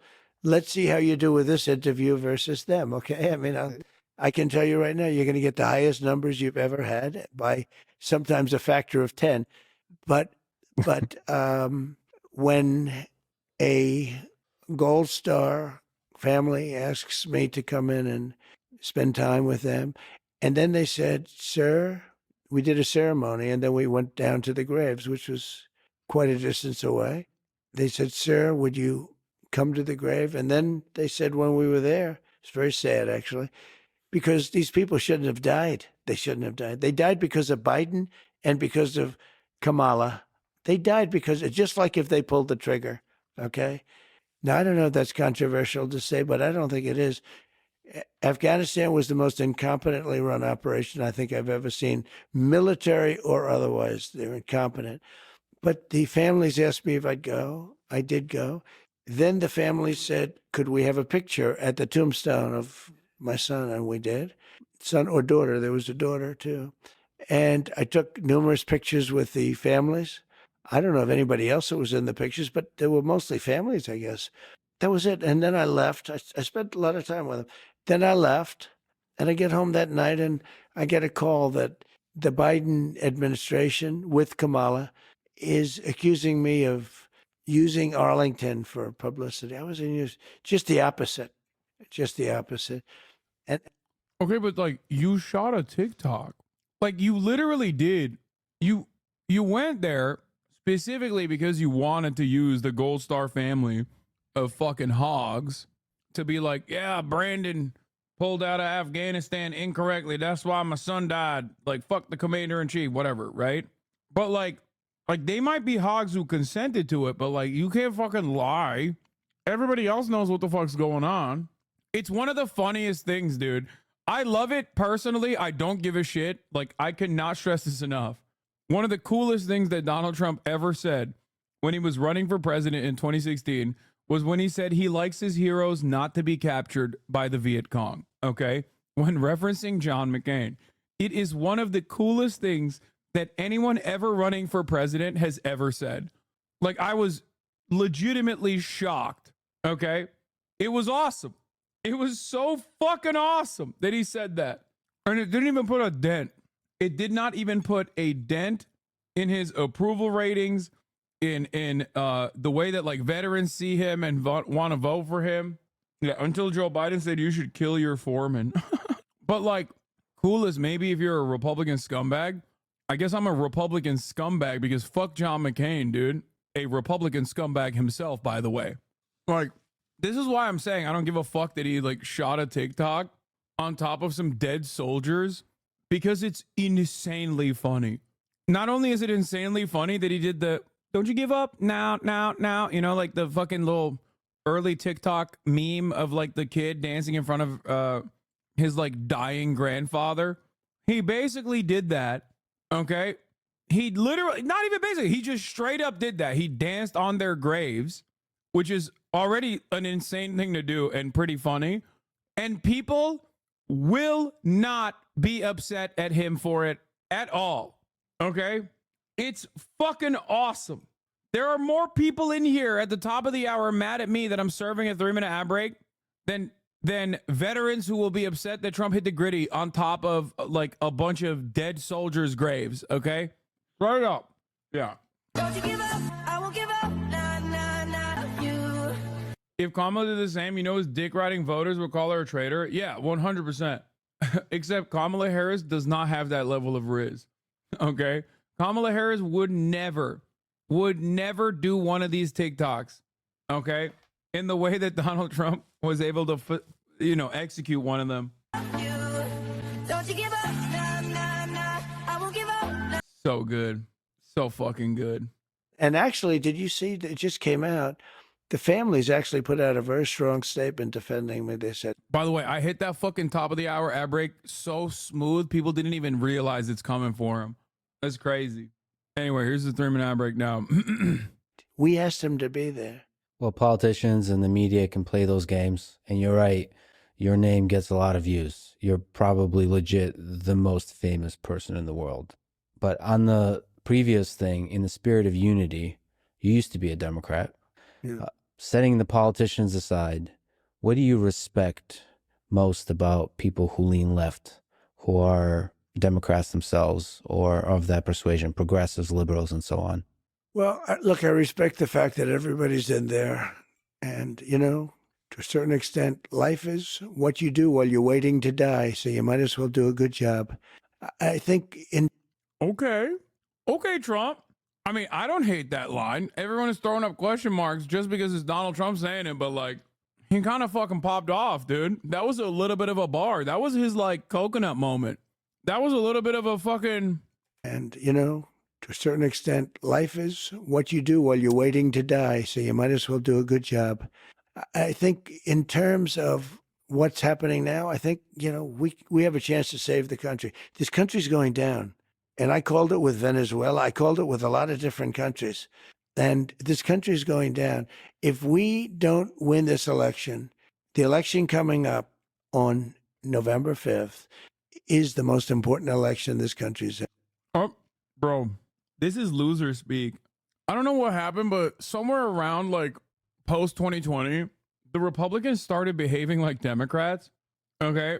Right there. Like that's a Democrat bar, dude. He's like one step removed from vote shaming. I feel like he's going to start fucking vote shaming. Like, yeah. And them started behaving like Republicans, but like not the good behavior that Republicans demonstrate as in like wanting to win and standing on business and actually consistently calling the opposite side pedophile monsters, That's, I wish they would do that. but they only adopted the fucking Republican policies. Ever had. Because if we don't win it, I don't know that there'll be another election, and it's going to be a communist country. We're close.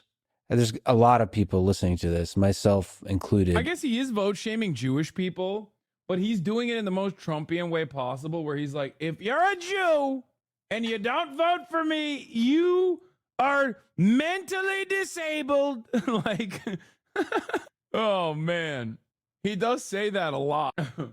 You need your head examined. You are intellectually disabled. If you're a Jew and if you don't vote for me, then you are no longer a Jew. You are now a Palestinian, which is the opposite of a Jew. Like Chuck Schumer. Chuck Schumer is no longer a Jew. He's not allowed at the synagogue. That doesn't think that Kamala is a communist. Well, she's a Marxist. Her father's a Marxist. That's right. And she's It's advocating. a little unusual, you know. She's advocating for some policies Why is that that? are towards the direction of democratic socialism, let's say. But there's a lot of people that kind of know the way government works, and they say, well, none of those policies are. What policies has Kamala Harris put forward that is aligned with any kind of democratic socialism, dude? These people have fucking brain worms. Also, Donald Trump made it seem like Marxism is a genetically inherited trait. Like, well, her father is a Marxist. That's a little unusual. It's crazy. People just go on camera and say anything, dude. They just say whatever the fuck they want, and it does not even matter a little bit. It's crazy. They're going to actually come to reality. It's just being used during the campaign to, groceries are too expensive. We need them cheaper. So let's talk about price controls, and that's never going to come to reality. It could come to reality. Look, I mean, she came out with price control. It's been tried like 121 different times at different places over the years, and it's never worked once. It leads to communism. It leads to socialism. It leads to having no food on the shelves. Richard Nixon. And it leads to tremendous inflation. Richard Nixon normalized relations with China, okay?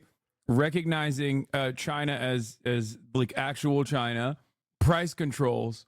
That's it. He is a secret Maoist. Secret Maoist Richard Nixon. He did that. And Trump is right. He literally did communism in America. It's just a bad idea. Whenever we use terms like communism for And her, the EPA. and I don't know if you know this, but some people call you a fascist. Yeah, they do. So I figure it's all right to call them a communist. Yeah, they call me a lot worse than I call them. They do indeed. Wait, what? It's just sometimes It's interesting, though. Wait, he's just admitting it, dude. What the fuck? He's like, yeah, I don't really believe it at all. I'm just gonna call them that because they call me a fascist. So they'll call me something. Yeah, by the way, you know who fucking called you a fascist? Your goddamn VP, okay? That's terrible. Trump calls people rapists, murderers, and pedophiles who don't agree with him. Yeah, he calls entire like segments of society bloodthirsty, murderous monsters. One, then I'll hit them back.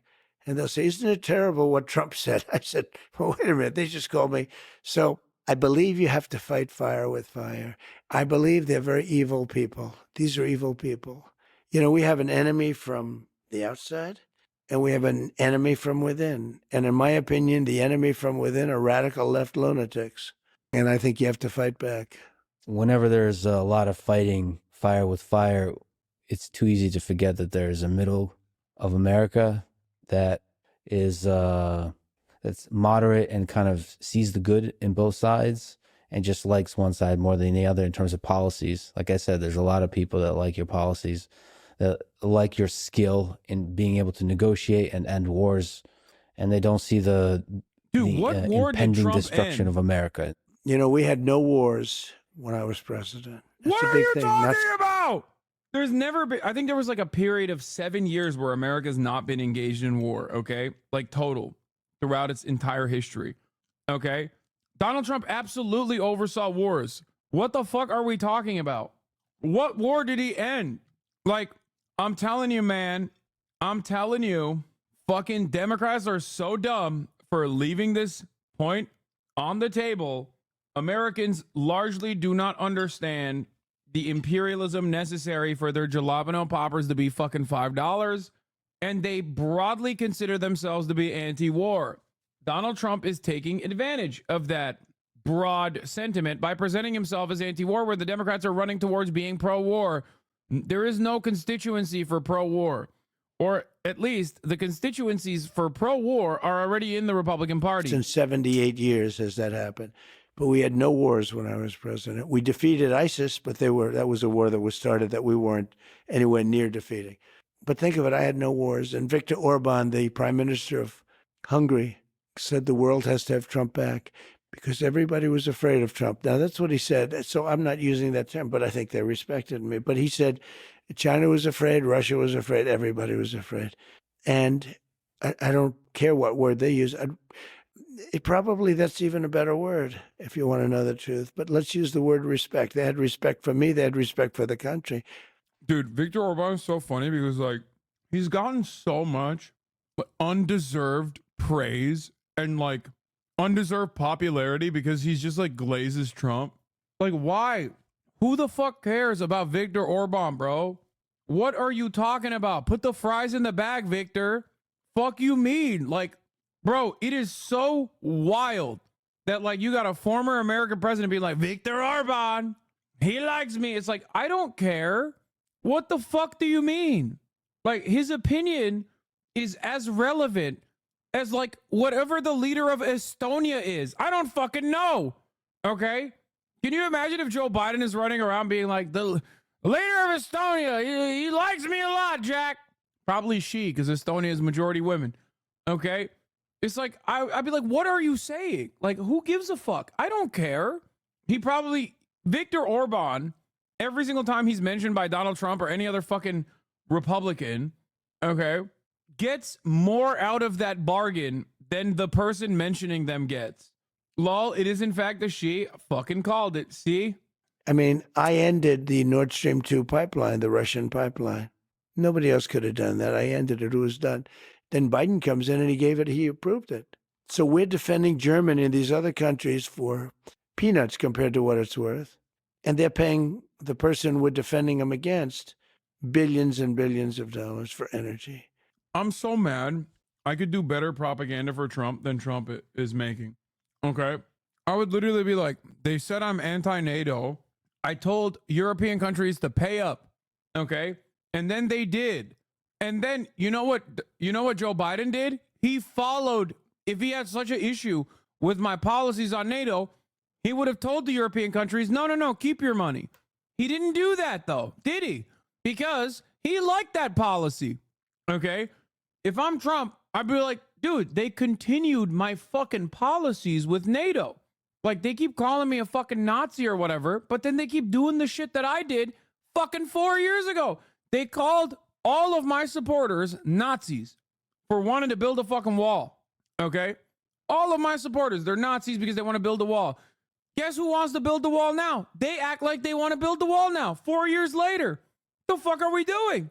Are we really not going to at least call into question the motivation here of the Democratic Party? They said the same thing about tariffs. I'll put tariffs on China because I'm brave and I'm bold and I'm beautiful. They yelled about my tariffs on China. Now they're fucking putting Joe Biden, before he ran out because I destroyed him in the debate, was also running on putting tariffs on China. My tariffs. Now I just want what's best for America and what's best for Americans, okay? That's why I don't mind it. But it's crazy to me that these guys constantly get in their feelings and call my supporters one thing until they realize it's a good idea and they want to do it themselves. You know? That's what I would say if I was Donald Trump. I said, how does that work? And we had it out with them, and it worked out good. And they paid hundreds of billions of dollars. Or you wouldn't even have a NATO right now. You wouldn't have NATO if it wasn't for me. As the leader of the United States, you were the most powerful man in the world. As you mentioned, not only the most famous, but the most powerful. And if you become leader again, you will have unprecedented power. Just on your own personal psychology, what does that power do to you? Is there any threat of it corrupting how you see the world? No, I don't think so. Look, I've been there for 4 years. I could have done a big number on Hillary Clinton. I thought it looked terrible to take the president's wife and put her in prison. She's so lucky. I didn't do anything. She's so lucky. Hillary is a lucky woman because I had a lot of people pushing me to. They wanted to see something, but I could have done something very bad. I thought it looked so bad. Think of it. You have the president of the United States, and you also had Secretary of State, right? She was. But you're going to put the president's wife in prison? And yet when I got out there, they have all these hoaxes. They're all hoaxes, but they have all these dishonest hoaxes, just like they did in the past with Russia. That was a hoax. The 51 different, agencies or agents, that was a hoax. The whole thing was a hoax. There was so many hoaxes and scams. But I didn't want to put her in jail. And I didn't. And I explained it to people. They say, lock her up. It doesn't. We won. I said, we don't want to put her in jail. We want to bring the country together. I want to bring the country together. You don't bring the country together by putting her in jail. But then when I got out, they went to work on me. It's amazing. And they suffer from massive Trump derangement syndrome, TDS. And I don't know if it's curable from their standpoint. A lot of people are very interested in the footage of UFOs. The Pentagon. What a segue, dude. He did nothing on that. Nothing. Bro, how are you having a conversation? Are you a fucking robot? Like, how? It is shocking the way Lex interviews people. Like, dig in a little bit, man. Ask a fucking follow-up question. It doesn't have to be contentious, but just like anything. Pentagon has released a few videos, and there's been anecdotal reports from fighter pilots. So a lot of people want to know, will you help push the Pentagon to release more footage, which a lot of people claim is available? Oh, yeah, sure. ChatGPT, bro. I would do that. I'd love to do that. I have to do that. But they also are pushing me on Kennedy. And I did release a lot, but I had people come to me and beg me not to do it. But I'll be doing that very early on. But I would do that. There's a moment. Okay, come on. Why didn't you? You ran. You literally went on the Alex Jones InfoWars broadcast before winning the presidency, which, by the way, that's what he did. For those of you who forget, Donald Trump went on InfoWars.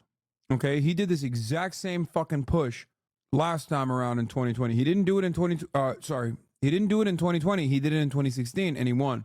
He went on InfoWars. Now, he also kept running on the narrative, the promise, the false promise that he would release the 9/11, like all the 9/11 documents. And he didn't do that shit at all. He's a fucking liar. Where you had some hesitation about Epstein, releasing some of the documents on Epstein. Why the hesitation? I don't think I'm not involved. I never went to his island, fortunately, but a lot of people did. Why do you think so many smart, powerful people allowed him to get so close? He was a good salesman. He was, Say it, bitch. You were the president. You know what happened. You were the president. You presided over his assassination. Come on, say it. We know the answer. Let's see. Let's hear if he can say it.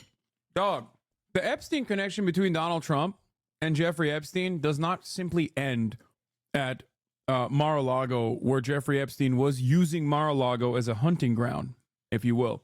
Okay?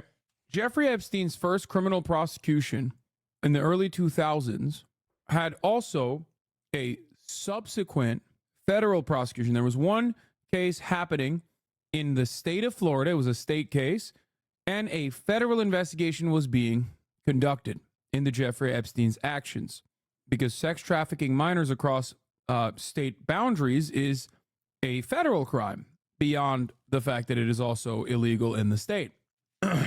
There was a prosecutor in the state of Florida that famously gave Jeffrey Epstein a sweetheart bargain, an unimaginable sweetheart bargain. His name was Alexander Acosta.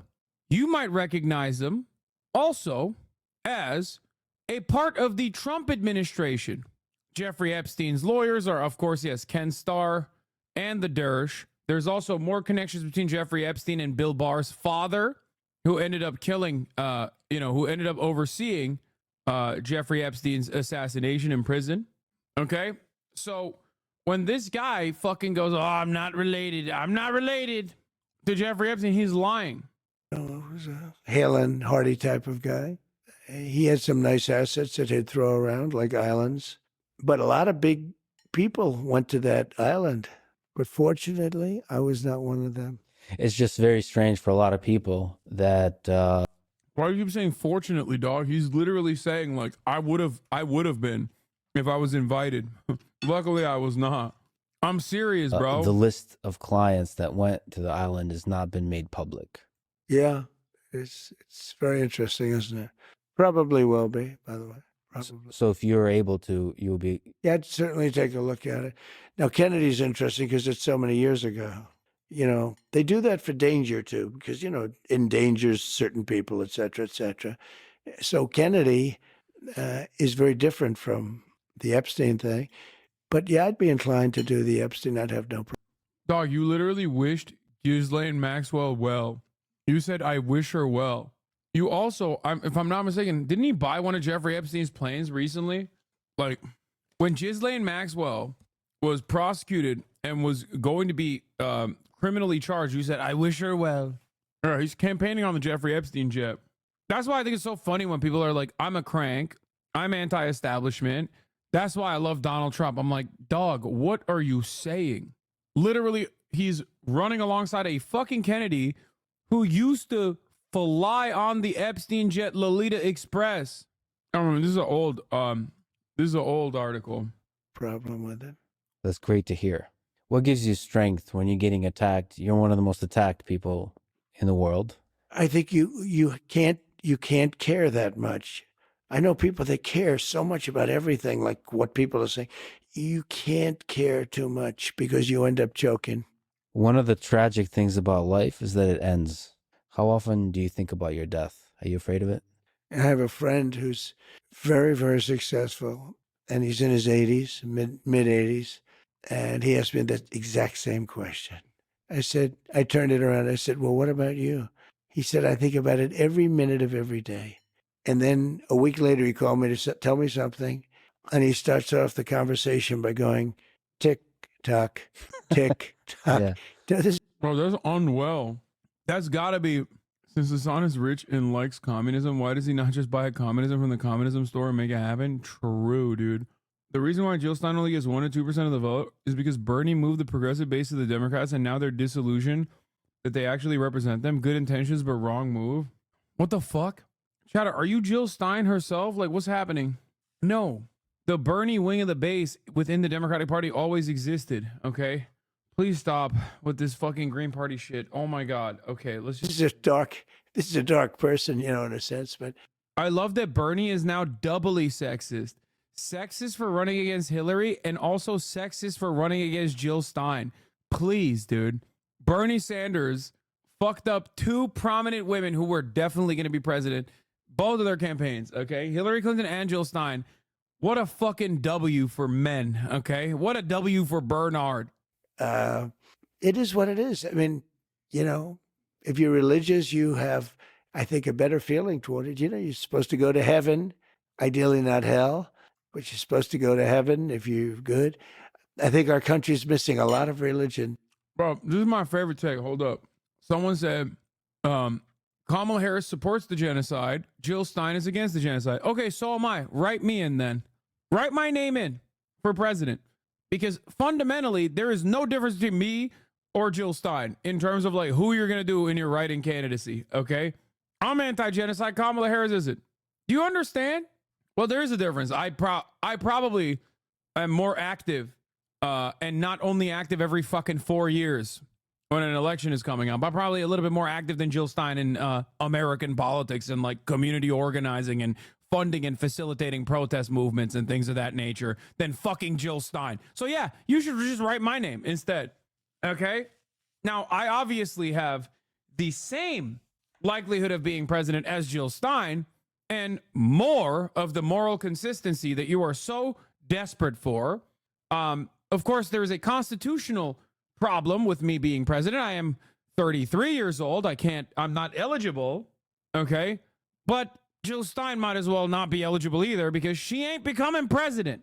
I think it really was a much better place. Harris? Did I ever say that? Why are you on that AOC type B homie? Did I ever say that?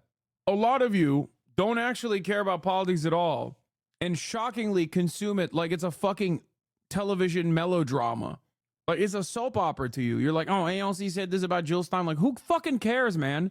Collectively, between the two of them, like, they do not have even the attention of like 25% of the base of support in the American broader electorate, okay? And by the way, 25% of that 25% is entirely on AOC. Jill Stein has 0.0000001%. It's like saying between Albania and China, we comprise 1 billion people, okay? Mostly China carrying that weight. What the fuck? The fuck was that? Did you guys see that? Did it go black on your screen as well? That was weird. All right, let's With continue. religion, it was almost a guide, you know, to a certain extent it was a guide. You want to be good to people. Without religion, there are no guardrails. I'd love to see us get back to religion, more religion in this country. Well, Mr. President, thank you for putting yourself out there, and thank you for talking today. Look, I think the worst thing AOC ever did, and there's a lot of stuff that like I criticize AOC on, riding with Biden, doing an Instagram live about why you're riding with Biden, and then like bringing forward some of the worst ideas that like Jamie Harris has brought forward. But she's extremely online to a fault. Okay. Also supporting Israel. Yeah, I'm not going to have this conversation with people who are like, AOC supporting Israel. Yes, she's voted to fund the fucking Iron Dome. Okay. Is that unacceptable? Absolutely. If every fucking politician maintained AOC's level of smoke for Israel, Israel would no longer exist as a state. Okay. It would not be a state. They would dissolve the apartheid. You understand that? AOC is one of like the 4 fucking congresspersons in the United States of America that has called what Israel is doing a genocide. Please, dude, shut the fuck up. Jesus, Lord mercy, dude. This is not me writing for AOC. This is why I have said I think it's fucking insane, incredibly dumb to ever chirp about fucking Jill Stein, okay? It is ridiculous. It is ridiculous to do that. What are you doing? Like, why are you talking about Jill Stein? What's wrong with you? All you've done now is signal to all these people that fucking hate you, that are calling you a fake progressive, a shill. Now you've given them like a person that they can, galvanize around and act like is like a valid, contender. Like you did the Viktor Orban shit. Okay. That's all you did. You're AOC. She's Jill Stein. Why the fuck are you talking about Jill Stein? It's like when Trump brings up Viktor Orban. You know what I mean? It's like, what? What the fuck do you mean, Viktor Orban? You were the fucking president of the United States of America. Who the fuck gives a shit about Hungary, dude? Are you insane? Like, why? Why are you talking about Jill Stein? Okay? You're a congressperson. Don't do that. You make the most annoying leftist cranks flame up. Okay? It's so stupid. It's literally just like awful political instincts in general. I just don't understand it.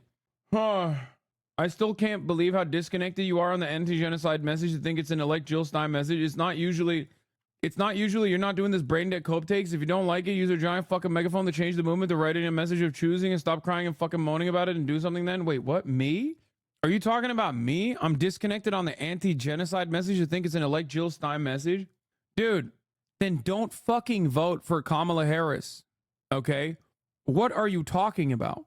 If you think that they're going to learn anything, no one gives a rat's ass about Jill Stein. What are you talking about? There's hella people chirping in here about Jill Stein. What the fuck do you mean? Leftists are deeply unserious people. We are watching this unfold once again, over and over again. Anti-genocide voters need a single message right in. Okay, right. I'm anti-genocide then. Write free Palestine then, if you want a fucking single message. Okay? Good luck. Pick one and say it on stream for the next 60 days.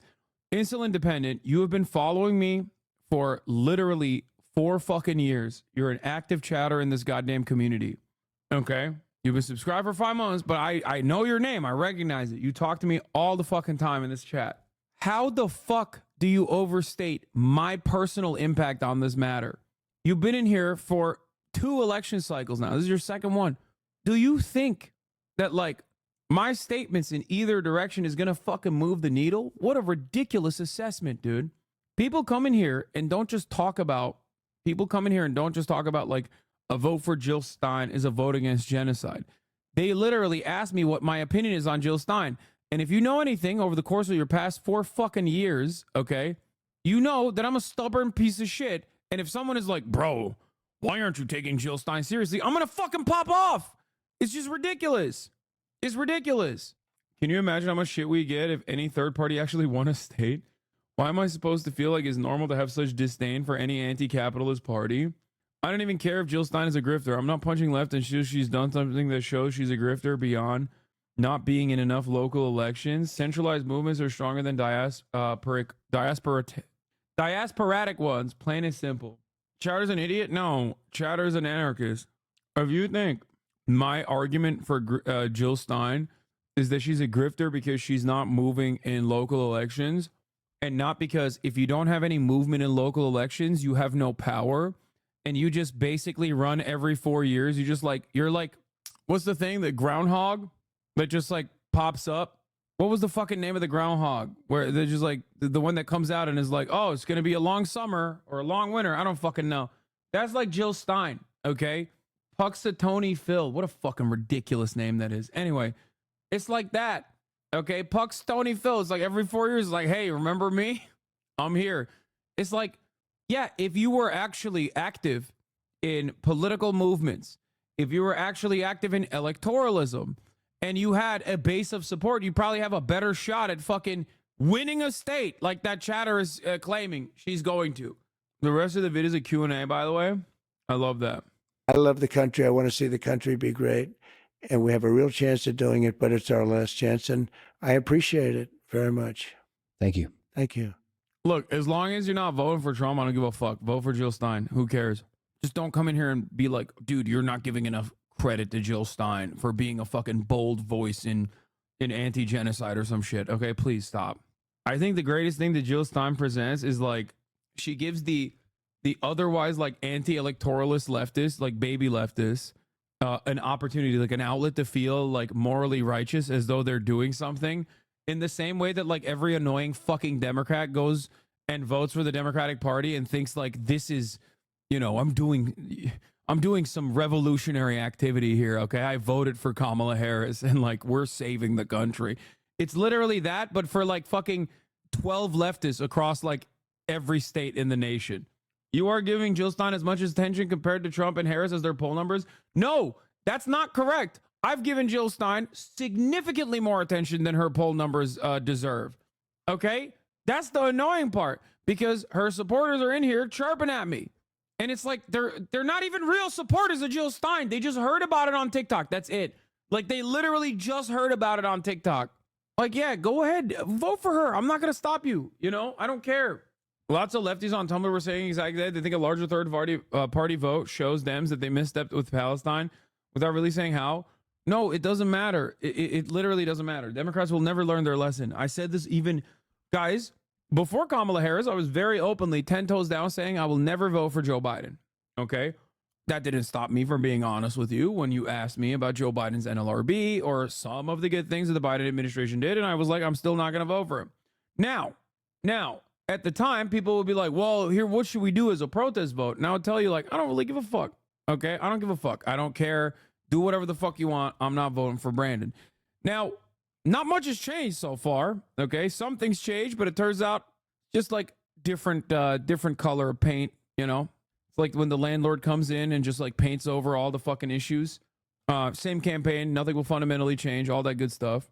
So overall, when back then, when people were like, we'll teach the Democratic Party a message by not fucking voting. Your vote doesn't matter in California. Bitch, if I was in fucking Pennsylvania, I still wouldn't do it. Okay. Give me a goddamn break. Let me tell you something. That's cowardly. Okay. That's cowardly. That's coward shit. Oh, I'm in California. It doesn't matter. No, fuck that. So what I'm trying to explain though, is if you think the Democratic Party is going to learn a lesson, they will not. They will not learn a lesson from your protest vote. They will not care if you vote for them. They will not care if you vote against them. They will not care at all. Okay? They didn't learn that lesson in 2016. They literally went forward with Russia stole the election. It wasn't because of Hill Dog. It wasn't because she was deeply despised. It wasn't because it was an establishment versus anti-establishment election. Like, it just straight up, they did not learn any fucking lessons from that election. Okay? And they will never learn. I'm just letting you know. So do whatever makes you feel good in terms of voting, but don't fucking assume that this is going to magically cause Democratic Party to learn some fucking lesson. Why are you out here today? Tired of Democratic Party gaslighting. A vote for Jill Stein is a vote for Trump. They gaslit Bernie Sanders. They said he was a Russian spy. What do you look for in a girl? I like Latinas. You what? I like Latinas. I like thicker girls. Based as hell. Okay, that guy was awesome. I'm voting for Jill Stein now. Good. Let the Democrats fucking lose. If they don't represent the values of the actual left, where the left was 10 years ago, then let the Democrats die. Fuck these sellout Democrats. Okay, dude. Like, this is what I mean. Like, you think you're gonna fucking kill the Democratic Party? Okay, good luck. Yeah, you're gonna kill the Democratic Party by being one of the 500 people in your fucking state that voted for Jill Stein. Oh my God. If somebody came in here with that same energy about Kamala Harris, I shit on them, okay? Just so you know, equal opportunity across the board. People come in here, do the same fucking bullshit about Kamala Harris. They're like, oh, dude, Kamala Harris, like, you don't want to vote for her. You don't understand. She's going to save the nation. It's like, no, she's not. Suck my dick.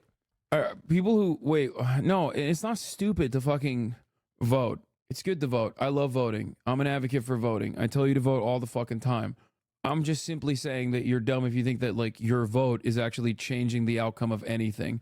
All right, let's continue. Thanks for listening to this conversation with Donald Trump. To support this podcast, the channel. Wait, they did an AMA over. Oh, he's done with Trump. I thought Trump was doing a Q&A. Read my last message. The Greens rejected a VP candidate who would join the condition if a ceasefire would reach the Greens would drop out, essentially acting as a vector of pressure. The Greens denied, which kind of showed, again, their unserious nature and selfishness. Wait, what? Oh. You're saying that the Greens rejected a vice presidential candidate who would join on the condition that if a ceasefire would reach the Greens, would drop out. Like, as in, if a ceasefire happened. Oh, you're talking about Noura Erakat, Fauci Tube's sister, right? Yeah. Isn't that crazy? Why is the Democrats suing her off the ballots in every state, bro? How the hell can you vote for that? That literally goes against democracy. Lamau, how is that not even them being threatened? Let's have a real good faith conversation. Wait, what? Threatening the... Dude, they're fucking pieces of shit, the Democratic Party. The Democratic Party are pieces of shit. They're so fucking stupid. They're literally trying to eliminate like 500 voters. I never said that they were good faith. I never said that they care about democracy. If they cared about democracy, they would care about your vote. They would try to win it, okay? They don't. Why do they all think you're voting for Kamala when you literally said the opposite? I think it's probably people who are a little bit, I don't know, misguided. But yeah, Noura Erakat, Fauci Tube's sister, human rights attorney, professor at Rutgers University, Palestinian American. You know what's really funny? Lesbian Bolivar doesn't fucking talk about voting for Claudia as much as They Tuesday does. And Lesbian Bolivar is like active PSL, literally at the fucking forefront of protests. I just realized They Tuesday literally chirps only about voting for PSL. That's it. They Tuesday comes in here exclusively to talk about vote for Claudia, vote for Claudia, vote for Claudia, and nothing else. Just the reverse PSL position, which is the thing that I like about PSL is that they're at the forefront of fucking political activism. They're great community organizers. They're always in the front, and they don't like really give a shit that much about like electoralism. They're a revolutionary party. They Tuesday has flipped it on its fucking head and only talks about voting for PSL. That's crazy. Brother, we're going to organize the January 6th for Medicare. You said, brother, we're going to organize the January 6th for Medicare for all among many other progressive values, or we're going to vote the true progressive party or shit. Why not vote? Or to end the war machine. People are being naive if they think that voting for at HasanAbi, hashtag PSL, hashtag moment from They Tuesday. Stop. Y'all are crazy. Okay, we're done. We're moving away from this. I'm on board with January 6th for Medicare for all. Can't even watch or listen to you anymore after like 5 or 6 years of being a regular viewer. Peace out, homie. Why aren't you repping PSL and telling us to vote for them just because you think they can't win? How is that possibly a good argument for not voting for someone when the Dems are genociding? Why reify the two-party system and support for Dems? Vote for her and she can win is literally the exact same fucking thing that the Democrats did, okay? Everybody has a role in advancing the cause, okay? It's just ridiculous. No one will say she will win, dumb fuck. Also, reread my earlier chats. Why reify the two-party system and support for Dems? Oh, it's because I'm deep state. It's because I'm a deep state agent who benefits from the duopoly. Guys, I'm telling you right now, literally vote for whoever you want, okay? Pop off kings and queens. Demand more from the people that you're voting for, okay? If someone aligns with your worldview, then great. I spent a whole deal of time in here going with a carefully fine-tooth comb going through every single fucking minutia of the Democratic Party's platform or lack thereof. A lot of you don't do that for the people that you're fucking advocating for. That's it. And ultimately, I'm not even saying I'm going to vote for the Democratic Party regardless. Okay? Oh, please. I have spent a whole deal of my career in political commentary shitting on cranks in general. I'm not going to fucking sit here and be a crank for a little bit of fucking clout. Weeby, shut the fuck up. Okay? I see your smarmy ass fucking takes. Yes. You shit on megaphonics, but then you do megaphonics, but for the nihilistic perspective, okay? Stop being nihilistic megaphonics. Goddamn. Megaphonics, I'm using you as a pejorative. Stop saying I'm spitting. What is going on? That's insane. Okay, let's get to Venezuela. Okay? A country. But also, apparently, not just the country, but basically has taken over parts of Aurora, Colorado. Let's take a look. A legal migrant from Honduras was arrested after he was accused of stabbing a teenage girl at a baseball game in Never mind. This is not about that. This is about a dude from Honduras. I swear to God, anytime a fucking undocumented migrant does a crime, they literally talk about it. Anytime. It's crazy. Okay? Anytime, bro. I swear, they're literally gonna start talking about like fucking check fraud. Like, a guy from Guatemala actually shorted me $25. You need to know that Guatemalans are not to be trusted. Joe Biden is the reason for this. It's crazy, bro. Bro, listen, this does not mean that this isn't a horrific crime, okay? It is. It absolutely is, okay? But holy fuck, dude. You have to look at the numbers, goddammit. And numbers on the board, I'm sorry, no disrespect to the Guatemalan migrants, but they ain't doing enough, okay? They're not doing enough crime. They cannot outcompete natural-born U.S. citizen crime, okay? This is some DEI shit, dude. Republicans love talking about DEI, and then they're doing DEI for Honduran crimes, dude. They got like one guy that does one fucking stabbing a year in comparison to natural-born U.S. citizens doing it 10,000 fucking times a year. And they're like, the one time they do it, it's like, well, see? Why are you doing DEI for criminals? Stop highlighting this shit. 60 fucking 3, dude. Or not even 63. Not even 63. 25 homicides. These motherfuckers can't kill for shit. 25 homicides in the fiscal year 2024, dude. 25. What the fuck? Bro, one white American school shooter hits that number over a fucking week, dude. In one good week of American school shootings, you hit that number. 2 different fucking American citizens can hit that number in 2 different goes. You know what I mean? What the fuck? Be for fucking real, dude. What are we doing here? It is fucking ridiculous, dude. It is ridiculous. It's like a fucking Honduran dude sneezes in your direction and you hear about it in local news, and then all the way at fucking Fox News like, oh, dude, see? Told you, man. They don't put enough numbers on the board for you to care this much about it. There's got to be a different reason. I wonder what the different reason is. Oh my God, it almost feels like you're just a fucking racist psychopath. This is exactly how Breitbart used to operate back in the day when they had the black crime tab, as in whenever a black person does a crime, they would get alerted and you would get alerted. If you followed the black crime tab on Breitbart, back when Ben Shapiro used to write for Breitbart. Fun fact, Ben Shapiro used to write for Breitbart. He was really upset that Milo Yiannopoulos was maybe doing too much Nazi stuff. And he was always on board with like most of the Nazi shit, just not the anti-Semitism. He didn't like that. But back when he used to write for Breitbart, they had a black crime tab. As in, anytime there was a crime done by a black person, people who follow that tab would get alerted. Okay? So why do you have that? Why is that a thing that they no longer have? Why did they have it back in the day? What could be the motivation for that? Why don't they have it anymore? Do you understand? Here are the school shooting deaths by year, second paragraph. There have been 129 people killed and 346 people injured from school shooters since 2018. Oh, yeah, bro. There's like, dude, I'm telling you, there have been 204 school shootings in which at least one person was killed or injured since 2018.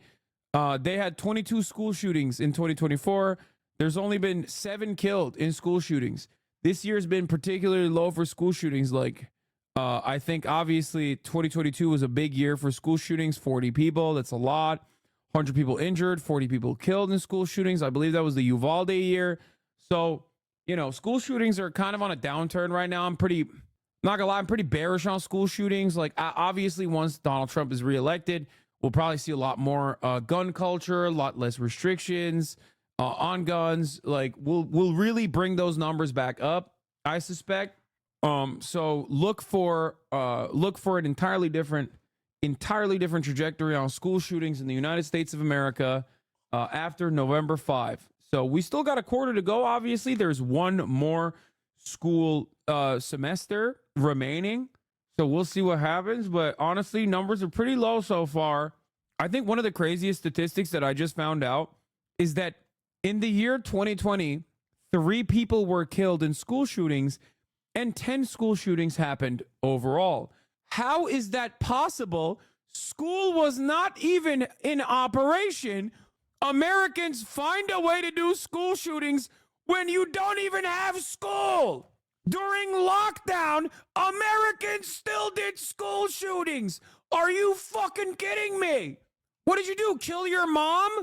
Did you do a homeschool shooting? What the fuck were you doing? Did you shoot up the Zoom meeting? How did you do a school shooting? 10 times during lockdown.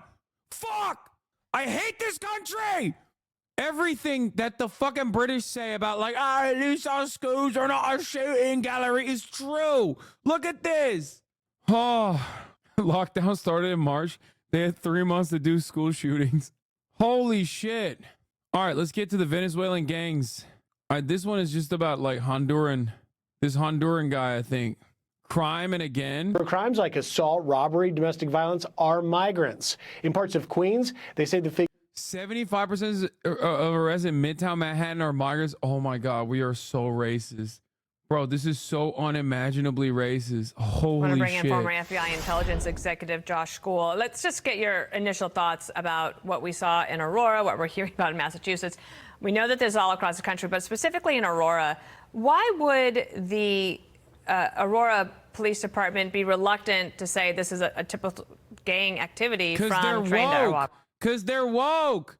Because when they killed Elijah McClain, they did it in a woke way. Okay? That's why. Because they're fucking woke. They're gay. They're gay. They're woke and gay. They're trans, which is the most gay you can be and the most woke type of gay you are. Okay? That's why. Because that's the wokest police department of all time. Okay? Agua. Well, I think they're looking to substantiate proof in a law enforcement setting for a judicial proceeding. While you can highly suspect that it is gang from Venezuela, until you actually can prove it, they're going to be reluctant to put out. Yeah, cops never jump to conclusions when it comes to like pointing the finger of blame at a minority. Famously so. Cops always are so reluctant to make broad sweeping declarations that vilify marginalized groups of people and then also literally lie about it in a court of law. a practice so popularized in American policing that there's a term for it. It's called test-the-lying, okay? Like testifying, but instead of the "fi," you put the lie in there. Test-the-lying, lying on the stand. That's how commonplace of a practice that is in American policing, that there's a term for it.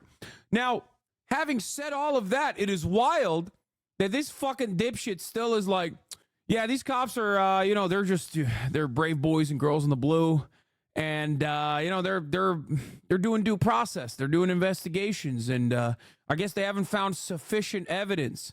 Or maybe they're not. They looked at the fucking Ring video footage and were like, this looks insane. Let's go investigate. I know that they did that because I read a Fox News article. Or not, it wasn't a Fox News article. It was a USA Today article where the police chief says Colorado apartment is not being taken over by Venezuelan gang despite viral images. Okay? So what did the cops do is a question that you might have in this situation. Well, they fucking went to the apartment complex and asked around. Here they are at the apartment complex asking around. Here's some more viral, well, less viral, but still, you know, images of them doing the job that they're supposed to be doing. And also, they asked the tenants, and the tenants were like, yeah, no, there is no gang coming around collecting rent. APD officers have been proactively patrolling the areas where there is suspected TDA activity. Today, Interim Chief Heather Morris and several officers connected with residents at the Edge at Lowry Apartments at Dallas Street and 12th Avenue to offer reassurances, provide updates on criminal activity in the area, and learn about living conditions at the complex. Below is an update from Chief Interim Period Chief Morris. It's not working, of course, because Facebook fucking video, classic. Tren de Aragua gang members confirmed in Aurora, Colorado. Rumors of the complex being run by Tren de Aragua, a large criminal organization from Venezuela, began circulating. Dude, one of my favorite things is when conservatives are like so fucking racist or so transphobic that they learn like the intricacies of like Venezuelan gang activity in America. It's like no conservative should know what this gang name is, okay? For the record, I do want to point to something, okay? Do I believe that there is gang activity in a fucking slum? Yes, I do. In an underserved community, can some of those gang members also be a part of this Venezuelan gang? Sure. Do I believe that the Venezuelan gangs have actually fucking overtaken some of these slums and are collecting rent? No, I don't. I don't believe that. That's... What is more likely in this circumstance is the slumlord decided to hit the racism button in an effort to evacuate the slums that he is the landlord of, that he is left in a dire situation, and instead is trying to get them out of there so that they can, I guess, like demolish it and rebuild something else. Oh, I always voted green for 10 plus years and I always will, brother. And now I'm running green for Senate. I have thousands who back me already. I'm speaking at many churches, metal shows, anywhere I can. We still here, brother. I love you regardless. Good luck, Psycha Micah. You will still see the top of the hour ad break regardless. Okay? Because at the top of the hour, there's a 3-minute ad break. And unless you have $6 in your pocket right now that you can use to subscribe, you're going to be hit with a 3-minute ad break. Here it is. Spartan Katie 21. Thank you for the 5 tier 1 gift to subs. Macron said half of the arrests in Paris were immigrants, even though it's a lie. Look forward to the Dems doing the same in a couple of years. I'm surprised they haven't done it yet. I can't fix my tenants' apartments because of the gangs. It's not my fault. I'm a slumlord, Sag. You literally want to kill people with your new huge Toyota? What? I haven't even gotten it yet. The fuck? Also, the 4Runner is like, you know, it's big, but normal SUV by American standards, like smaller than the average SUV by American standards. It's just a SUV. I mean, I rest my case. Dare I say more? Interim police chief woman. Yeah, something's going on here. Methinks it's woke. Officers out here. Oh my God. I think Republicans are going to start doing that. The methinks type shit. They already do like epic bacon posting. That are out here tonight again. I've been out here for several weeks, making contacts with our residents, reassuring them about the criminal activity that's happening here and how we're going to address it. We're out here. We want to reassure the people that live in this community that we are actively investigating criminal activity that's happening and listening to them to... It's giving woke. Silence is violence, sweaty. Why are you silent about the Venezuelan gangs? I guess you don't care about brown people being terrorized. Vote for Trump and he will stop the gang activity. So that we can learn anything that we're missing. John McCain's son endorsed Harris. Bro, I cannot begin to explain to you. Like, I'm falling out of my chair with how little I give a fuck about John McCain's son. I didn't even know he had a son. I only knew he had an annoying ass daughter. There's a son now. He should have stopped fucking a long time ago. Well, he can't anymore because he's dead. But like, god damn, dude, what the fuck? Please, what are you saying? Oh, this is gonna have a momentous impact on the fucking election. Holy shit, dude. John McCain's son endorsed Kamala Harris? What the fuck? His son was captured until very recently, so? Wait, what?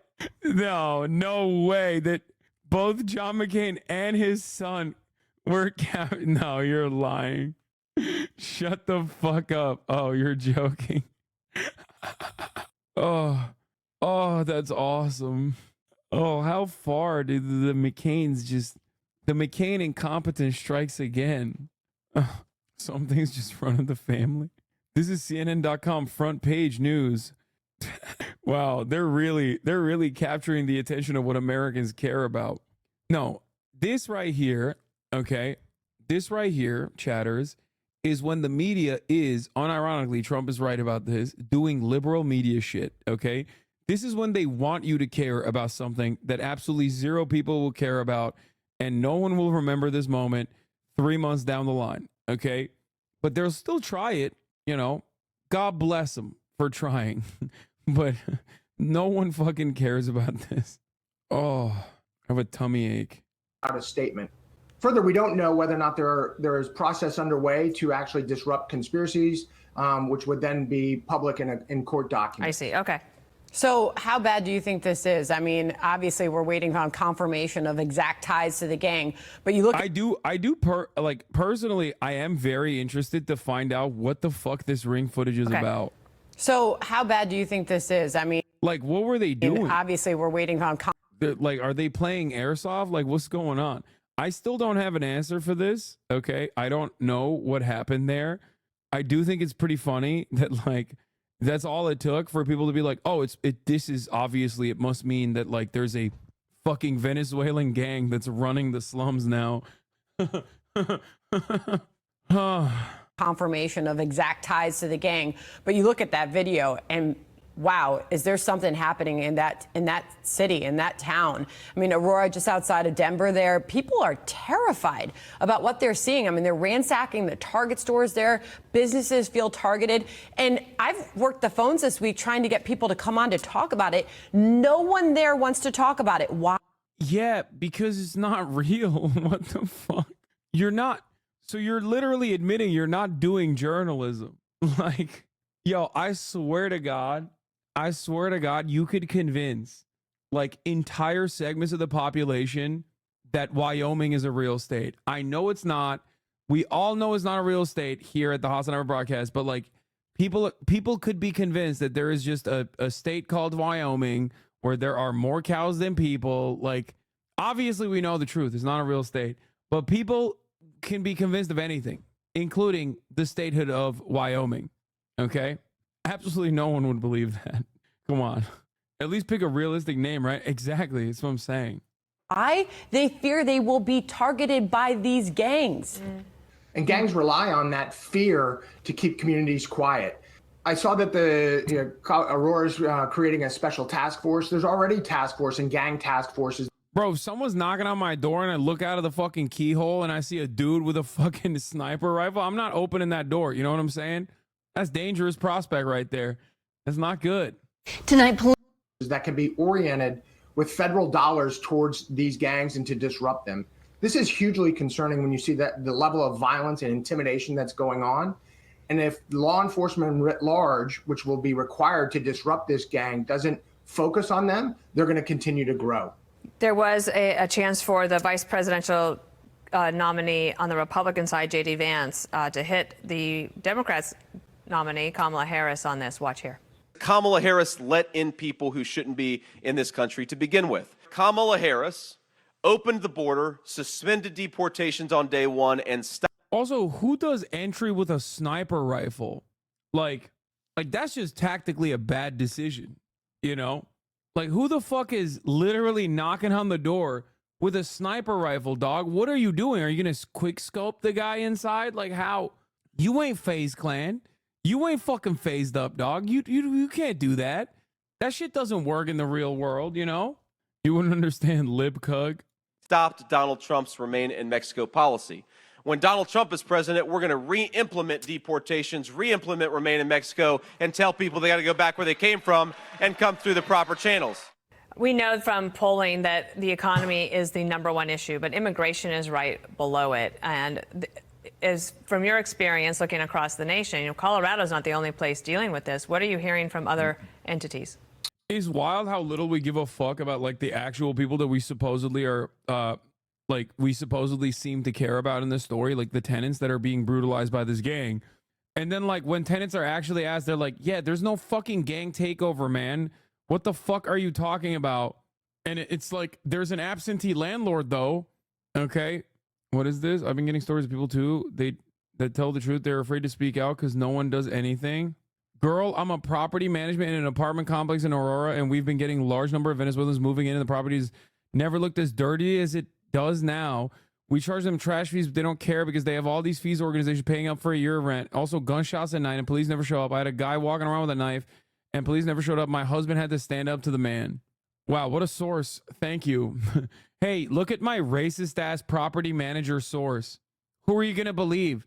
The actual victims of this supposed gang activity, who also happen to be brown, or this property manager that's saying Venezuelans are disgusting? Yo, this story is awesome. It contains multitudes. Okay.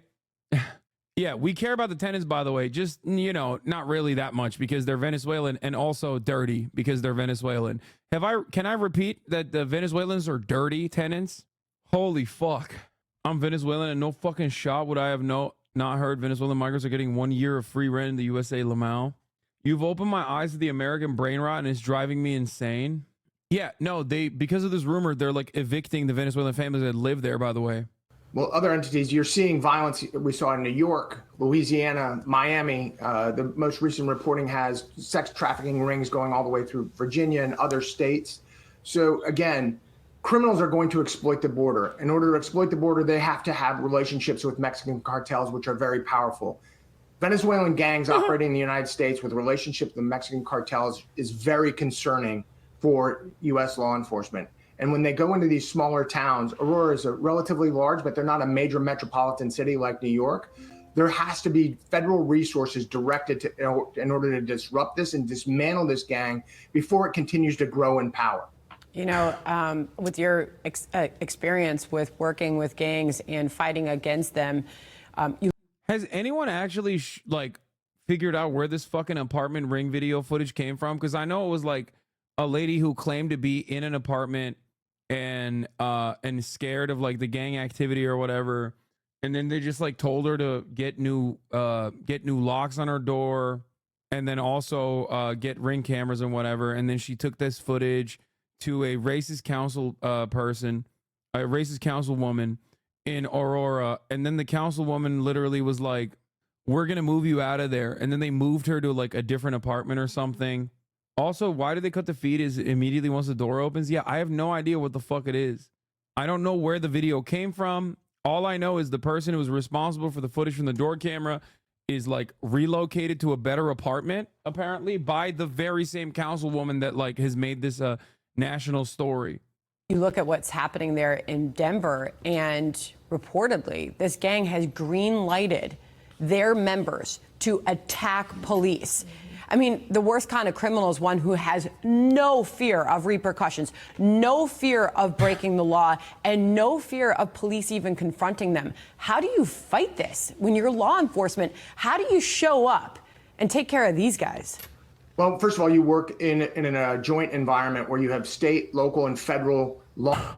Well, they're being outright disrespectful to this guy working from home by making a big mess and being quite loud. law enforcement working together. You're aware of the threat, so you take huge precautions.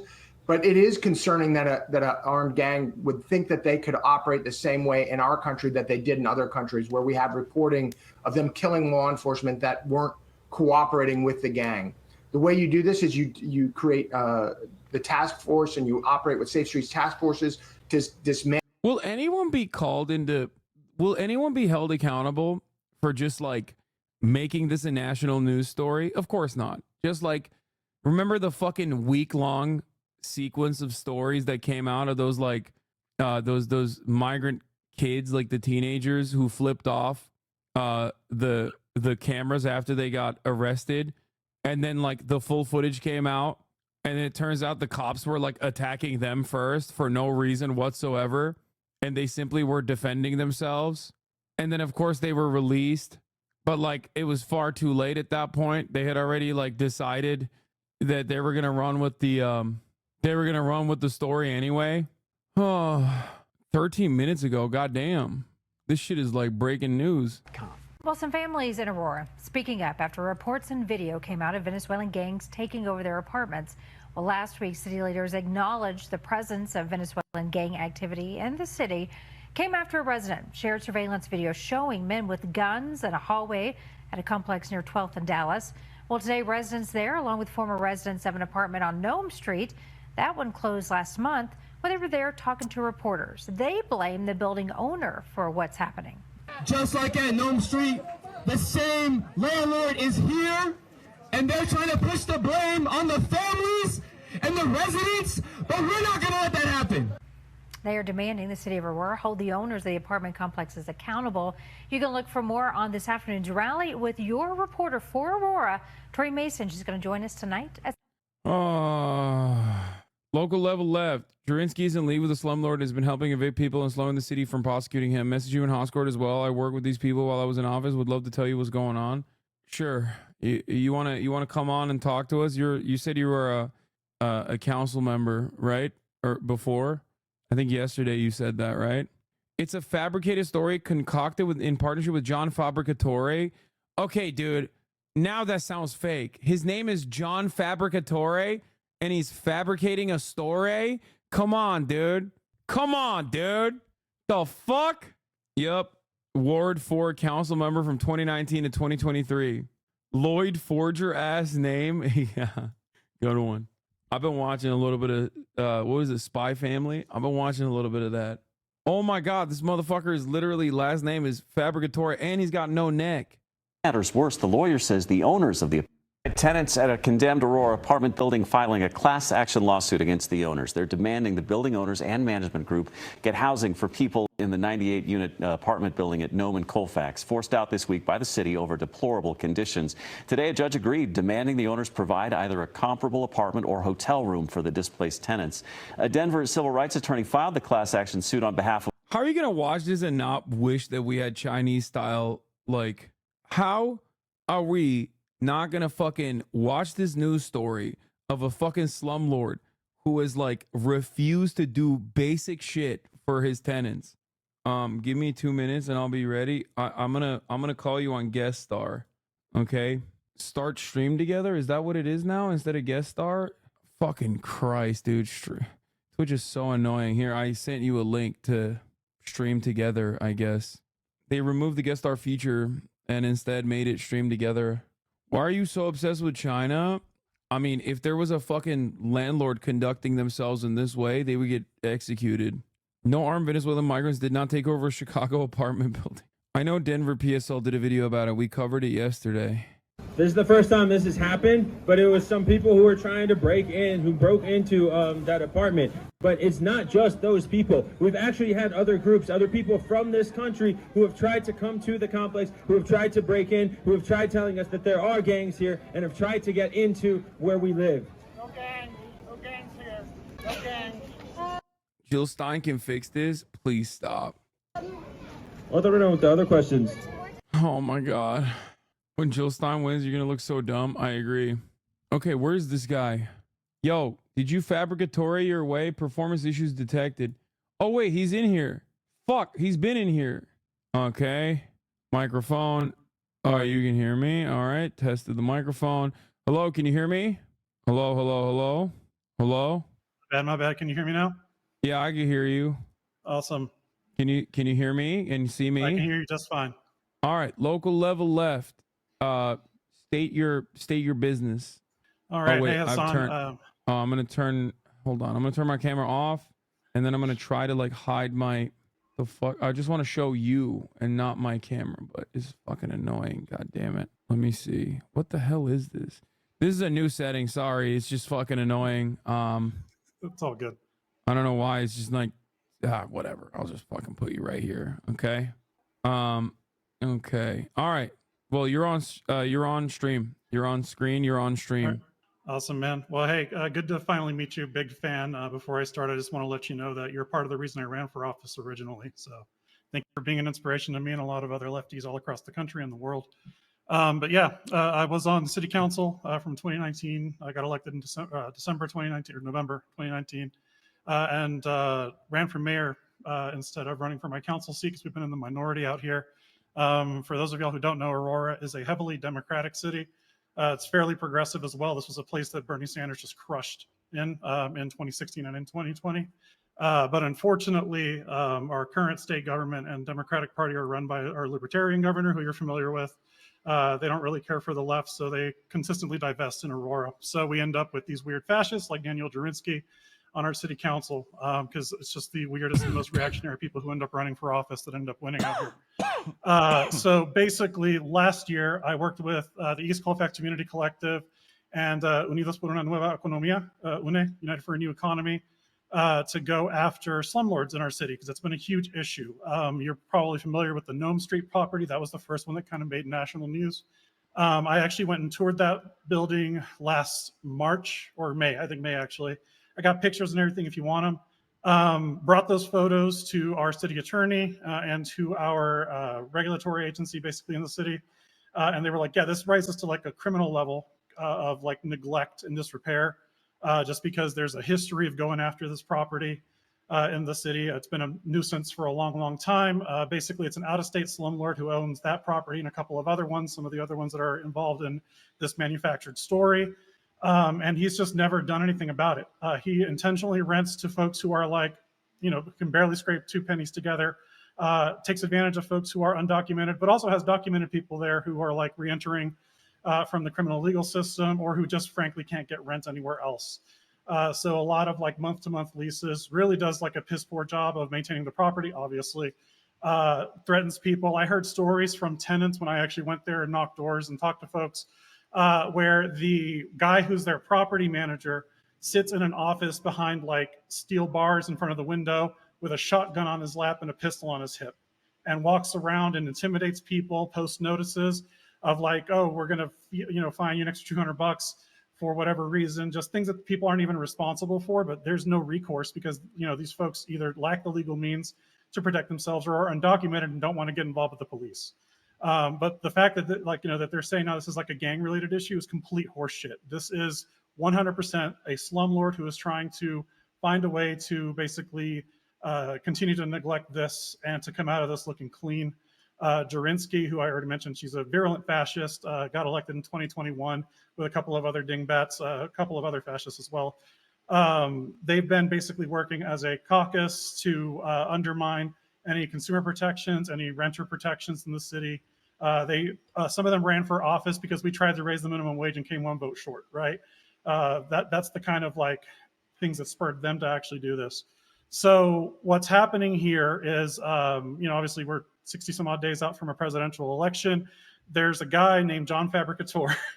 I know, like, you can't make up these names, right? But yeah, I thought you were fucking lying when you said Fabricatore. I thought you were lying when you said John Fabricatore. That sounds crazy. No, like it is wild, but like you can't write this, man. Like I'm surprised the Onion's still in business.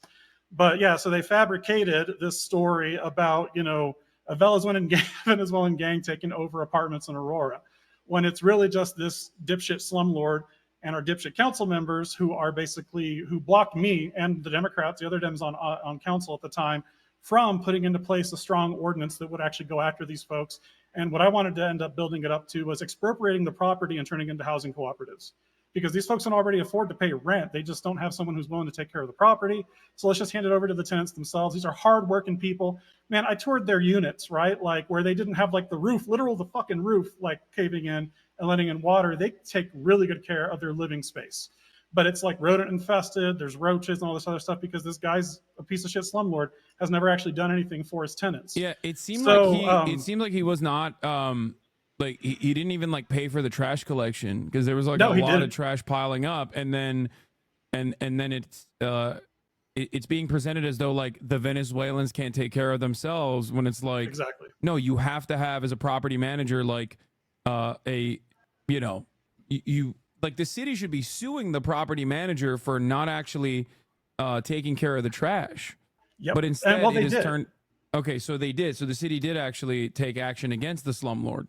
It takes years for this though, because this guy has the. I think he lives in Florida, if I'm not mistaken. I think Brooklyn. He has that's the what means. I heard. Yeah, he has the means to just drag this shit out. In the meantime, like these people are still living in squalor, and he's just working with Jurinsky and the other fascists on council and our dope ass mayor to like. And I don't mean that in a good way. Like he's a dope. Like he's, people, the way people shit talk Biden, like he does that too. He literally falls asleep in the middle of council meetings. He doesn't know what's going on half the time. But yeah, so they're working together to basically protect this guy. I don't know. Maybe he's a big donor. I haven't looked into their campaign finance records that closely. But yeah, like it's a whole just made up story that is now putting our community at risk because like we have immigrants now who are terrified. Like I have, I still have 3 good friends on council, and they keep me in the loop as to what's going on. And it's like it's making life very difficult for folks who are actually genuinely asylum seekers, or even just undocumented, but they've been living here for a long time. Now people are looking at them, out of the side of their eye. They're getting a lot of like they feel like eyes on them whenever they go shopping and stuff like that, just because they're brown. So it's creating this whole mess, and this is all because this guy wants to run for Congress against Jason Crow, who he's the guy that defeated our now current mayor. Back in 2018, I think you know who Crow is. Yeah, he is trying to basically drum up this whole narrative about Aurora being a sanctuary city, and like doing all these things to bend over backwards to defend immigrants, despite the fact that Aurora, for like I think since its inception, has been run by Republicans. Like the closest we've ever come to having a majority here was in 2019 when I got elected. We had 5 seats out of the 11. So not a majority still, but everything somehow then gets blamed on us for whatever reason. Well, you know exactly why, but yeah. So it's just the thing that's like frustrating about this is like I'm seeing a similar pattern that happened at the peak of like the crime panic narratives, where like Walgreens was closing up shop in certain areas, like in Oakland. Yeah. And then they claimed that they were doing this because of the organized retail theft. This was like something that local news was talking about quite a bit at the time. Yep. Yeah. At the time, I obviously. What's up? Sorry, Jurinsky and Sundberg pushed that same narrative at that same time here. Yeah. But what's funny is we had, I think, interim chief Art Acevedo at the time. We've gone through like 5 or 6 police chiefs in the last like 5 years, just so you know. But he was actually came out and he was like, retail theft isn't happening here. Retail thefts are actually down. So they pivoted to, oh, well, it's just because we don't do anything about it. So it's all underreported, you see. And it's like, nope, that's still not happening.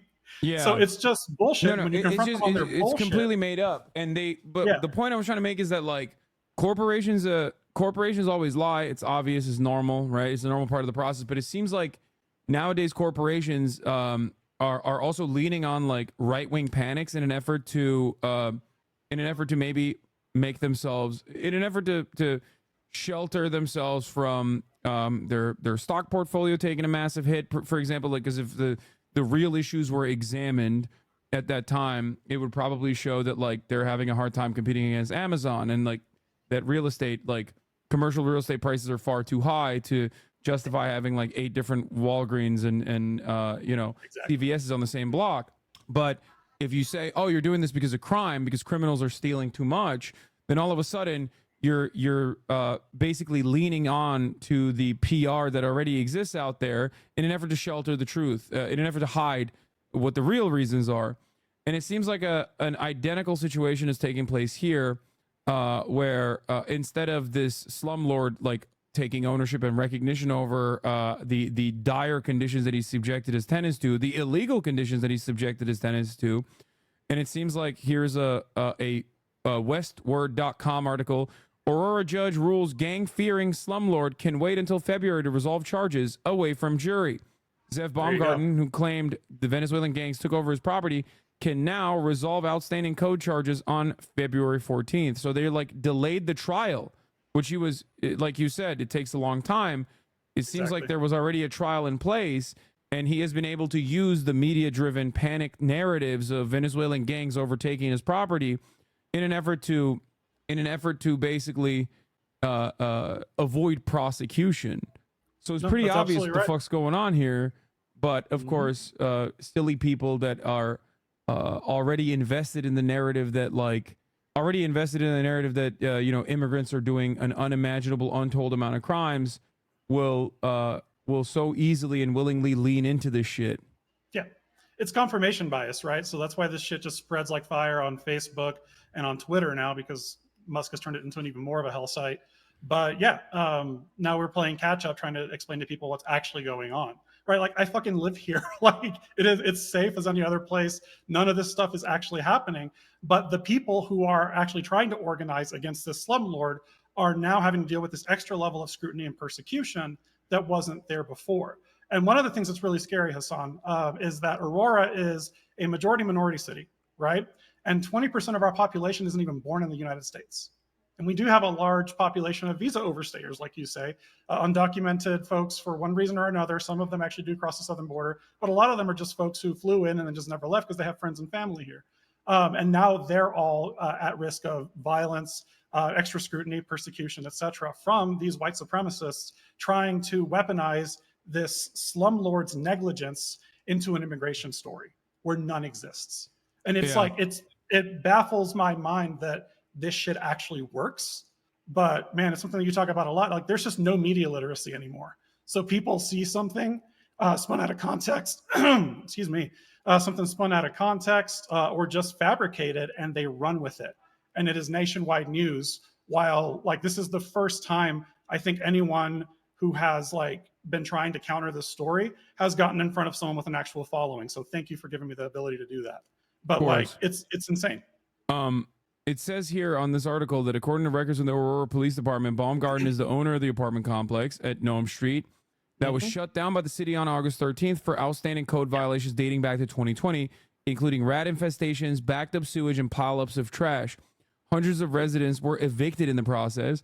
Baumgarten was scheduled for a jury trial in Aurora Municipal Court on August 27th to resolve 81 charges, and then at a second date on September 5th to deal with the 24 charges he faced related to unlawful vehicles. According to an August 5th statement from Red Banyan, a Florida-based PR firm hired by CBZ Management, the company that Zev Baumgarten owns, that owns this property, which ran Fitzsimmons Place, the complex had fallen into severe disrepair because the Venezuelan gang Tren de Aragua has scared away its property managers. Fitzsimmons Place is also listed online as Aspen Groves, but according to Red Banyan, CBZ Management prefers to identify the property as Fitzsimmons Place. So they're claiming that it was the gang that is the reason. But this gang narrative, this gang narrative exploded basically when I think one of the tenants released this in coordination with the council member that you talked about. The council member that you talked about, in coordination with her, she released this video saying like, the gangs have overtaken this apartment complex. I'm terrified for my life. And then the council member literally took this tenant away, Jurinsky, and gave her another apartment. So there's like a financial interest for the tenant to keep repeating this narrative, even though I haven't seen or heard from the actual tenant at all. I'm wondering like what happened in that ring footage, like what? No, so that's something that my council friends have like inquired about. They haven't gotten a good answer from the police department on that just yet. But to this point about like, yeah, this lady absolutely had a vested interest in telling the story that people wanted to hear, right? If you're going to get a better apartment than the slum that you're currently living in, you'll go along with it, right? Especially when someone in a position of power like a council person and like a candidate for Congress, right? If they're influencing you to do this, you're more likely to go along with it as well. So it's the whole thing smells like just horrific. And yeah, I would take all of this with a grain of salt. Like I said, I live here, man. I got 3 good friends on council still. Like, this just not happening. Like, our police department, who has a really awful reputation nationwide for obvious reasons. Yeah. But Heather Morris. So Heather Morris is our interim, by the way. She didn't go for the full-time position because Jurinsky and the other little cabal of fascists basically pushed her out. They've cost us multiple chiefs over the years.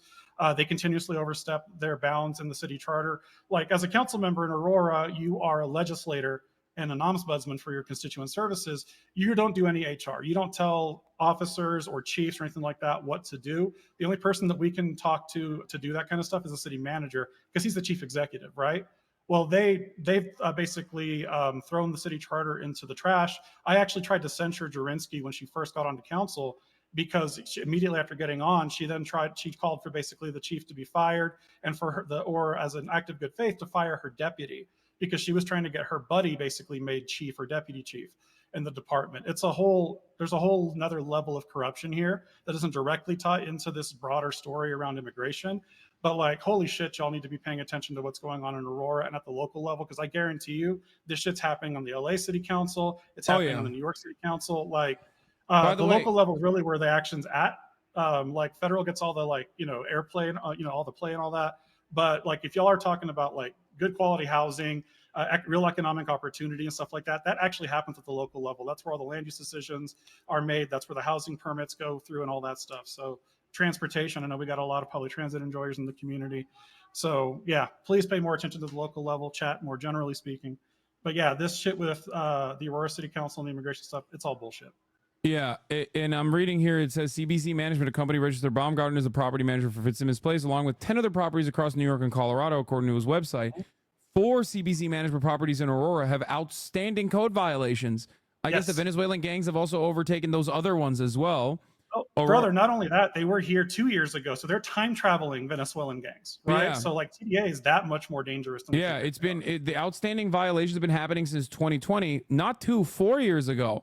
No, it's been happening for even longer than that, it seems. That's true. They've overtaken they've overtaken the management, just CBZ management, by the way, nothing else. Like, only CBZ management properties across Aurora, it seems. And it certainly can't have anything to do with a fucking slumlord. It's probably, you're right, time traveling Venezuelans and residents. Aurora, so the code violations happen, Aurora says, and residents from its properties in other parts of the metro area have complained about neglect as well. Yep. On August 13th, the same day as the mass eviction from the Nome Street complex, an Aurora Municipal Court judge granted an unopposed motion to vacate Baumgarten's jury trial, which pushed both court dates to a pretrial conference on February 14th, according to court documents. That pretrial conference will give Baumgarten and his lawyers a chance to resolve the charges with Aurora's prosecutors instead of in front of a jury. However, the case could still go to trial if neither party can agree on a resolution. Baumgarten also waived his rights to a speedy trial, according to court documents. And you're saying that there is potentially a connection between the Councilmember Jurinsky and CBZ management. Yeah, I always follow the money with this stuff. So yeah, our campaign, we passed campaign finance reform back in 2020. And I think that the new portal went up in 2021. So if anyone wants to go do some snooping, you should be able to see the 2021 campaign contribution filings, and all the way up to present day in case there might have come later. But yeah, this is too, I don't believe in coincidences. Like, this seems way too organized. It's tying into a Republican congressional campaign and directly buying into Trump's anti-immigration rhetoric. And the broader fascist movement that we see in the United States. Like, he fucking mentioned it in that thing, the interview that you watched a little earlier, right? So I don't believe in coincidences, especially when it comes to politics. This all seems orchestrated from the top down to me. Okay, well, thank you so much for coming on. Yeah, you bet, man. Thank you for the great work you do. Yeah, ditto, vice versa. All right, have a good one. Take care, man. Bye. All right, bye. All right, that was local left level. He was an Aurora council member from 2019 to 2023. And yeah, he was able to offer us a little bit more insight at the ground level from Aurora, where, local level left on Twitch, where obviously time traveling gangs of Venezuelan migrants have overtaken specifically CBZ property. I don't know why they chose CBZ property. It seems to me like in order to believe this story, you have to believe that you know, you have to believe a lot of insane things. A lot of insane things have to come together instead of something that happens all the time, which is a fucking asshole slumlord refusing to take care of his property and leaving it in a dire state because the tenants are some of the most underserved populations. Anyway, it sucks because it's not just the right, chat. Okay, it's not just the fucking right. It's literally Jank. Okay, Uncle Jank believes this. Great stuff. Crime panic narratives are so appealing to a broad subsect of the population. Zev is a former AIPAC board member. Of one tenant in particular who says conditions have been unlivable since the day he moved in back in March. And to make matters worse, the lawyer says the owners of the apartment made up a story about migrant gangs overrunning the complex when it became. By the way, this was 2 weeks ago, before the actual mainstream media coverage on it. 2 weeks ago. Hey, chat. Turns out 2 weeks ago, local news was on it. Clear the city was about to take action. They didn't have any excuse until it was leaked that Aurora was going to be condemning this building.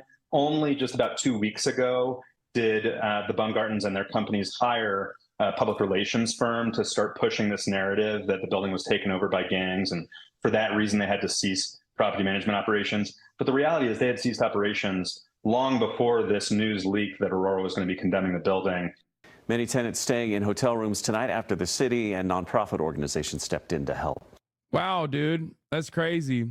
But of course, you know, the truth is, unfortunately, especially when the victims are marginalized people, when the victims are fucking Venezuelan migrants, the truth is not going to go as far as a completely fucking made up narrative, especially at a time when the made up narrative ties so fucking perfectly to the overarching national narrative that, like, migrants are doing gang activity all around the goddamn nation.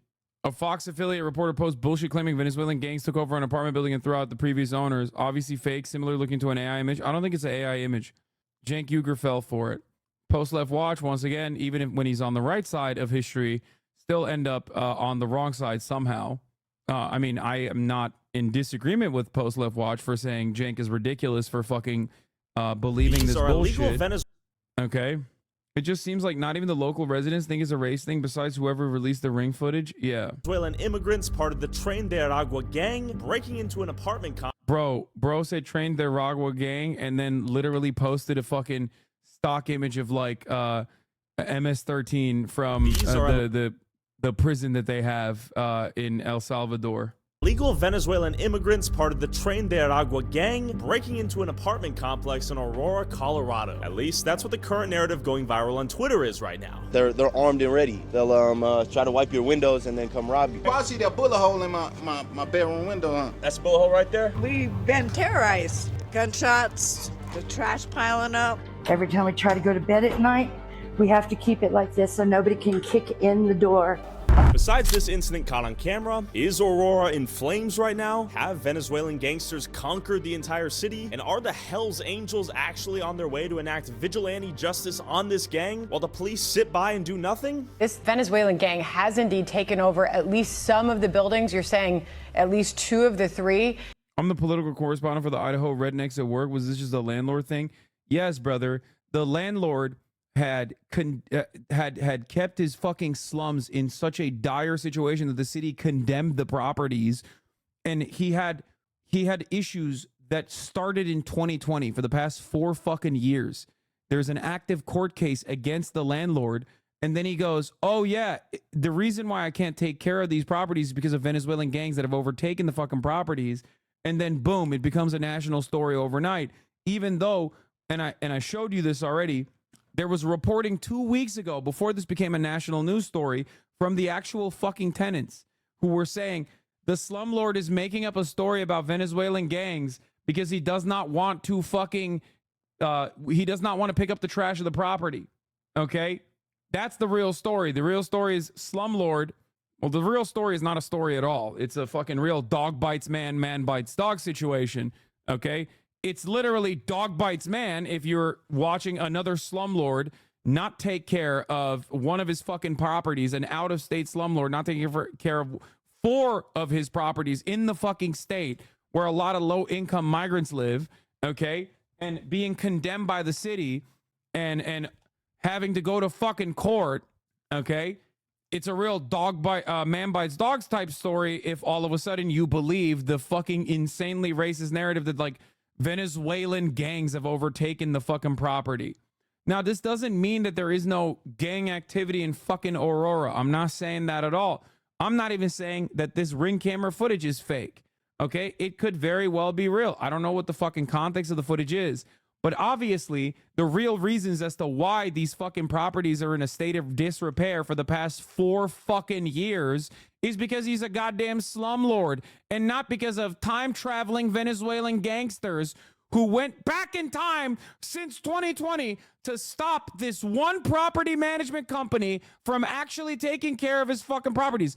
4 of the properties that this one company manages seemingly are in a state of disrepair. Why is this Venezuelan gang only targeting this guy's fucking properties for the past 4 fucking years? Oh! And what I just heard from you is you don't know how they ended up there. And you even made a suggestion that they could have been sent there. But what we're learning out here is that gang members have not taken over this complex. The city of Aurora is contradicting itself on the extent of Venezuelan gang activity in that city. The mayor told Fox News this week the gang is collecting rent at a troubled apartment complex. The interim police chief, in a video press release, says that's not happening. In an attempt to clear confusion and figure out myself what is and what is not fake news, I pulled up there myself to find out. Fist up, guns down. You see that? Fist up, guns down. United we stand, divided we fall. Stop the gun violence.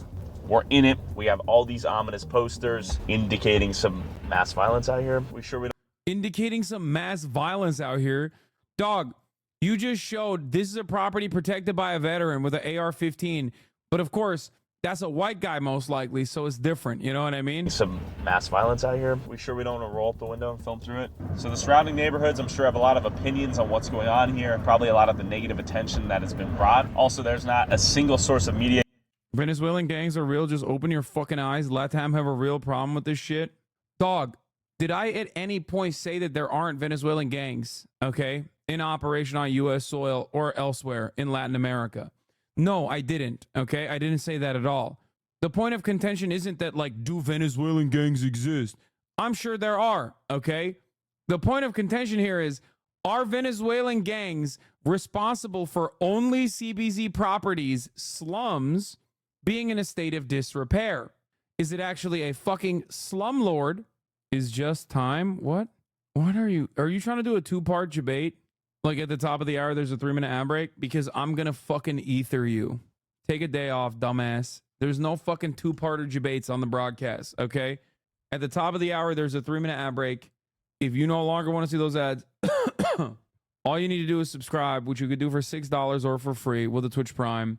Here's the 3-minute ad break now. Jesus Christ. Yeah, here. Everything on Twitter is telling me we're going to show up to a war zone in this apartment complex. I doubt that's going to be the case. So I hopped out of the car and walked straight up to the apartment complex with no clue what was going on and with hopes of not getting shot with a scoped rifle. Is it true that gangs have taken over this apartment complex or no? ¿Traen de agua? No sé, hermano. Okay, No okay. sé. ¿Es peligrosa aquí o no? Sí. ¿Sí? Sí. ¿Por qué? Like, pop, pop, pop? Sí, muchos plomos, sí, pero no, o sea, no puedo, Criminales. no puedo hablar más de lo que puedo decir porque también es mi seguridad de mi persona. Are most of the people that live here from Venezuela?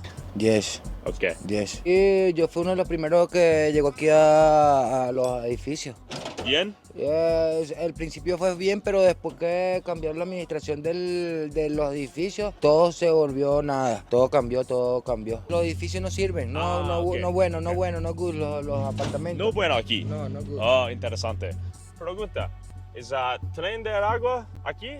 No. No? Ok. Fake news? Falso news? Ok, gracias. ¿Es tren de agua aquí o no? No. No. ¿Peligrosa aquí lately? No. ¿Es cierto que los pandillas se han apoderado de este complejo de apartamentos? I wish it was real and they black bagged him right now. I'm wishing. It's like, wow, man, some fucking cutting edge, real investigative journalism, dude. It's just welcome back Adolf Hitler, dude. I swear to fucking God. Yeah, coming in here with his Peggy Hill ass Spanish being like, oh, fake o newso? Faco Nuzo, Venezuelan gango.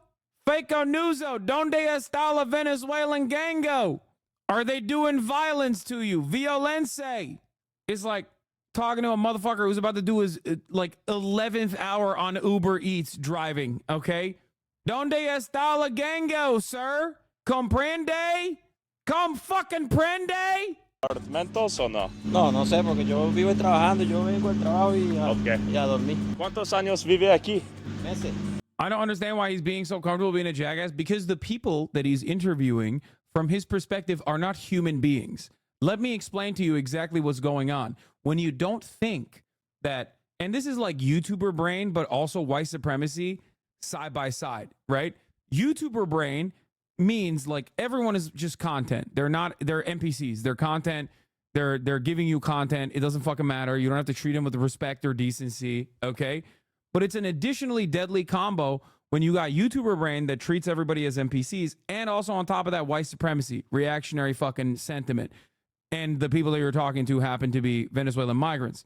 So like all of a sudden, it's literally like he's treating them not as like potential victims of gang activity or whatever, but instead like just disrespecting them. You know what I mean? That's all he's doing.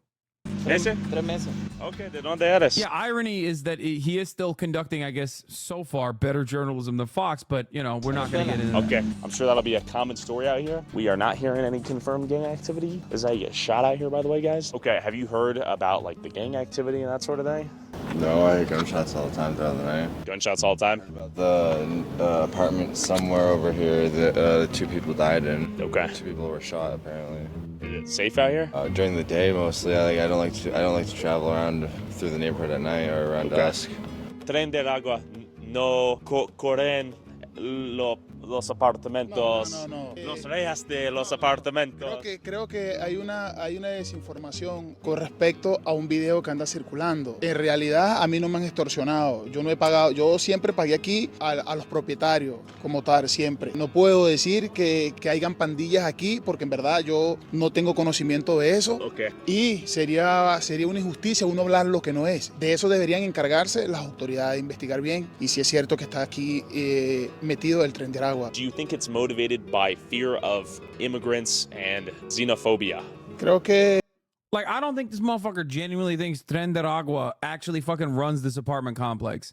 You want to know why I don't think that? Because you think this Iowan dipshit would be fucking traveling to Aurora to go be like, Tren de Agua, are you here? ¿Dónde está la Tren de Agua? If he actually thought that his life was in fucking danger? No, exactly. This is the whole point. He doesn't fucking believe it. Even he doesn't fucking believe it, okay? Que hay una campaña en contra también de nosotros los buenos. Yo creo que las autoridades deberían abocarse al problema como tal. Aquí hay muchos padres de familia, muchas personas que tenemos nuestro proyecto, que vinimos con un futuro, que vinimos a construir un futuro, a ayudar al país, a que salga adelante. Y creo que nos están metiendo a todos en el mismo saco y no debería ser. Pregunta para ti. ¿Es falso información regarding la Tren de Agua, los criminales aquí? Falso. You got a door in the window right here. You got a barred wall on the wall. Someone's definitely driven into it. Everyone here's chill, but something's going down. We have broken glass over here. I don't know. Yeah, no shit, dog. It's the fucking slums, brother. What the fuck? Yeah. I love that you see a place in like dire poverty and you immediately think, well, something's gone down here. It's like, yes, dude, they're fucking poor. Okay? The fuck? I don't know if we want to find out what's going down in there, but there's some noise calling me in. There's broken glass, broken windows, broken doors everywhere out here. Pregunta para ti. Hola. ¿Tú sabes del video? No. Allí? Okay, es peligroso. Okay. He's not getting what he wants out of the tenants. I suspect that at a certain point, he's going to do one of those classic Tyler Oliveira things and go find like a fucking white supremacist like blogger in the area whose name is like Groiper Hitler, 1488, to come in and just be like, yeah, there's a lot of gang activity. Actually, they raped my mom, specifically because she was white. And then they raped me. And they said, this one is for Maduro and for communism. Okay. And then that's like going to be the fucking end of this. I don't know. I doubt that he's going to, Yeah, the Tim Pool method, exactly. ¿Rosa aquí o no? Sí. Sí. Porque actividades criminales. Sí, mucho balacera y todo. Ok. Muchas policías recientemente. Mucho. Porque papá. Sí, por Ok. muchos balazos. ¿Cuántos meses vive aquí? 2 años. Pregunta para ti. Hola. ¿Tren del agua aquí o no? Mucha. Peligrosa. Ok. Bien. Tren del agua is here, he said. I said dangerous. He said no. Fuck and find out. Oh, great.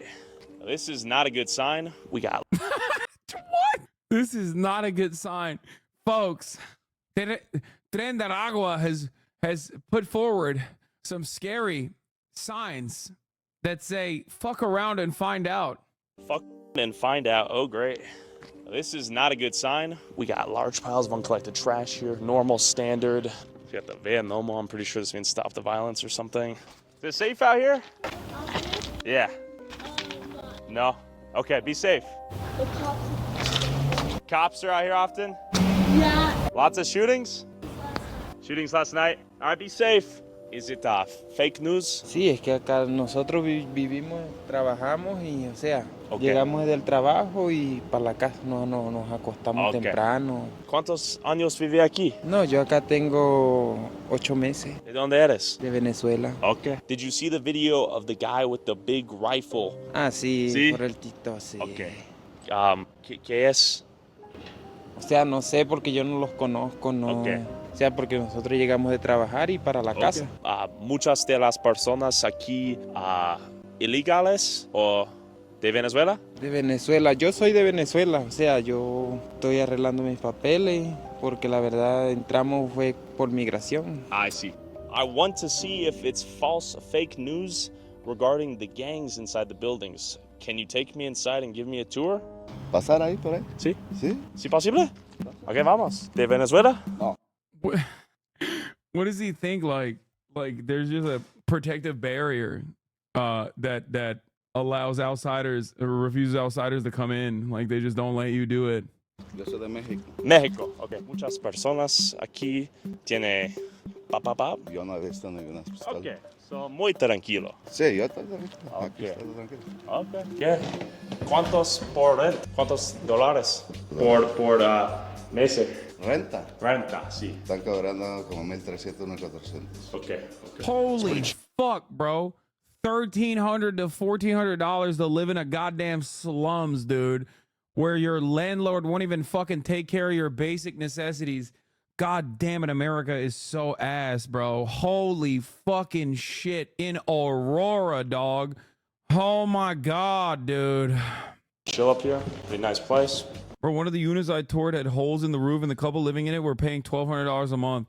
That's what this motherfucker's paying $1,300 a month for, bro. I'm losing my fucking mind. Got a nice view. 301? Oh, es aquí. Un momento, yo quiero mirar un video.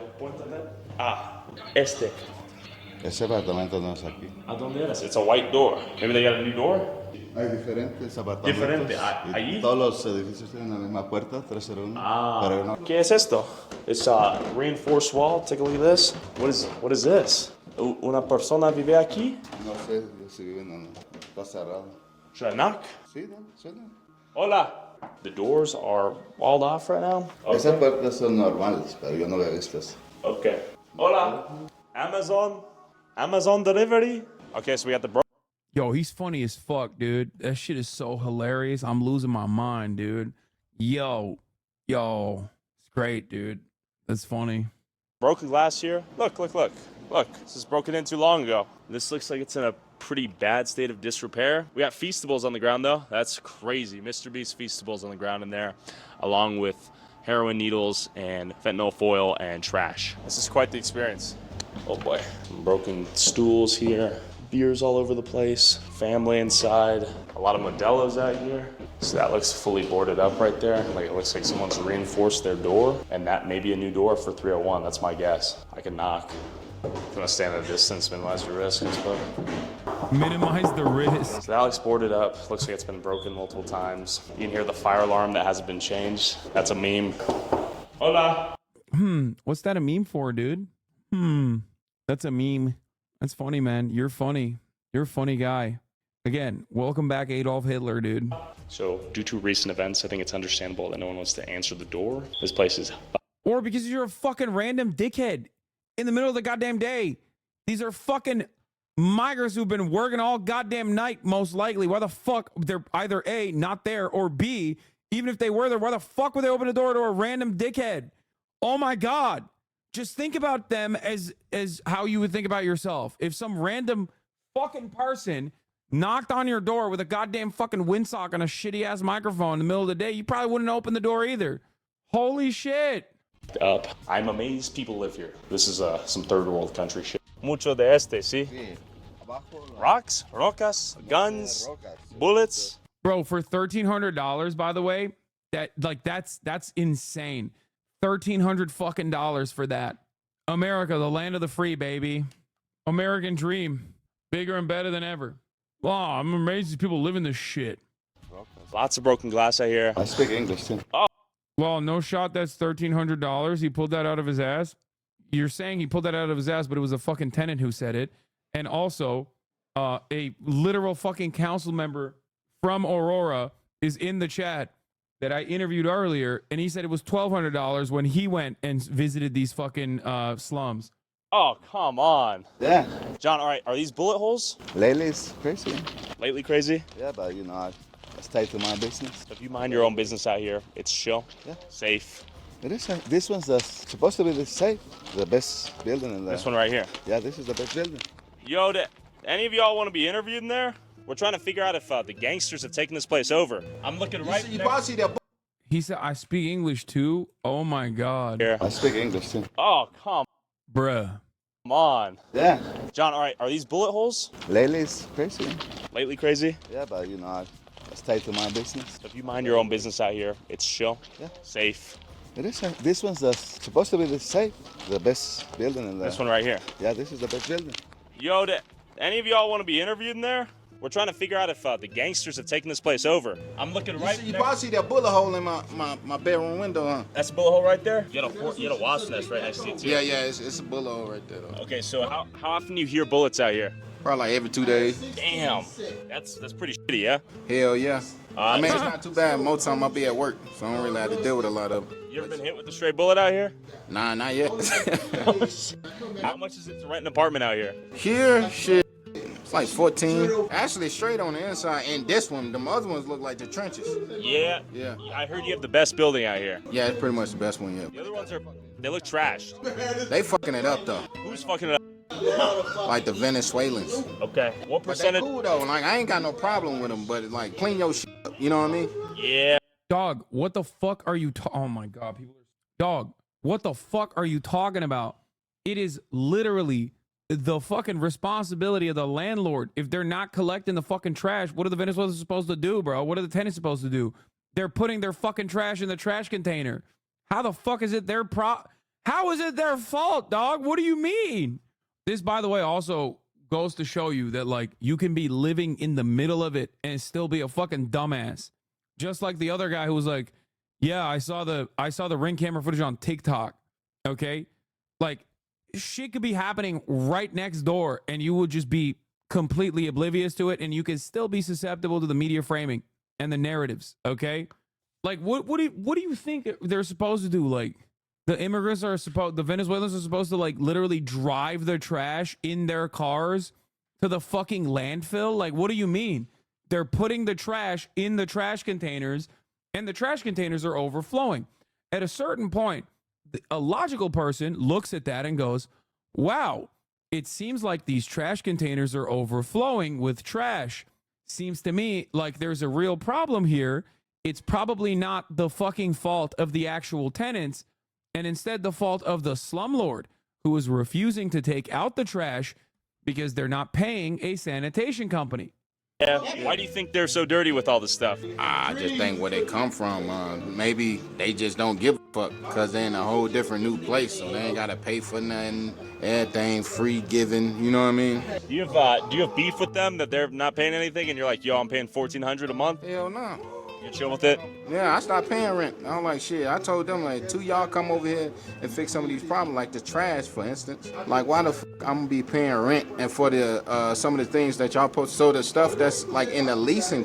Wait, what? So he also, oh my God, this motherfucker's so dumb, bro. I swear to God. He's like, he's like, I know who's contributing to the problem, but I just also wanted to say, fuck the Venezuelans.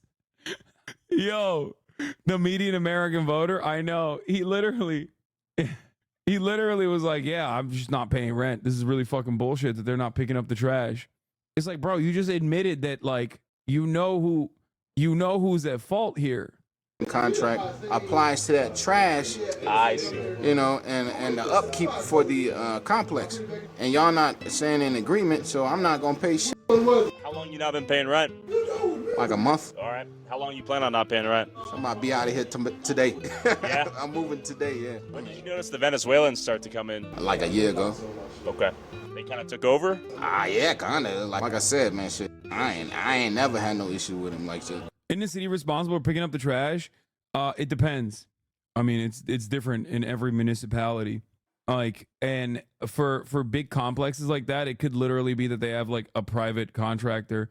I would assume it's private in Aurora because, you know, Colorado shouts out the fucking neoliberalism out there. I'm gonna tell you whose fault it's not, though. The motherfucking nope. I tried to move us to a municipal or single contract holder, but Aurora is the Wild West for trash service, and the Republicans like it that way. There you go. It's not just the Republicans that like it that way, though. Like I said, this is what happens when you have a motherfucking r/neoliberalism mod as your goddamn Democratic governor. That's real, by the way. He's a fucking League of Legends player and also an r/neoliberalism mod. He is a Reddit moderator. If I need some help with something, they help me. Okay. They need some help. They, you know, when they first got here, the motherfucker would be parked behind my car and shit like that. And I'll be like, hey, I don't know how you do it in your country, but right here, you don't park behind my, you know what I'm saying? I'll smoke your ass. It's pretty much like on that type of tip. Did you see that video of the guy kicking the door down with the scoped rifle? Bro, dude, American brain rot is so perfect. American brain rot is so fucking perfect because, like, that's just a regular fucking dispute that you normally have if you've ever lived in a fucking apartment, okay? But in America, oh, it's because he's Venezuelan. Like, that man just described, like, probably one of the most common disputes that you have when you live in an apartment complex, okay? Some dumb motherfucker literally parking behind you for a short period of time, extended periods of time, whatever, okay? But immediately he ties it back to, yeah, it's because they're from Venezuela. It's like, no, dude. No, it's because they're a fucking asshole. It has nothing to do with them being Venezuelan, okay? Yeah, it was in the next building. Did you see it happen in real time? No, I didn't see it happen, but I do know them. Is it gang affiliated? Nah, I wouldn't say that. I think they were just looking for somebody. $1,400 to live in this shithole. That is crazy. You'll notice a lot of broken glass, a lot of bullet holes in the walls. How are you? I'm doing good. We're doing like a little bit of an independent news report on what's going on out here. Would you guys want to share anything? Bro, if this area was like fucking a gang territory, by the way, they would have packed this fucking YouTuber up like in a heartbeat. Okay, go try that shit in an actually gang-controlled neighborhood. You would have already stumbled across somebody who would have been like, what are you doing over here? What's going on? What's happening? You know? Why are you fucking poking around with your goddamn cameras? Okay? That's it. That's like the whole point. You can't fucking do that. This is not like a gang-controlled neighborhood, okay? Let alone a gang-controlled fucking slum. We've been terrorized. Tell me about it. That's kind of what we're trying to understand. Gunshots, the trash piling up. I saw that. So when did the Venezuelans come in? I'm so mad about the trash pile up being attributed to Venezuelans. This is making me so mad. Oh my God, it's making me so fucking angry. It's like, dog, it literally is not their fault. What the fuck are you talking about? It is entirely up to the fucking landlord, dude. What the fuck? In here. That's a new thing, right? I don't know if they're Venezuelan or not, but gangs have been in here. Train de Agua? Is it the Venezuelan gangs? I'm not sure who they are. But gang activities out here for sure. Activity, yeah. For about at least a year. And I've heard a lot of people aren't paying rent out here. Is that true? That's what I hear. That's what we hear. Yeah. Just a lot of squatters and holdover tenants. All the inside, we just walked into each building. They're completely trashed. It's not surprising. Yeah. Because the whole place is trashed. Completely trash. Completely. Like third world abandoned building. Is that what it looks like? It's pretty shitty. I think Denver's targeted because it's centrally located and not close to the border. Okay. So that's why I think we're targeted. What would be a message for like the city council or the governor or the mayor you guys would like to get out, if anything? Shut this place down. Shut it down? Just like they did in Elm Street. Okay. Because it's the same owners. So And they do a poor job at vetting their tenants and maintaining the place. Oh, it's the owners, dude. It's the owner's fault for not vetting the tenants. It's still the tenants at fault. The owners just didn't vet the tenants right. Like, the owners should have found, you know, instead of Venezuelan tenants, they should have found like Honduran tenants who famously make trash perish with their laser beams, mind-controlled laser beam powers. And that's what the problem is. It's definitely not the fucking landlord, even though I just openly recognize that the landlord had another fucking slum that was in a state of dire disrepair. Not once did this fucking dipshit, by the way, talk about the active court case that we just showed. Okay? Talk about the fact that 2 weeks prior to this becoming a national news story, that the landlord himself started lying about Venezuelan gangs overtaking his properties, and that's why he just has 4 properties in the Aurora region that literally are also experiencing the exact same problems. Man, must be the tenants, dude. Yeah. What powers do Mexicans have? Yeah, he should have vetted his tenants to make sure that they were Mexicans and not Venezuelans, which is a different kind of Mexican that is famous for putting trash in the trash can that doesn't magically perish somehow. Landlord hired a PR firm, and that's when they came up with the Venezuelan gangs. Yeah. do shit. The owner needs to be locked up. Okay. And that's my opinion. Okay. Just for renting out to these illegals. Okay. This place.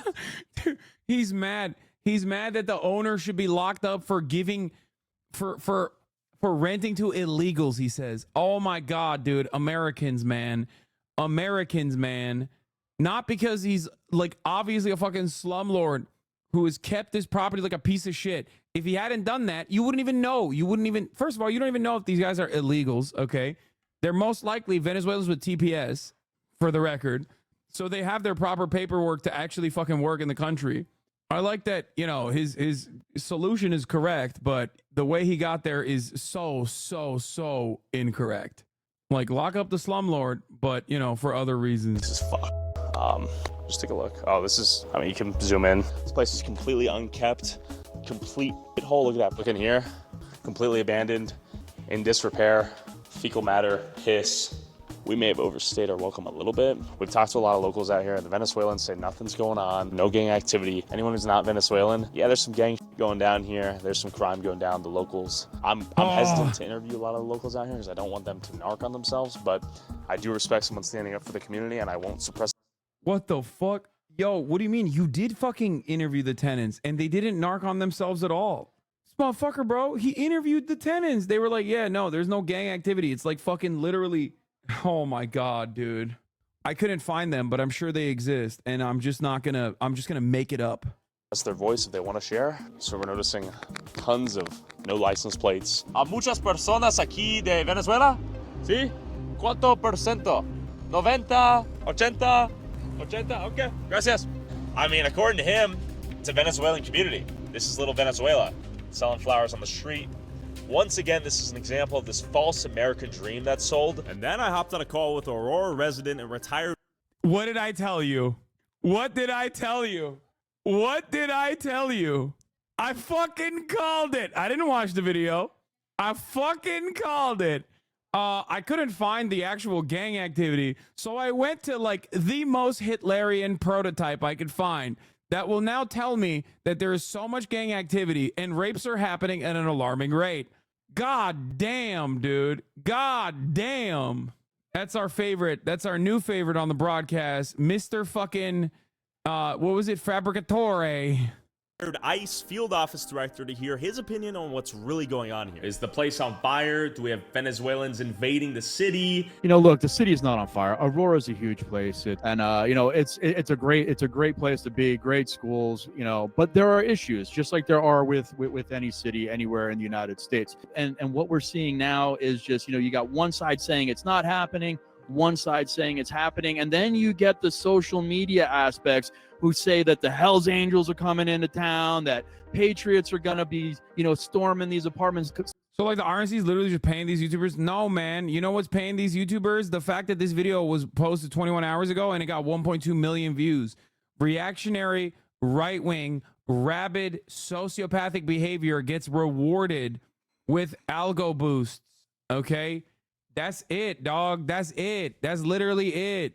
How much you want to bet? My coverage on this, which includes interviewing a former council member, looking at fucking actual news articles, showing you what happened in what the actual truth is about the situation. That's gonna get, we're gonna upload this YouTube video. That's probably gonna get like maximum 200,000 views. Okay, if I were to just fucking sit here and lie and talk about how like Venezuelan rapists have overtaken, like a rape gang has overtaken fucking Aurora, Colorado, from the same fucking setup, from this room, reacting to this video and saying like, you know, oh, I can't believe it. I can't believe what has become of this beautiful country. It would get 1 million views. That's how it works. Okay? That's it. That's it. People are fucking, people have made up their minds on the subject. State of Colorado is a sanctuary. For the YouTube description, I'm the Juan Marcano on socials, former Ward 4 City Council member. State started really letting in a lot of migrants that are coming up from the border. When we look at this, it's mostly young male Venezuelans that have come up from Venezuela who are not highly vetted at the border. There are probably plenty of Venezuelans. Yeah, I mean, this guy literally is running for office. Like, he's lying. He's lying because he's a former ICE agent running for office. He is just repeating Trump statements. Why the fuck do right-wingers who do understand this, okay? Why the fuck do right-wingers who definitely understand that like politicians lie when they're talking about Kamala Harris never exercise that same level of critical thinking when it's a fucking thumb-looking dipshit who happens to agree with their, you know, wild fears about Venezuelan rapist gangs or whatever. Venezuelans that have come up here to Colorado that are busting their butts, but there is this criminal element that has made their way into some of this lower income housing. So they are extorting some of the residents in those areas. And to give you an idea, a lot of the residents in these areas are migrants. They are migrants from South America. And these gang members there were gang members there running around with really stretching the term expert. No, he's an expert of racism, dude. He's an expert of like being racist specifically to Latin American migrants. So technically he's not wrong. This is an expert. Okay, this is his fucking expertise. His expertise is being a thumb, being the most divorced person you've ever seen, and just being unimaginably racist. Firearms.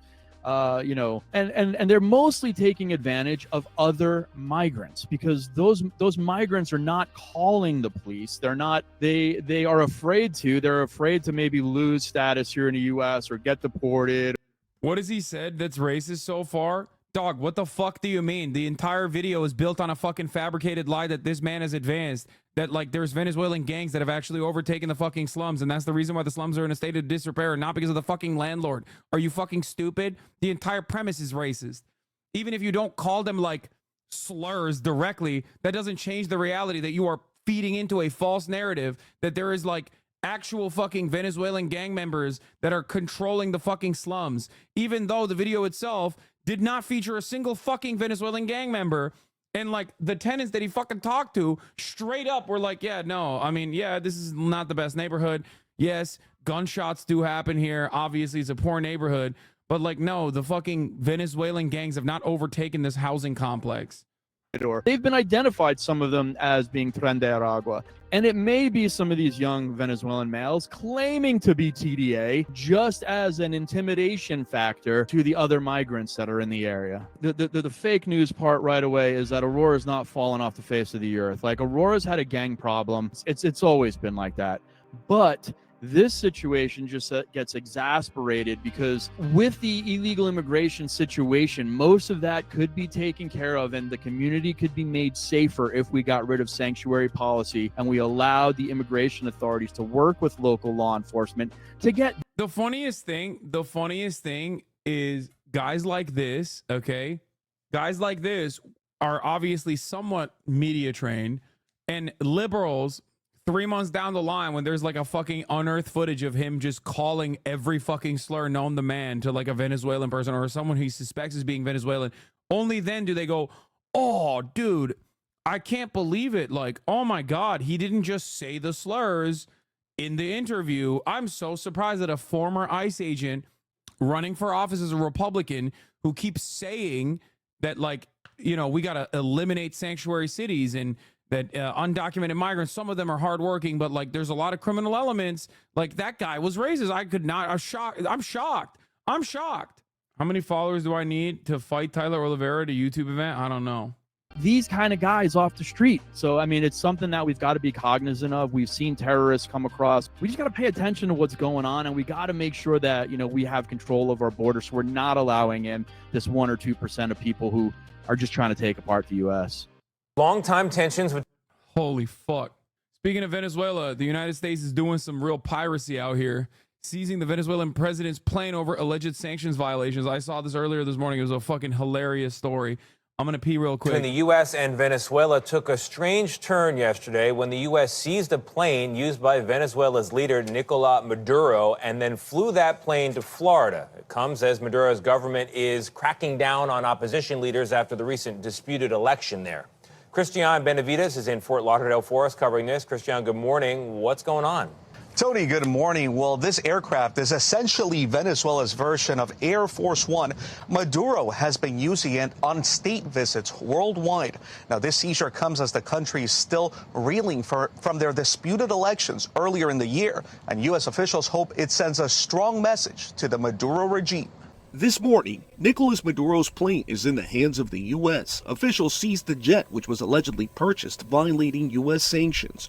According to the Justice Department, the Dassault Falcon 900EX was initially seized in the Dominican Republic and brought to Fort Lauderdale, Florida on Monday. The U.S. financial system is not the plaything for the corrupt and powerful individuals, and we will enforce OFAC sanctions and money laundering. The department says the seizure of Maduro's plane was months in the making. Maduro's associates in late 2022 and early 2023 arranged to purchase the aircraft from a U.S. company in South Florida, valued at $13 million at the time, according to the Justice Department. The plane was then shipped to the Caribbean and then to Venezuela, where it was used for Maduro's official state visits and government business. In a statement, the Venezuelan government denounced the seizure, calling the move a recidivist criminal practice. These measures that the U.S. government is taking are part and parcel of what we're likely to see more and more. Florida International University professor Eduardo Gamarra is an expert on Latin America. He says the U.S. is looking to pressure the regime following July's disputed elections. Maduro claimed victory, but the U.S. and other countries have said Maduro tampered with the results. This is now a full, blatant dictatorship. They're not in any mood to negotiate. Overnight, Venezuela issued an arrest warrant for Edmundo Gonzalez. That's the opposition candidate that the U.S. sees as the legitimate winner of their election. Nate? Kristen, thank you. The demonstration in Israel following the execution of 6 hostages held in Gaza since October 7th. The protesters are demanding a ceasefire, but Israeli Prime Minister Benjamin Netanyahu is standing firm, arguing that making concessions now would send the wrong message to Hamas. Marcus Moore is on the scene. Anyway, I just want to point out, America gets to do whatever the fuck it wants, baby. There's nothing funnier to me than being like, no, there's nothing funnier to me than just being like, yeah, it's ours now. You just can't do it. Doesn't the U.S. have the right to seize the assets that have illegally tried to bypass sanctions? It seems to be enforced legally. Dog, do you know what a sanction is? It's something that we just decided is something you're not allowed to have. Okay? Like, in the simplest terms, what is happening here is, like, let's say you're at school, okay? Let's say you're in kindergarten, you're at the playground, and a big bully that is much larger than all the other kids comes up to you and says, give me your lunch. And you say, no, this is my lunch, okay? I paid for it. My parents worked hard for this lunch, and now I have this lunch. This is my lunch, right? And the bully says, no, I've decided it is in the rule book that your lunch is no longer your lunch. And then they just wave a big ass stick and take your lunch away. And then everyone else is like, yeah, sorry, dog. He decided that it's in the rules that it's no longer your lunch. It's his lunch now. That's it. In the simplest terms, that's it. Yeah, but we should be able to decide who we trade with. Oh my God. Dude, if you think America's fucking sanctions regime By the way, which is ironic because we're having this conversation about Venezuelan migrants who are supposedly doing crimes in America and Aurora. How do you think they got there? Why do you think they got there? Why are they no longer in Venezuela? Is a question that many should be asking. If you want the answer to it, it is, of course, Donald Trump's insane level of sanctioning Venezuela that destroyed its economy, the absolute worst economic downturn in a non-war economy historically, okay? Sanctions stop other countries from trading with Venezuela, not just the United States of America. America has also stolen, like, I believe America stole Venezuelan oil tankers in the past as well. Just straight up took it because they were doing trade with other countries. So that's not how that works. It's not just like, oh, sorry, you are not allowed to purchase this plane, even though you did. We've decided it's ours and we're just going to take it from you. Ridiculous. Egyptian president wins by 96% every election, but the U.S. pays him $1 billion a year. How come that's okay, but Venezuela, it's not? It's bullshit. Yeah, exactly. It doesn't fucking matter. It's complete bullshit. The U.S. has seized Iranian oil tankers heading here to Venezuela. Yeah, except for when it comes to Israel, in which case we are not involved and we cannot sanction Israel at all. Only Venezuela. Oh, my God. The bully doesn't like that you're sharing your lunches equally because then there's a different option to the lunch dominance. The bully is questioned. When was the last time you highlighted a charity in the stream? Do you plan on doing that again soon? No, I hate charities. No, I'm doing Debate Lords at TwitchCon, which is going to be for Doctors Without Borders. Anyway, all right, we're done. The real charity is the charity afforded by watchers of this broadcast that don't fucking click away as soon as I start gaming. That's the real charity, okay? More important than any other charity that I could ever participate in, any other charity that this community could participate in. If you're not going to watch, then, you know, you could just keep the tab open, for example, because it's Wukong time. That way you will be able to still, wait, what the fuck? Verifying installation. Uh-oh. I have to, is there like a massive update or some shit? I'm leaving. Bye, Hasan. Don't do it. Like I said, just keep it going, okay? Keep it open. Keep the motherfucking tab open. Keep the motherfucking tab open. And keep it running, even if you leave. Chat is to say they're leaving, and then also beyond that, fucking say that they're like leaving to go watch someone else. This is the most annoying type of chatter, though. I swear to God, is my least favorite type of chatter. All right, let's do it. It's Wukong time, baby. Don't mute it. If you're gonna mute the tab and not the actual video player. All right, I am in the midst of finding. I walked around a little bit with the rat. We're in chapter 3 for those of you who don't know. I saw a baby. The baby told me to touch 4 statues of the Buddha. After Wukong, what do you plan on playing next? Probably that woke game just to test it out, just to like make fun of it. There's a couple games. Chatters, gaming time does not actually mean it's time for you to tell me what game you would rather watch me play. No, not Concord. No, there's another woke game. It's not Concord. It's like Dustbin or something.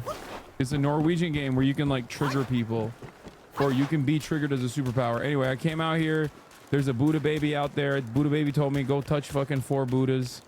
Visit each temple you encounter and worship every Buddha you see, or the true face. So I was like, all right, dog, I'll touch the Buddhas. I didn't go this way yet, but I don't know what the fuck happens in this.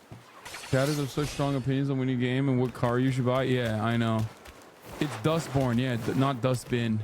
What transformation has been solid for you? I've been using the one transformation, which is the fire guy transformation, and nothing else really.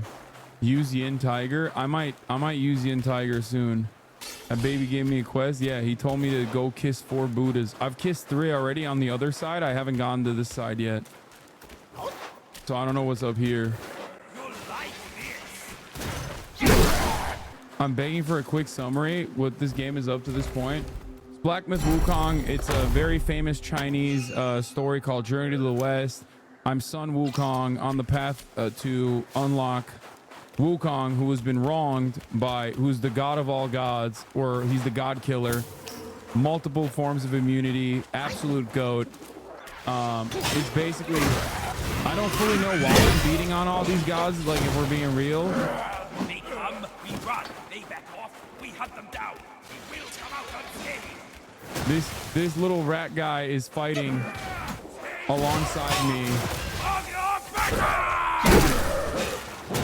The little rat guy that's fighting alongside me also used to fight with Wukong himself. Basically, they didn't kill Wukong because Wukong is unkillable. The original version of this monkey that you're seeing. But they trapped him in a fucking rock for like thousands of generations. And now I'm basically his reincarnation, picking up the fucking pieces and trying to. YJ is pig, bro. Wait, this is it? There's nothing else over here? I came all the way up here for no reason. What the fuck? There ain't no way, dog. There's got to be something else up here. That's it? He's a rat. He's a pig. He's everything. I don't know what he is. Essentially, this game is an imagination of what happens after Journey to the West ends. This takes place after Journey to the West, but you're retracing your steps. Okay, yeah, that's... God damn, I pick up a lot of speed after that potion bonus. Anyway, I went down here. This is where I went down, and I cooked a bunch of these fools down here.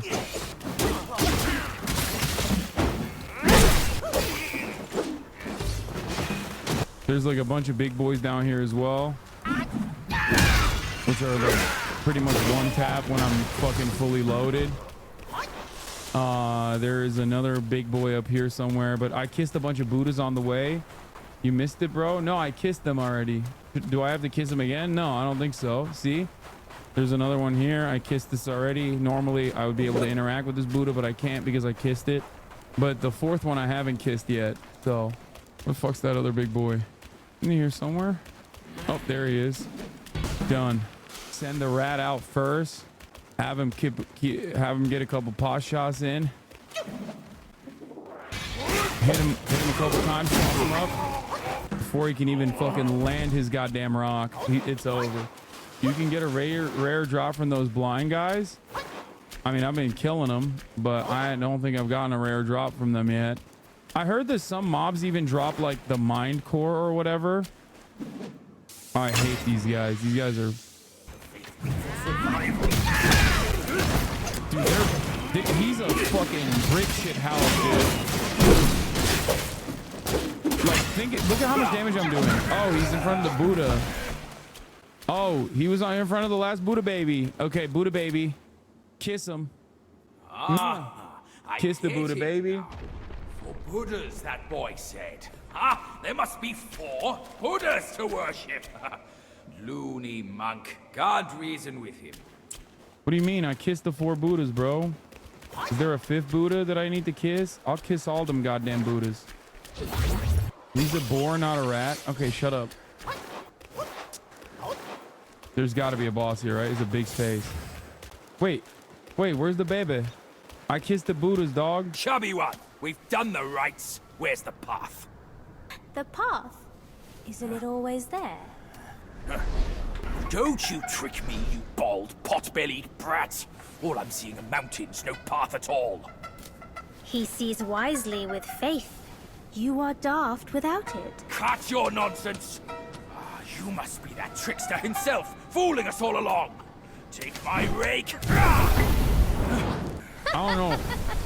Why so rude? I didn't force you to kneel. Throwing a tantrum at your age? Shame on you. He's right.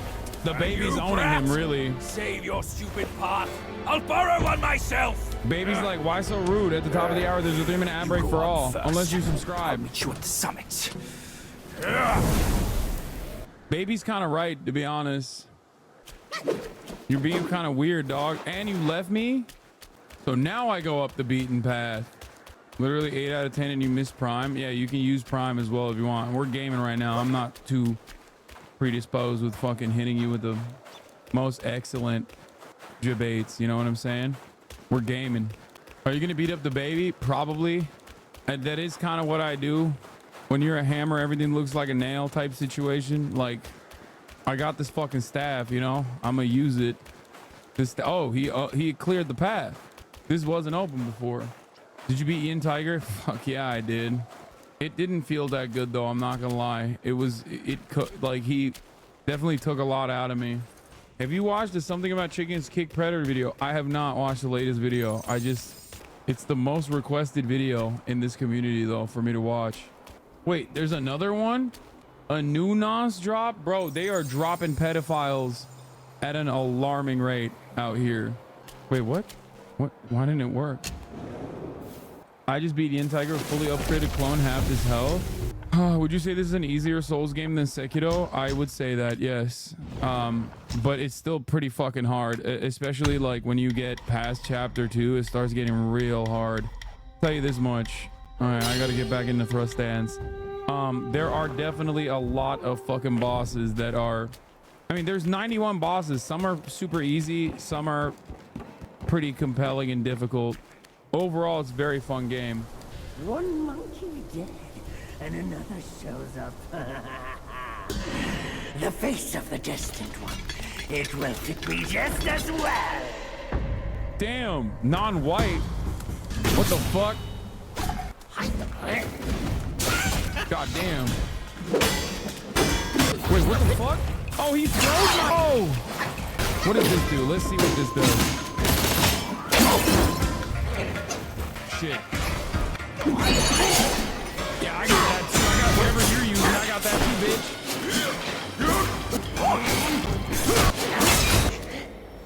Bitch.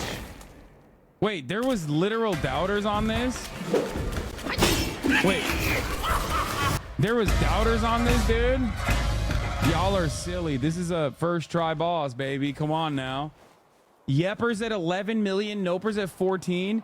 Okay, doubters have forgotten what I'm about. I'm gonna be honest with you. I think y'all forgot.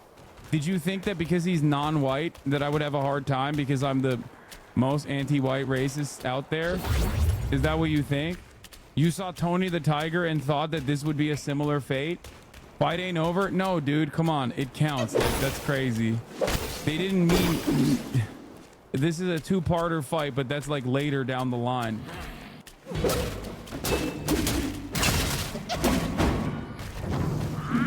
These big boys have never... Oh, shit.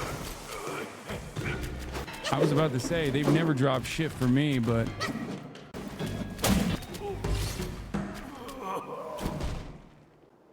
Absolute scam, no defeated screen. Okay, shut up. It's a two-parter fight. That 100% counts. That's insane that you literally thought that that was... Go back and drop down the ledge. Wait, really? No, it does not. That's a two-parter. Y'all are fucking coping, dude. Oh, down here? Huh. I love when that shit blows up. Wait, let me grab my pot. What is the rule about two-parters, brother? I don't want to fall off this thing. I feel like this is gonna... Hot take, if Hasan even gets damaged once, he doesn't love China enough. That's crazy. That is a hot take. Wait, why can't I jump down there? What is happening here? What am I supposed to be doing here? Not the right way. Invisible wall. Which way is the right way then? Is that the right way? Oh my god, turn around. Turn around and jump where, chat? Go back up? I jumped down the ledge. Oh, fuck. It was right there. My bad, boys. I'm blind. But I'm a blind master, you know what I mean? Oh shit, I couldn't dodge that. Fuck. Thought I had that dodge. I guess I'm getting a little rusty. Oh shit! I hate those fuckers, dude. Those little fuckers, they fuck me up every time. There you go. Now you're on my ground. Now you're on ground with me, bitch. They get all horny too. They're like, they get all horny and excited, and you hear them, but you can't see them, so you never know when they're gonna fucking pull up. No, bitch. Fart. Oh.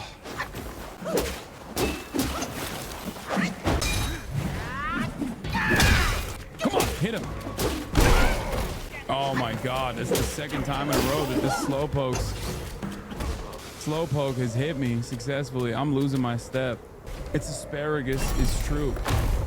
I really like asparagus. I think it's, ooh, is that a good gourd? I don't even know if I can change it right now. Medicine Sage Gourd.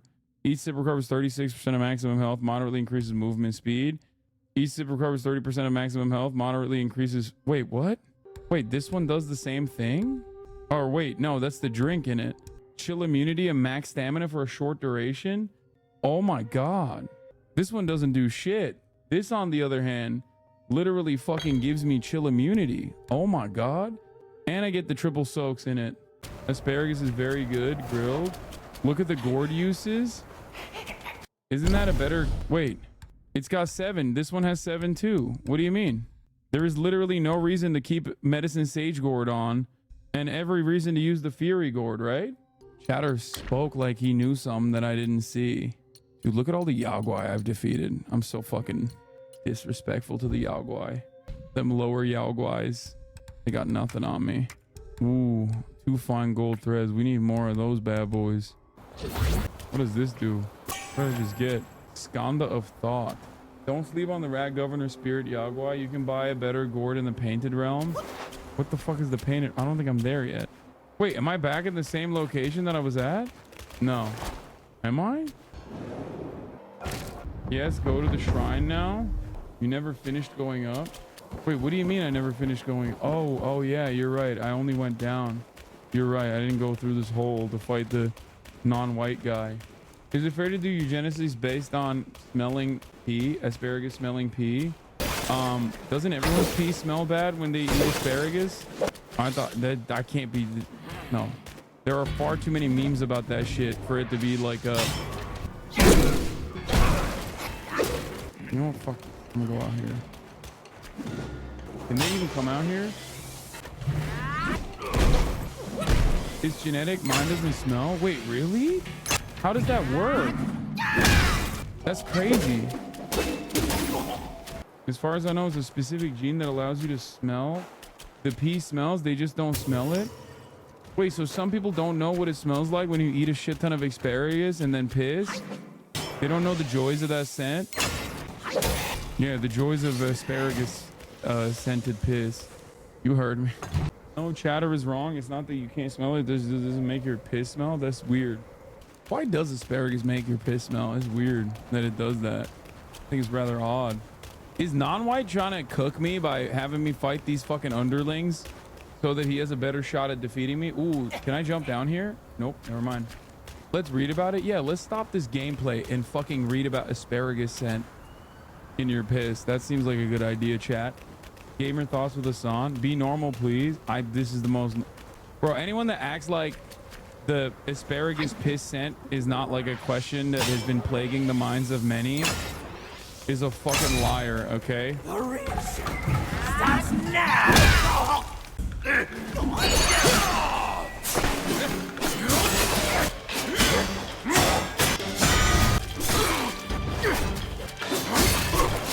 I have the same fucking double-edged sword that you do, bitch. Oh, shit! Okay, maybe yours is a little bit better than mine, honestly.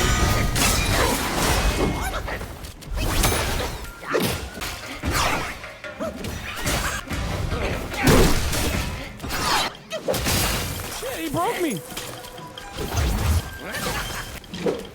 Wait, what the fuck? Wait, is that poison now?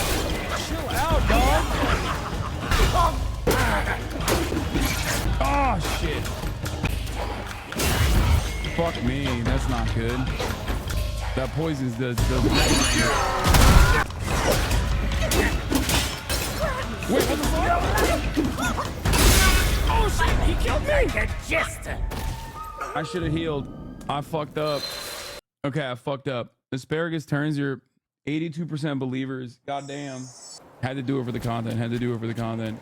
Oh, this is annoying. Now we gotta go all the way up here with like all the fucking creeps. Yeah, I didn't heal on purpose. Oh shit! Oh, they can get out of there. Never mind. Fuck me. They're not dropping that whatever the fuck that thing is that is supposed to drop. I'm just running through this.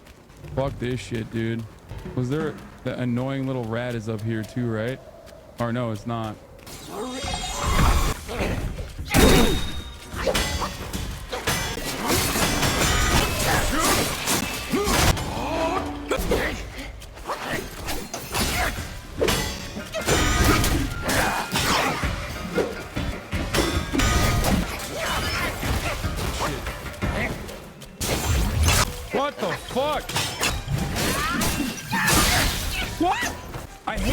doesn't work, dude.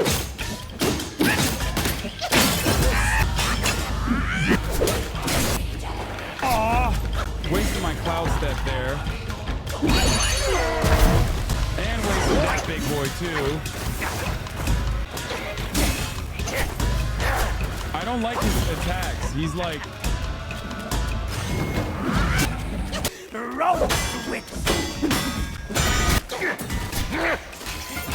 Crazy! Oh my god, he's the easiest fucking boss. I'm throwing. I'm literally throwing. I'm throwing. Shut the fuck up. I'm in the pocket of Big Doubter. I can't believe how close I was there. I mean, if I had hit that baby head, or if I had actually not, if I hadn't wasted like half of the things I just wasted in there, I shouldn't have wasted, and it would have been different. Wait, what the fuck? Oh, there it is. LeBron ain't gonna hop on the show with airballs like this. What did Wukong say to HasanAbi? Quit monkeying around. Good one. Starts now.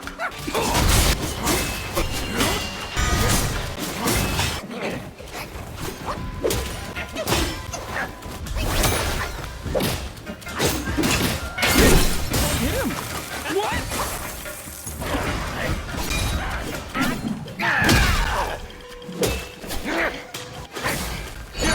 Oh, I got him. Okay.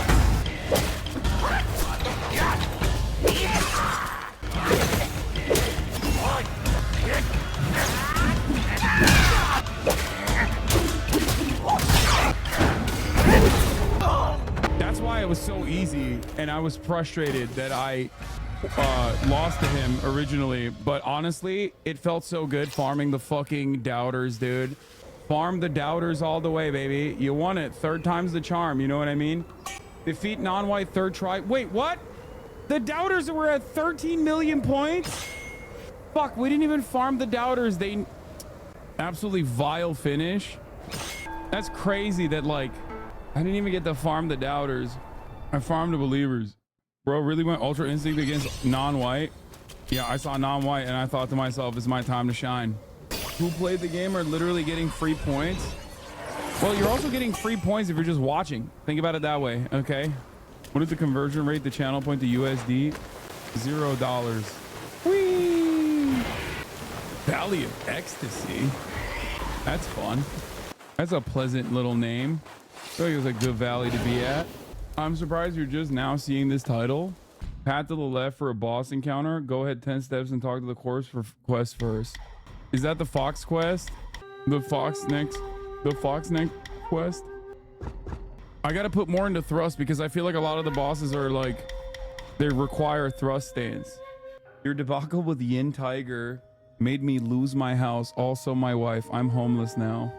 After seeing through the enemy, Skyfall Strike deals more damage based on the number of focus points built. Pillar stance is so much better, please. No, I don't like pillar stance. I actually fucking hate pillar stance because it keeps you immobile. Like, Cold Edge moderately reduces the cooldown of alteration spells. Please don't use thrust in the Valley of Ecstasy. No, I have to do it. It's sexo. Let's check back in our weapons list because there's a hell of weapons that I've unlocked that I haven't, like... This thing has kept me going. The Rat Sage Stab with the 7% critical hit chance has kept me going for a minute, dude. I feel like I could potentially go for an upgrade. You know, this attack is higher and it has a punishing downpour. I don't think I've ever hit the Whirlwind Sands. Like, I don't even know. Why not use the dragon stuff? The second column, you never use the parry. You can move all of them to thrust. Wait, what do you mean? On this? The resolute counterflow, you mean? Performing heavy attack during light attack combo with a focus point consumed allows the destined one to execute a resolute strike. During resolute strike, the destined one can see through incoming enemy attacks and nullify their damage. Yes, I do use that. Looked it up in the Sam procs like 3 times a playthrough. A lot of people say it's pretty shit. Yeah, I don't think I've ever seen the sand at all. I'm gonna try the fucking thunder one, honestly. It's got higher attack, but lesser crit chance. Got my new staff with me. Kind sir, pause your steps and heed. I was a fox guy who practiced to become one of the humans.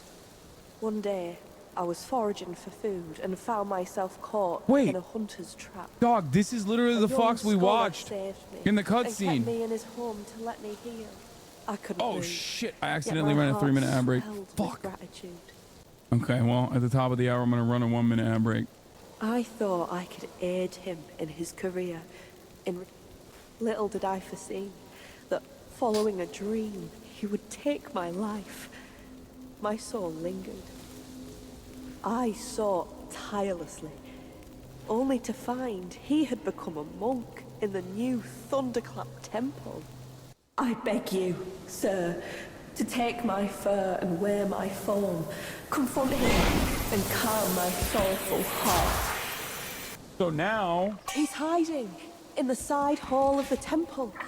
Kind sir, will you lead me to him? Now I gotta go to the temple, right? Furry game. Dog, I'm literally a monkey. Every part of this game is furry game.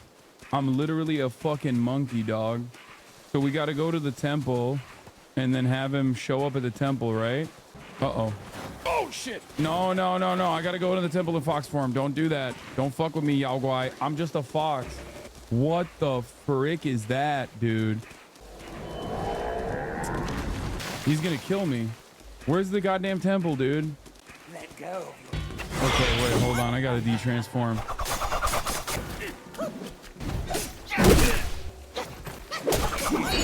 Kratos? What the fuck is this shit? Bro, Kratos without TRT? Looking like absolute shit.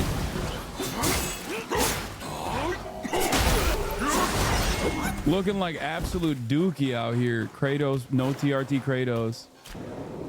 Okay, how do I...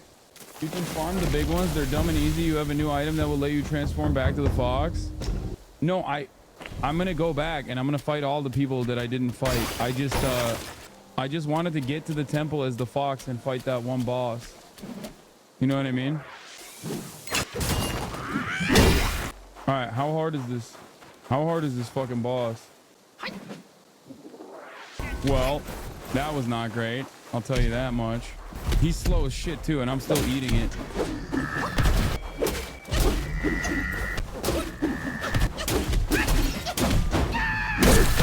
Holy shit, that proc's pretty fast. Oh, come on!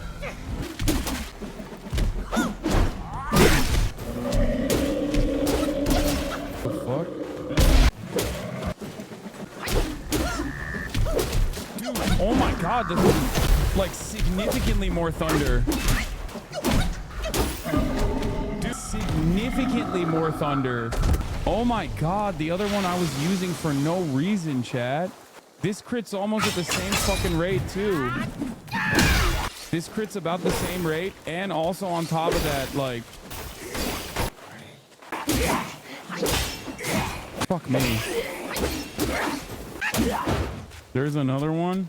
Rat Governor Spirit Summon increases thunder damage significantly. Bro could have squatted and farted on you like that dude that farted on the dog.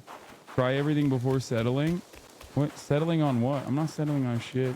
There's a corpse here you need for the thrust staff. Dude, this one is crazy because it literally constantly fucking does it constantly does thunder damage, whereas the other one never did the sand damage.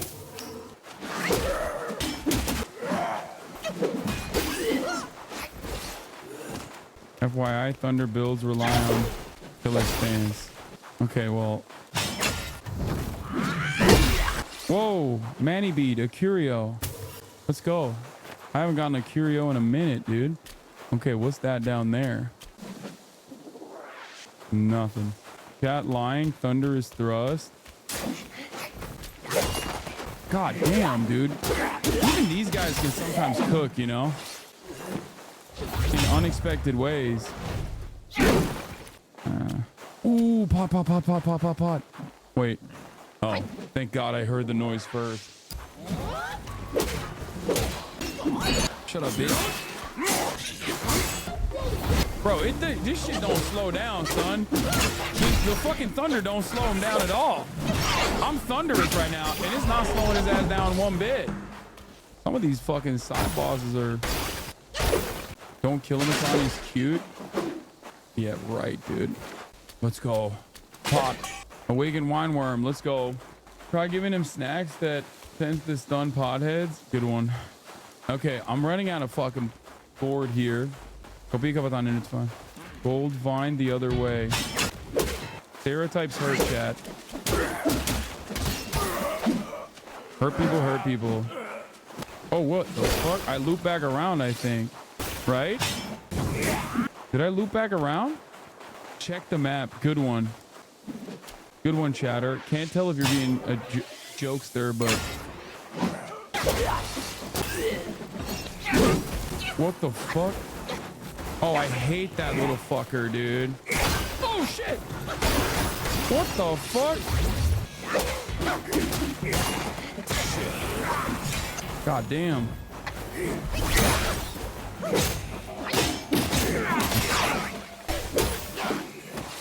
Oh my god, I almost died. Oh shit, I'm out. I am gonna die. Where's the shrine, dude? I desperately need that shit. No, I don't want to. Is there a shrine up here? Oh, there's another fucker over here.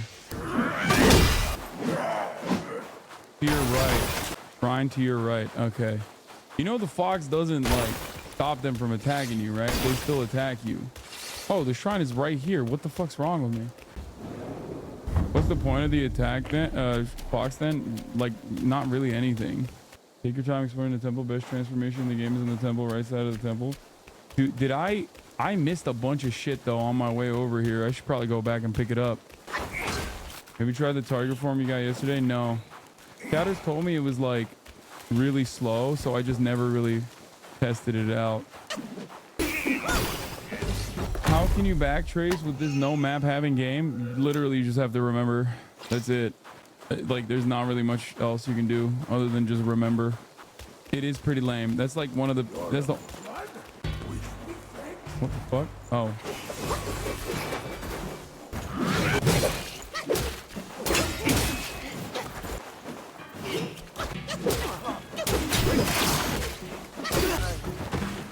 We're going backwards. I know. I'm going back to retrieve a chest that I did not get because I was too busy fucking around earlier.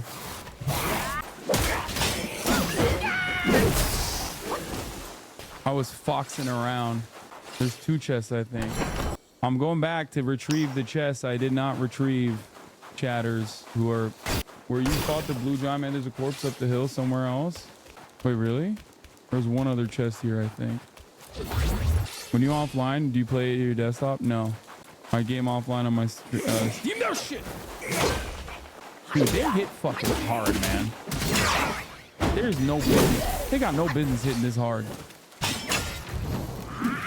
How does this run on the Steam Deck? It runs fine as long as you're remote playing. The game itself is not really great on Steam Deck though. Like if you play it as a straight Steam Deck game, you can't really play it.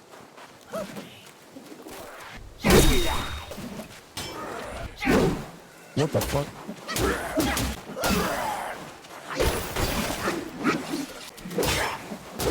What is this path? New path? New path? Depth perception isn't a strong suit. Okay, chill, chatter. Is there a frog boss here? Fucking knew it.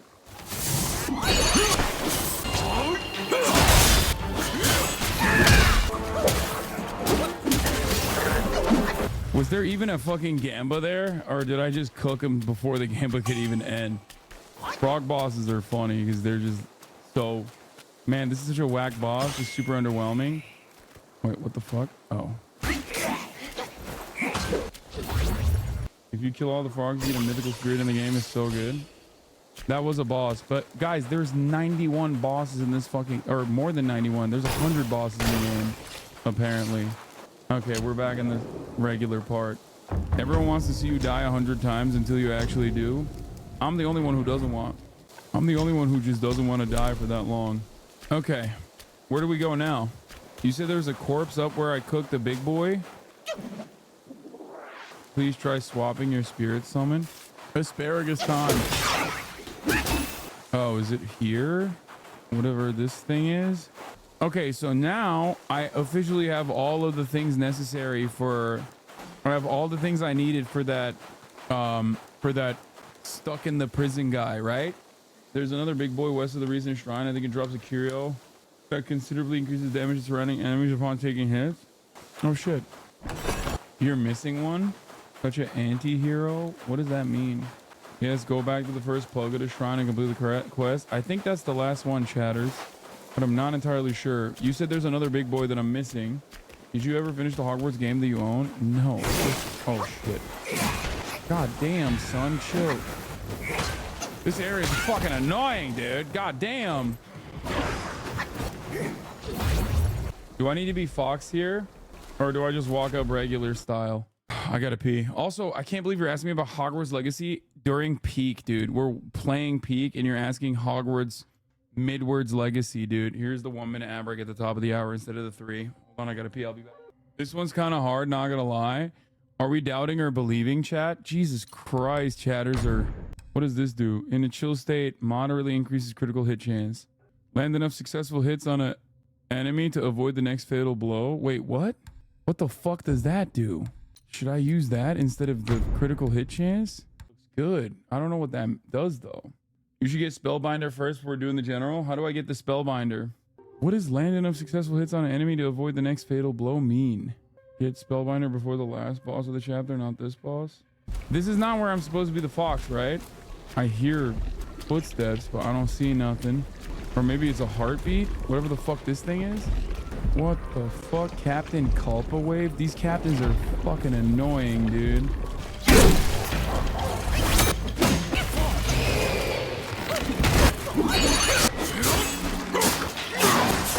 It worked though.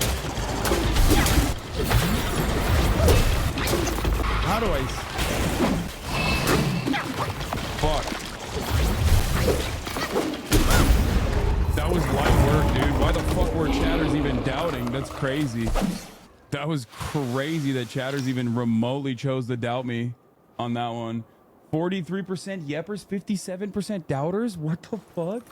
Not even a question. Like, I cooked that. I melted that fucking boss. I melted that boss like it was literally yesterday's frozen pizza, dude. What the fuck? Y'all bugging, dude. Bro, we didn't see the boss, we just bet. Show chat what happens when you believe. Okay, to be fair, Oliver, it doesn't count because you fucking also know the game. We've played it. You said melted like the Yin Tiger melted you. That's crazy that you literally, in my highest point, in one of my highest moments, still try to remind me of yesterday's defeats that ended up becoming a massive fucking victory at the end. That's loser talk, chat. We will not be having any of that. Oh, invisible wall. Here we go. Go back to the rat captain for a new spear. Weren't you the one tearing up? Shrine inside? Ain't no way. Wait, shut the fuck up.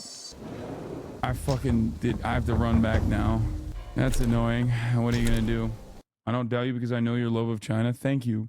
It's not an accident that I'm even better at this game than I am at From Software games, and I'm pretty decent at From Software games. Just stop moving, huh? No, it's still moving. Even though I killed the captain. Interesting. Where are you jumping, bro? Where are you jumping, Brody? He in here? No, he's not in here. Hello? Are you in here? Not in here. Bitch. I got no time for you today, okay? He's in here. Thank you for bringing them back. Their suffering has ended. He's hot.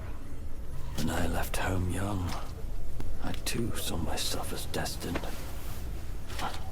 But look at me, and the destiny of those who followed my cause. Take this. I don't need it anymore. Now Bro. I can go. Bro's dramatic, dude. He's got like a little fucking... He's got a little boo-boo, okay? What's the difference between life and... Who are you? What's the difference between life and death? Bro's a fucking theater kid. Like, clearly shit ain't that bad. You got your perfect hair in these dire prison conditions, you know? Kill him? I don't think I can. This is the new weapon with a new moveset. Go make it. Chew by Spear. This is a totally separate weapon with a totally separate moveset. And this is the thrust weapon, right? Spear. I'm still going to go with the Conjing Staff, but... So, what am I missing in this area still? I mean, I guess I could do, like, use Chinese with subtitles. Bro, there's every single time there's a game that's, like, Chinese or Japanese, there's got to be an annoying guy who always says, why don't you use the subtitles? It's like, brother, why don't you play on your own, okay? We're in goddamn America. We're in the goddamn United States of America, okay? Wait, what the fuck? How is he seeing me? How about you go learn... How about you fucking play the goddamn game in Mandarin on your own, okay? On your own damn time. We're in the United States of America. There's visually impaired chatters, okay? There's accessibility issues with, like, playing a fucking game in goddamn Mandarin. Stop being so fucking selfish, okay? But I want to dictate how you play. Okay, at least you're honest. There's second screeners. There's people who are not fully paying attention. It is kind of annoying when chatters get that way. It's like, shut up. We get it, dude. You're the perfect weeb, okay? You're the perfect Cinnaboo. You're the perfect weeboo. We got it. You put respect on China's name. Where the frick is the shrine? Oh, thank God. I like that there's different weapons with different movesets. There's a lot of thick, brolic, swelt, bald assholes in this area. Do you switch back to Chinese when you play on your own? No, I don't. I don't do that. Holy shit, there's like 4 of them. This temple's kind of insane. My suggestion is to run past normal mobs and just fight the bosses. How big is this fucking temple? Do I go into the temple as Fox here? Should I run around as Fox mode? Where am I supposed to go in Fox mode to find the guy? Is he here? Left side of the temple. Most mobs are blindfolded so they can't see you. There are casters and big boys who can see you though. Super far back left of the place. Like this? Like, is it up down here? The eyes that see make your power. What the fuck are those things? Damn, I'm doing a scouting op right now. Go left and right. Like, go down this way. Is it here? Into the building. Can they not see me? Whoa, is that a boss? Turn around. This building right here? The building on the bottom. Y'all are fucking annoying, dude. The other way. You were right by it to the right of where you're facing now. This right here. Yo, chat's crazy. Okay, I can't tell. I think chat's fucking with me, right? I should just look this up. I should just Google it instead of chat being fucking annoying. I'm just gonna do this offline on my own. Is that what you guys want to do? Right this way. Go down, please, through that building. No. Go down this way. The thunderclap bids you welcome. Uh-oh. They did see me.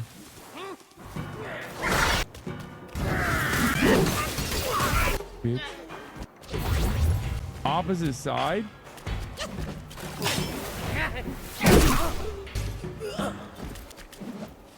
From the shrine, the Fox building is to the left. Go back to the ice pond. Dude, are you fucking with me? Are you being for fucking real right now? I can't tell. Like, I genuinely am pissed. I'm starting to get annoyed. This is right facing the shrine. Is this the right way? Or do you want me to go back to the other side, the ice pond? I don't know why Chad's doing this. You cuck your own fucking fun.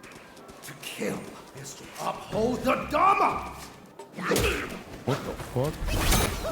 Bitch, he's punching me? Is that the guy? This can't be the guy, right? Oh, up the stairs. Sokağımız yürütmeye mi çıkarıyorsun? Eyvallah. The land of thunderclap allows no faith but one. Fucking shit. Christ. These motherfuckers ain't blind, bro. Wait, oh my God, are they blind? Oh my God, he's actually blind.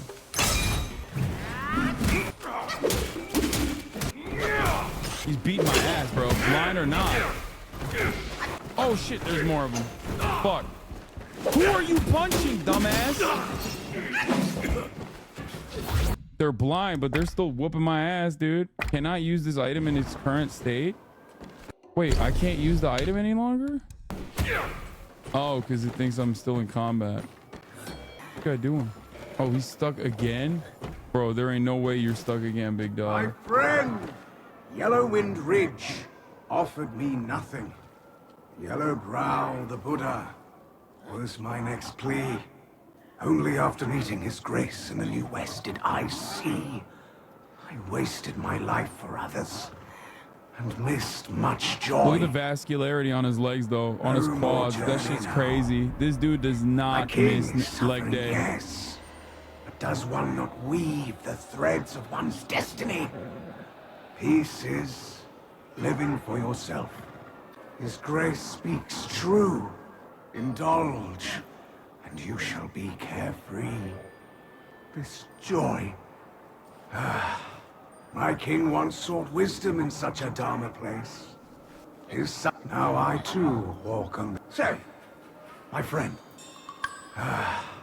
My king once. Now I too. Say. Is this it? No. I think chat cooked me again. Like, where the fuck is the... Look at the little jumps he does. Pause to feed my daughter. You're a mouse now? Bro, you're crazy. Do I look like a mouse to you, brother? Back door at the top of the stairs. Who the fuck is laughing? The land of thunderclap allows no faith but one. Now where do I go? Up the stairs again? Some people are saying inside the temple. Other people are saying that I'm wrong and I should go left. This was not my fault. Chat was unhinged. A ghost wants you dead already. For years, I've prayed you'd find peace. Still you come to take my life in penance against saying yours. Boring, yawn. You wouldn't understand my agony when I took your life. Oh, it was real hard for you, huh? What are you, Israel, dude? What the fuck is this shit? No such vengeance. I shall usher you to the beyond once more. Bro hit the Israel line, dude. He was like, yo, you don't understand how hard it was for me. I'm the real victim here. I feel like you made me really sad, bro. Shit. God damn, he got hands though. Fuck, all these guys in here have hands, dude.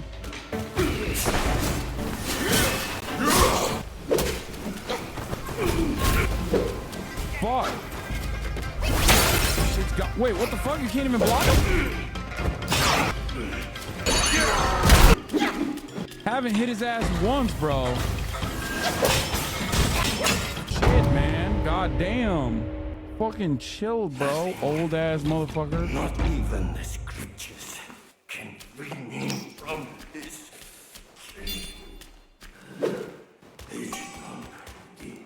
Bro died and he's still talking shit. It's your fault. You should have never killed the fox because you saw a dream, dumbass. It's like when you have a partner and she sees a fucking dream and you like cheated on them in your dream and then somehow it's your fault. You know what I mean? It's like, bro, delusional ass motherfucker. I swear to God. Delusional just like the doubters, by the way. 57% of you, 22 million points. Bro literally hit the Israel line. It was like, you don't understand how difficult it was for me to murder you in cold blood after opening my home to you, thinking that you could be saved, salvaged, whatever.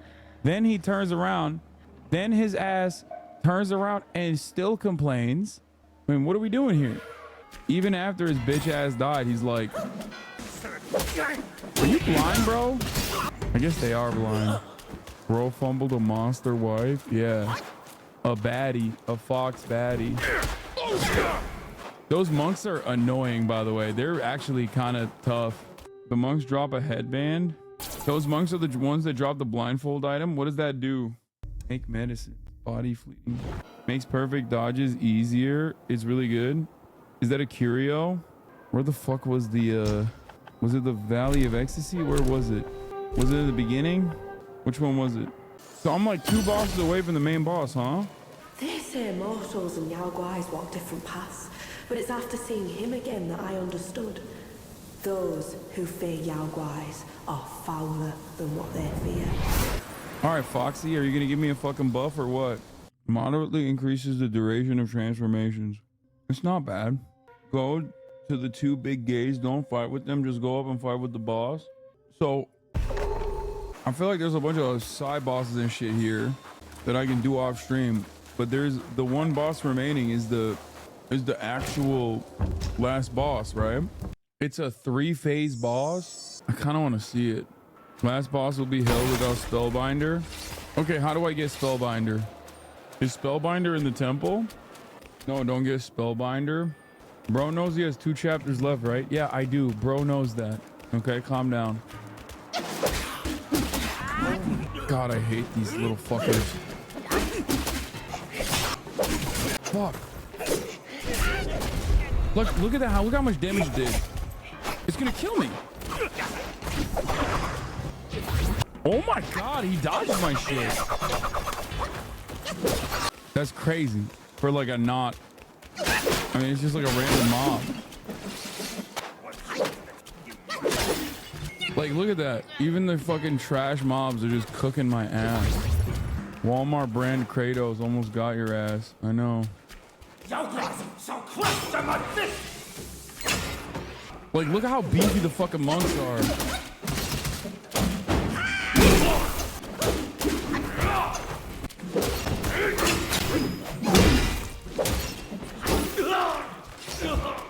Tiny piece of gold, refined iron sand. Oh shit, do they all drop that? Or is there like a drop rate? The monks went to Camp Canoe. Yeah, their sight only weighed them down. I see that, actually. Good morning, husband. Where the fuck are you joining from? Australia? What the hell?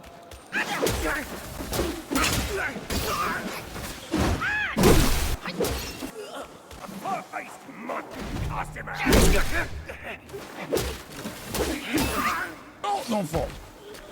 You die, Mike. Kill this. Uphold the Dharma. Can he not see me? Like, what the fuck's going on? They still hit through that, supposedly, like...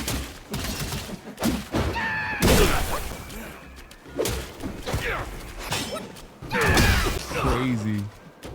They are crazy strong. Cooked my ass in the middle. My combo. Do those monks have hockey? What do you think is they're hitting me with? It's hockey that they're hitting me with, chat.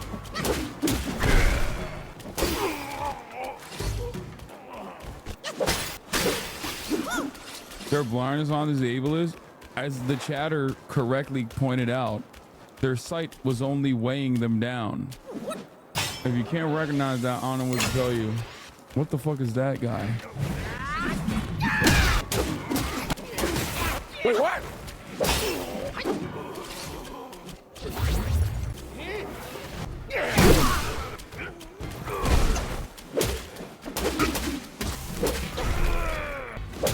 Everyone here is like super tanky.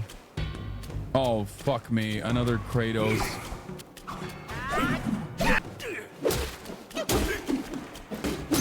That was my best battle against one of these.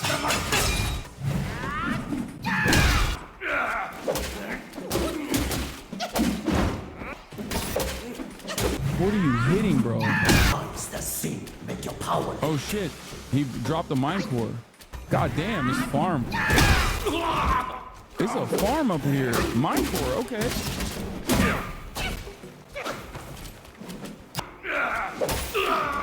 Come on, give me something better than... Oh my God, they both dropped mine...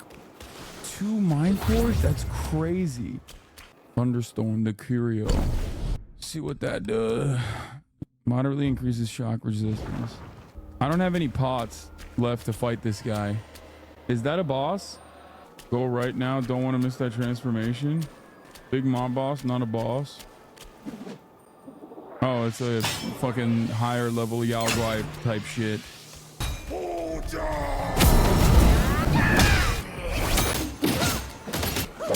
Oh shit. Okay, that was tough. Uh-oh. God damn, fucking cooked my ass. There's a shrine on that tall flight of stairs. You're lying, right? There's a boss up there, right? Is there actually a shrine up there or no? Oh, there is a shrine. You were right. You weren't lying. What's up, buddy? Thanks, chatter. This is still chapter 3. We're at the end of chapter 3, chat. There's a boss behind these doors who apparently is insanely powerful. But I've also heard from other people. Now go right or the opposite side. We went for the best transformation. There really is a hard boss fight though. Oh shit. Oh, these guys also hit the fucking rocks, huh? Should I go over here? What's in here? Oh, what the fuck? He sees me. Shit, he cooked my ass. Did my oh, and I missed it. My least favorite thing. What the fuck? I know my shit. Why is it hitting my fucking That was so fucking quick. God damn, I just destroyed his butt cheeks. That's crazy, chat. That is combos right there, dude. Combos for the bombas, dude. I clapped them. Were there even any doubters at that point? 15 million believers, 2 million doubters. There weren't even doubters to farm. I gotta start losing a little bit. Fucking shit's no fun out here. What? Plus 30 defense curio if you want. Zoom out. What is this? Golden Spike Gate guaranteed draw from the specific giant. Chapter 3 Valley of Ecstasy Longevity Road. I'll do that later. That map real? There is no map in this game. That's not the transformation. Go down the stairs and go left from your perspective now. I got 5 stars, bro. I gotta fucking put some shit. Kill the 2 giants. I don't want to even touch him right now. I feel like this is hard. Bro, Cloud Step has been cooking. Like, actually, I've been using Cloud Step a lot. Way more than I thought I would. Wait, oh, fuck. I can't use my staff to block attacks because I don't have the projectile staff. I didn't put anything into fucking staff defense. So now I go left side, right? Opposite side that I went. As a fox? Wait, why? I gotta go here, right? No. Ice pond? Why do I go to the ice pond? I can't even be a fox anymore. I don't know what you guys want me to do. Like, you want me to go into this ice pond? I don't want to go to the final boss yet. I'll probably do that later. Why do you want me to fight this fucking asshole? I hate this fucking guy. This is like one of my least favorite least favorite type of Yaogoi. They hit hard, they're janky, they got fucking all sorts of different like awful shit. Look how much damage he did to me. Go fight non-able. I don't know where he is, chat. Where is non-able? Oh fuck. Wait, who fucking zapped me? Back in the forest? Oh my god. I think I'm done. I'm done for today. Where you go to the fox, but to left area up the hill. Just keep going opposite side. What about the fucking other shrine to this? What about this right here? This. What's over there? Is there a boss there or not? I'm just gonna go. Fuck it. What are these? Oh, they're. Oh my god. They're gonna cook my ass. Hold the Dharma! Wait, what the fuck? What is he doing? Oh, he's zapping. Wait, how is it hitting me? Who's zapping me? Oh, they're zapping me from above. Fuck. Where are they zapping me from? Where's this fucker at? Yaoguais shall crush on my fist! A visitor from afar! Bitch. Come on, one of them's got to drop that fucking blindfold. That arm guard you got is a rare drop. Wait, I got an arm guard from the other guy? Oh, I did.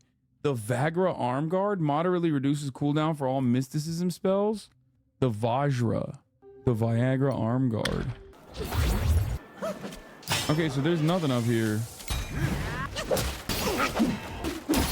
More invisible walls. Go left and up the stairs. Not the time, but lol. What is this? It's Apollo Noir. I know this is gonna be ass. I knew it. I knew it was gonna be ass, bro. I knew that this link was going to be ass cheeks. Okay, like dudes have news frogs have made it their entire identity to be like, listen, dude, you see this shit? Yeah, I saw it, man. It's funny. It's also not very surprising. They're condemning Hamas again. You know, it is what it is. They just stay condemning Hamas. If you condemn Hamas hard enough, you. Oh, this is the guy. Oh my god, that's such a fucking... I hate this place. Oh my god. He hits so fucking hard. I hate this fucking character. They hit so fucking hard unnecessarily.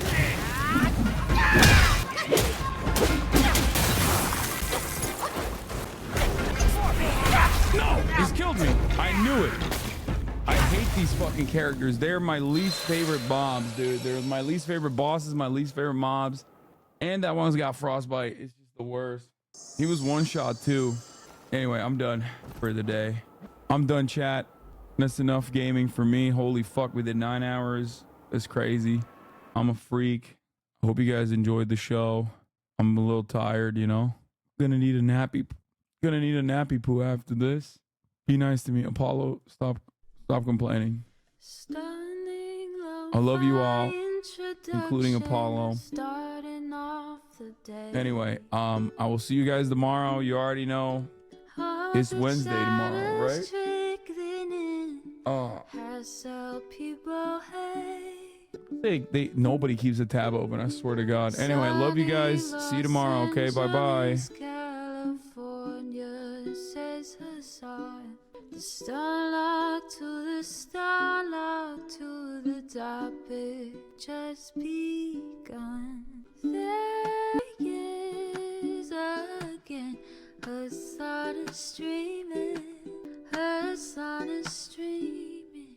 There is again, her sun is streaming, her sun is streaming. Reviewing the P.O. box, Uncle Uger's face. Sat in Discord at your prop, great names take on breaks. Tiny Bernie Sanders, LGBTQ Air Force. The whole left at your fingertips, Ane at your door. H3 crowded debate, the Young Turks online show. 3 full fucking years of this, plenty more to go. 90-day fiance, talks of champagne bourgeoisie. A Trump rally live reaction, a mass riot at DC. There he is again, her sun is streaming, her sun is streaming. There he is again, her sun is streaming, her sun is streaming. Reading a live stream, fair comments, Austin show chat advice, and all the ways the right-wing pipeline can suck you in online. JCS react, Lord frame gets broken, cover blown. A full-blown mass pandemic, monster streaming at your home. Total radicalization coming out to find. The system you were taught to trust in was broken the whole time. All these daily streams, whether big or whether small, have helped me and so many find the meaning through it all. There he is again, her sun is streaming, her sun is streaming. There he is again, her sun is streaming, her sun is streaming.